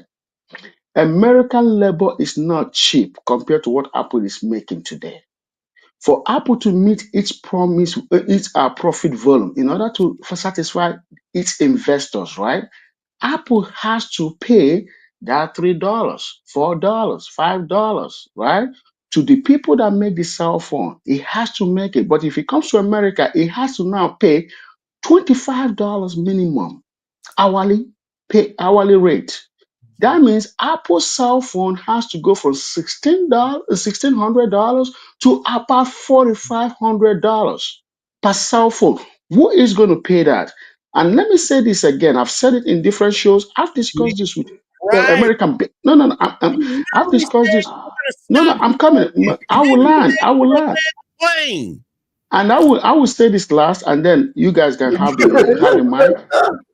This is what I discussed with an American business guy. This guy is a very wealthy guy. We have this conversation, and this is what I told him. I said to him, only 25% of American consumers can afford made in America. The rest cannot afford made in America. What in America? Oh, made in America. Okay. Okay. Yes, so only 25% can afford made in America. So first of all, in Trump's first administration, where he was talking about infrastructure, you don't know what you're talking about. Number one, Trump can't just unilaterally do certain things outside of an executive order. And I don't know if you know or not, but when Trump was in office the first time, there was opposition all around him. There's a lot of shit he was trying to do that he couldn't get done because of the Mitch McConnells and the Chuck Schumers and all of those individuals. You don't know what you're talking about, Akene. And then here's another thing that really annoys the crap out of me. What annoys the crap out of me is when people from other countries lecture us about this country when we don't get to lecture you about your country. Okay, this is where this conversation ends with me. Let me put this real quick because this is bullshit. I've lived in this country for 22 years. I get to say economic part of this country because it affects me. Okay? Shit. I can say it however I want. I have job. I have a company in this country. Couple of them, and it affects me. You see what I'm saying? And what I got to say to you is this. When you start creating jobs, then you talk these talks because I do.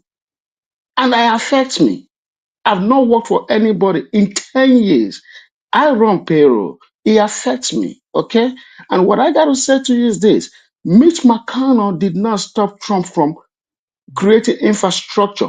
Trump did not want to do it. Okay, let me Because guess stop what? you. He had the Senate and he had the House, and that's the same thing. I don't like Joe Biden. I don't give a damn about Joe Biden. Right But here. he did it with the same thing Hold on. Trump Let me had. stop you. Let me stop you. First of all, Kenny, I don't give a crispity fuck how many jobs you create. That's number one. Okay. Because if you really want to be honest about it, until the people of your country start talking about giving us some damn reparations for selling the majority of us into slavery, I don't give a damn how many jobs you create, brother. And guess what? My people that sold people into slavery, they don't know the story of how it happened. Because one day, you and I are going to sit down. Angry Man, I will come to your show and I will educate you what happened, because you do not know what happened.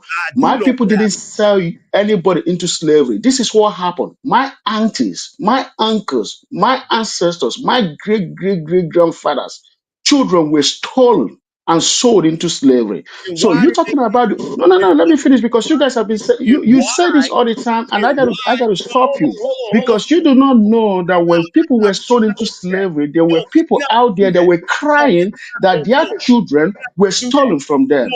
My great grandfather was stolen and sold into slavery. If you don't know that, he escaped. Hold on for a second. First of No, so all, you don't play that card, brother. Because my ancestors cry over their children that were sold. Some people died waiting for their children to come home, to come back home. You don't know that. If in fact, number one, if no one sold anyone into slavery, then why the hell is West Africa issuing apologies for it? That's number Guess one. what? West African is not issuing apology for it. Hold on. Let me tell you this. No, the West African is even asking for the reparation to be paid to them for their children that were sold into slavery. It was their children that were sold into slavery. This is filibustering right here. So number I'm one, not saying filibustering because you don't know the story. You don't know the story, man. It's somebody's child that was sold. I do know. It may have been your uncle, but it was somebody's child in Africa. I can let him finish saying so you can go back. Go back and forth. That's what happens when you're telling the truth. When you're telling the truth, people talk over you. But you've been cutting me off for the past 3 hours. Let him finish, man. Go ahead and talk. Whenever you telling the truth, niggas will talk over you so that the truth can't be heard. Number one, if that never happened, then why do you got countries in West Africa issuing apologies to Americans? And number two, if in fact we were stolen instead of sold, then why the hell haven't we been given reparations for being stole? It don't matter. Stole, sold, don't matter. It matters. It does. And if you want us to have that conversation, we can have that conversation on why it matters. You know why it matters? You know why it matters? Because I'll tell you why it matters. My great-grandmother was in her house, sent her 4 kids to go to the stream to fetch water. No, her 3 kids to go to the stream to fetch water. Mojeku, Okafor, and Igwagu. They went to fetch water. And guess what happened? Igwagu never came back from the stream. And my great-grandmother cried all night, cried every day for 4 years.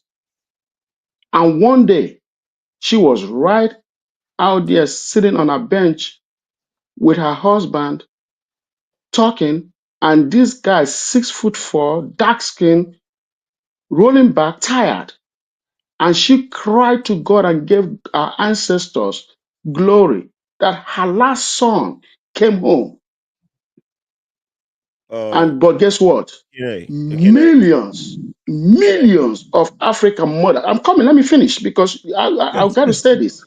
Millions of African mothers over 400 years. Millions of them didn't have that luck. Akene, you need to understand something, and this is what you need to understand. You have a country, which means I don't give a shit. Guess what? I don't care if you give a shit.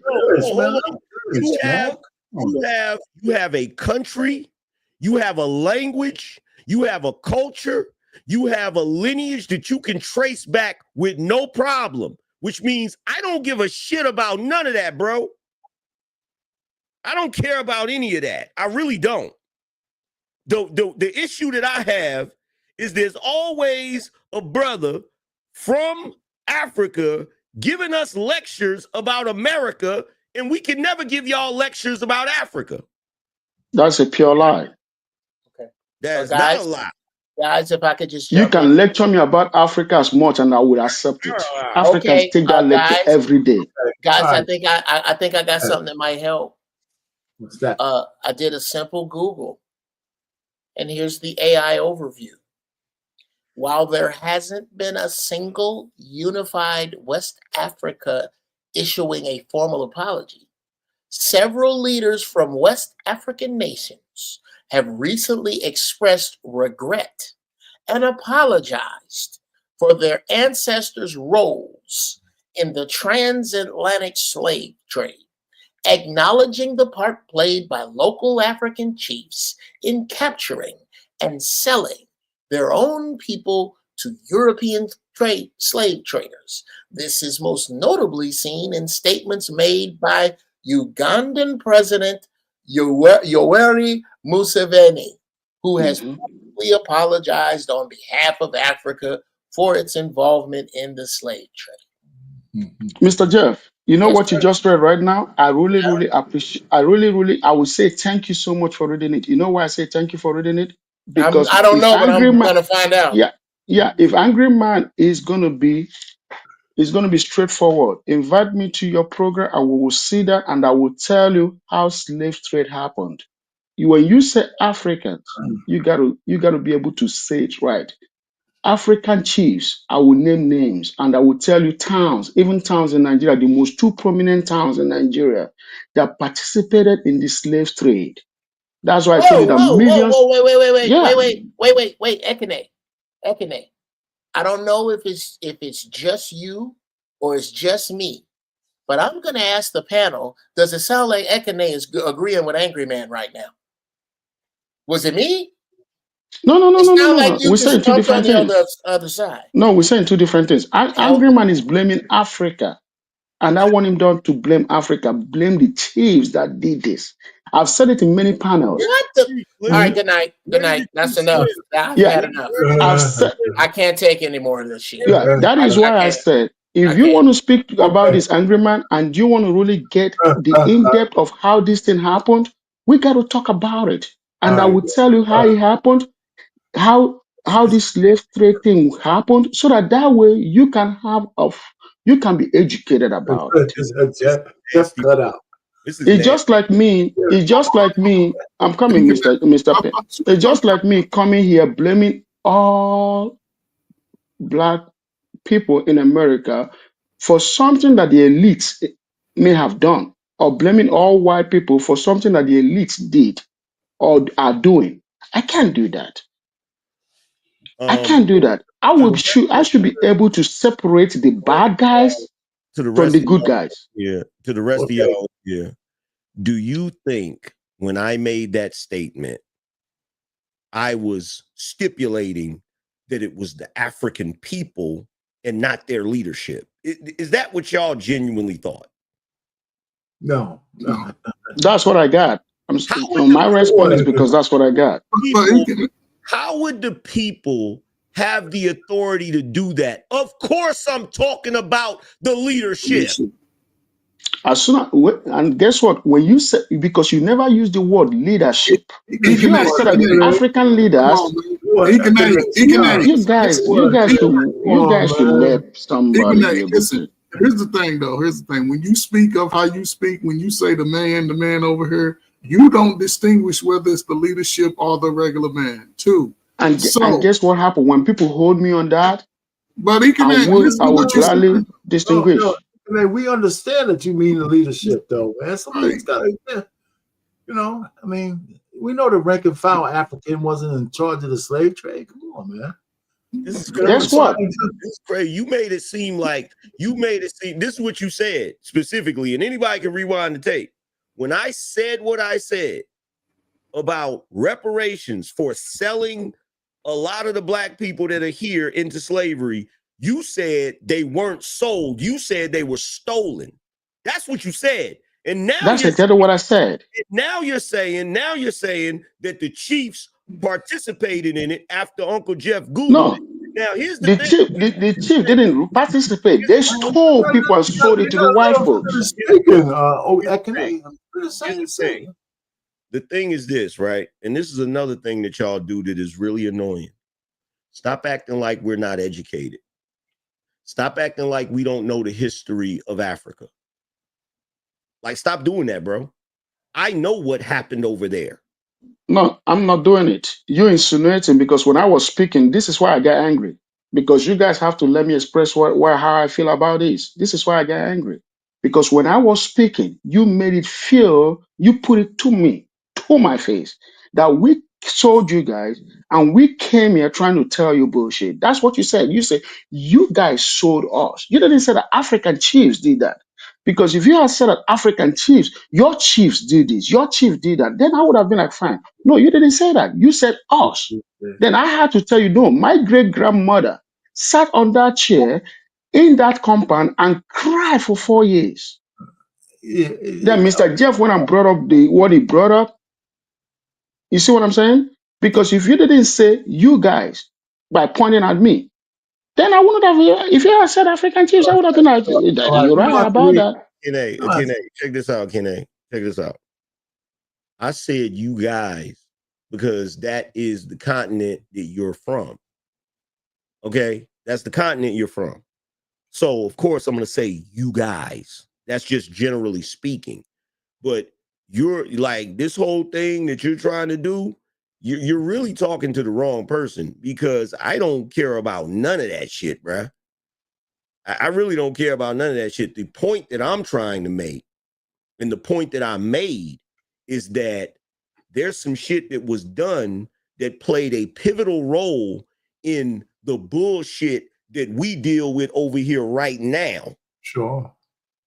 Okay? So the fact that we're having a discussion about systemic racism, and then you have someone from the continent, you feel me, that still has language, still has all of that, and giving us a lecture about the bullshit that we gotta go through over here, even though you've lived over here. Your experience is not the same experience as ours. I hate to tell you, but it's not. It's not totally the same experience. You feel me? Now, as far as you talking about the people, I'm not putting it on all the people of Africa. That doesn't even make sense. There's too many people in Africa. And Grandma, you're not the only one that have done that. Almost every African American that I know that have said the same thing you said, I've always said, you Africans, you sold us. This is not the first time, man. All right, okay, man. From the very first day I stepped my foot in this country, I've had people even said on this show, told me that we sold them. And I'm like, what are you talking about? We're going over the same thing again, all right? We got to move on. I do have, we're going to end the show. We're going to end the show soon, but I do have one thing I want to ask everybody that's off this particular topic. And I just want to get some quick opinions, and then we gotta get out of here. All right, listen. Here's my impression of why women, especially feminists and especially black women, hate Donald Trump. And I want to question, why do you guys think it? I have my own opinion, but why do you think they have this uncanny hatred for Donald Trump in general? Just from the women's perspective, the way they see him and view him and the way they talk on TV. Anybody want to go first? Because he represents masculinity. He represents masculinity, and he represents patriarchy, and that is a threat to them. That's why. Absolutely. Yeah. Go ahead. Absolutely. Do you guys agree, Coach? What?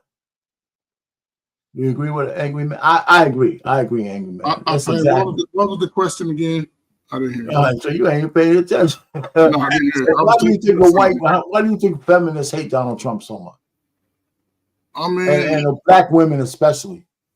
I mean, like I said, man, this is a unique space, and the days of the feminist ideology is pretty much on the decline. Because why do you think they hate Donald Trump?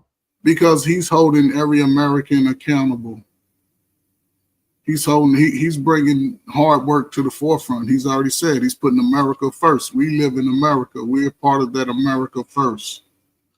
and it's bringing, he's sort of doing away with having your hand out. You're going to have to show that you actually are working to earn your stake in your future.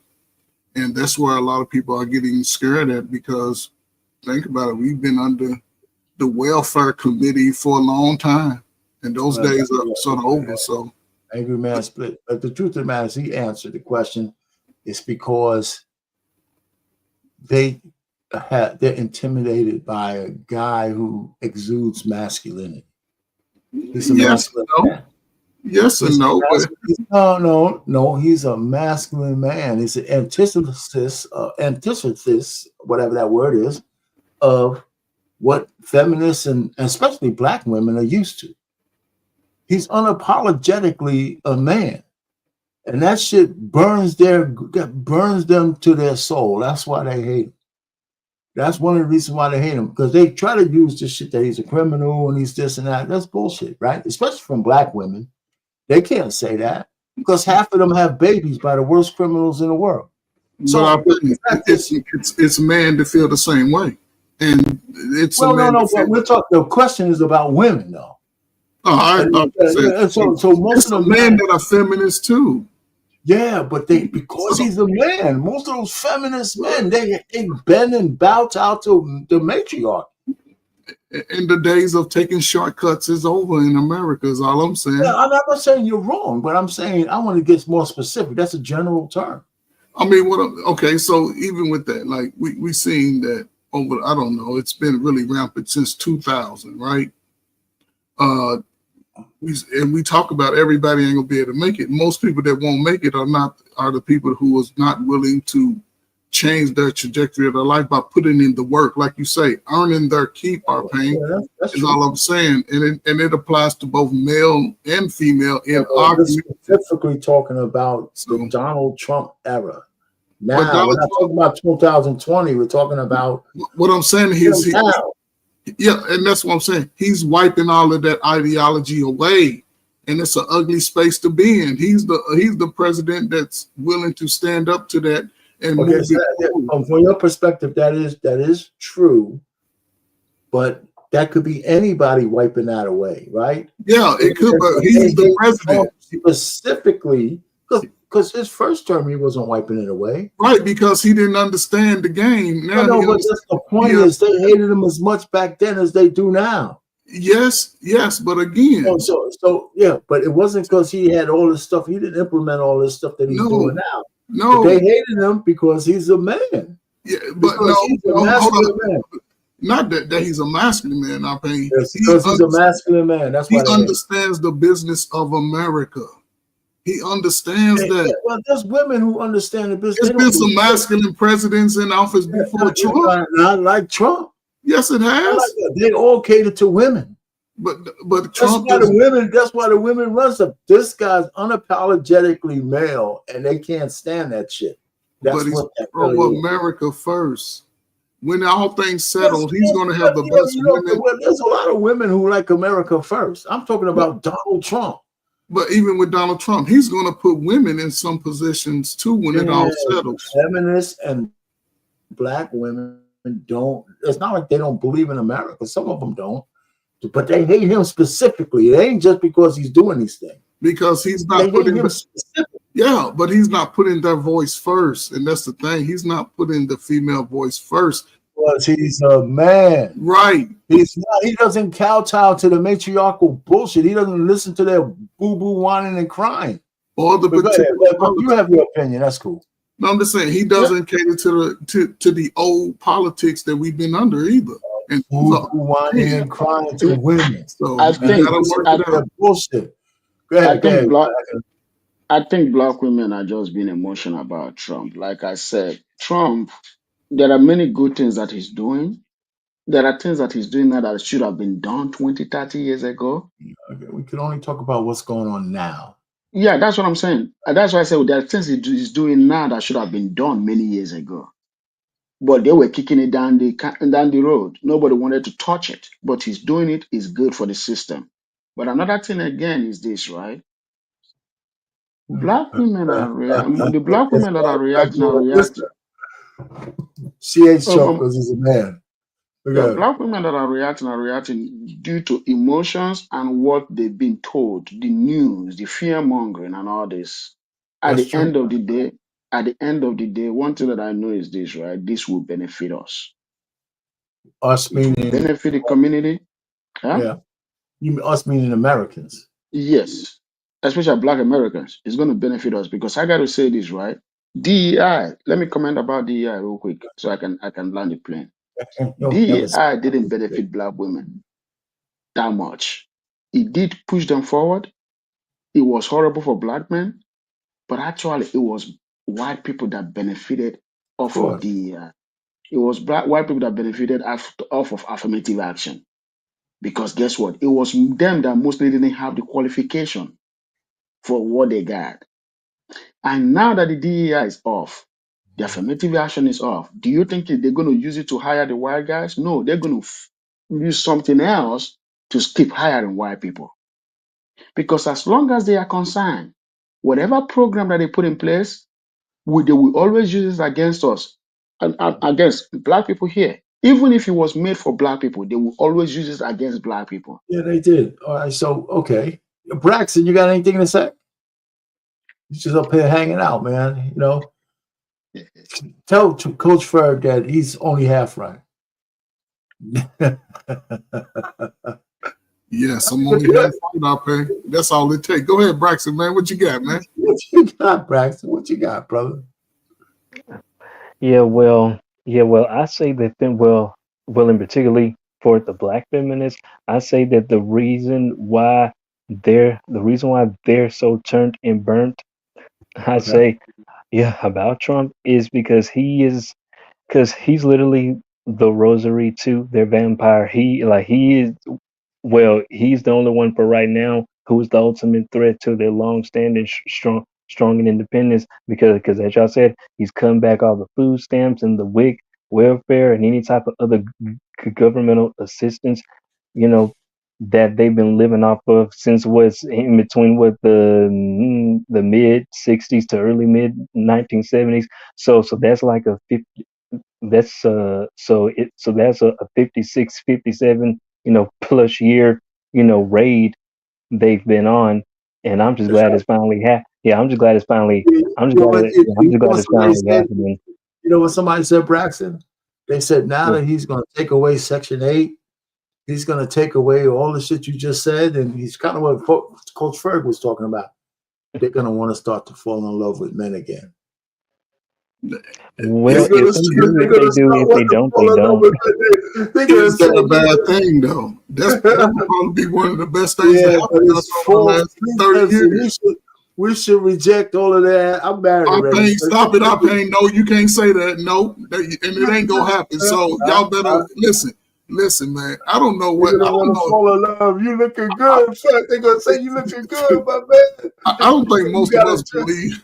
Listen, you can't tease them on that. You can't tease them. You can't tease them on that. Yeah, but I gotta go to sleep, guys. I gotta be up in okay, man. Listen, go ahead, man. Finish the same. I'm gonna say this before you go, man. Shave that shit off, man. Shave it off, man. Shave it. Go ahead and get that dome clean, man. Not your beard. That right there. Let that go. That's over. That's over. Let that go, man. Listen. God, man. It doesn't make my signature, man. No, ain't no signature, man. Ain't no signature, man. You can't write us a signature. That's all it's left. Final thoughts, gentlemen. Final thoughts, man. What y'all got? And I'll make this my final thoughts, man. Listen, man. This is a great time, man, for the brother, man. We've been on women's heels a while, but right now, for a young brother who ain't figured it out, now's the time to figure it out, man. The Olympics will be here in 4 years. America's going to do a lot of changing in the next 4 years. I would take advantage of getting in places where you can position yourself to make the most money you can and do it legitimately. Don't do a Donald Trump business and have to file bankruptcy. Do it legitimately. Create good product. Pay up when it's time to pay.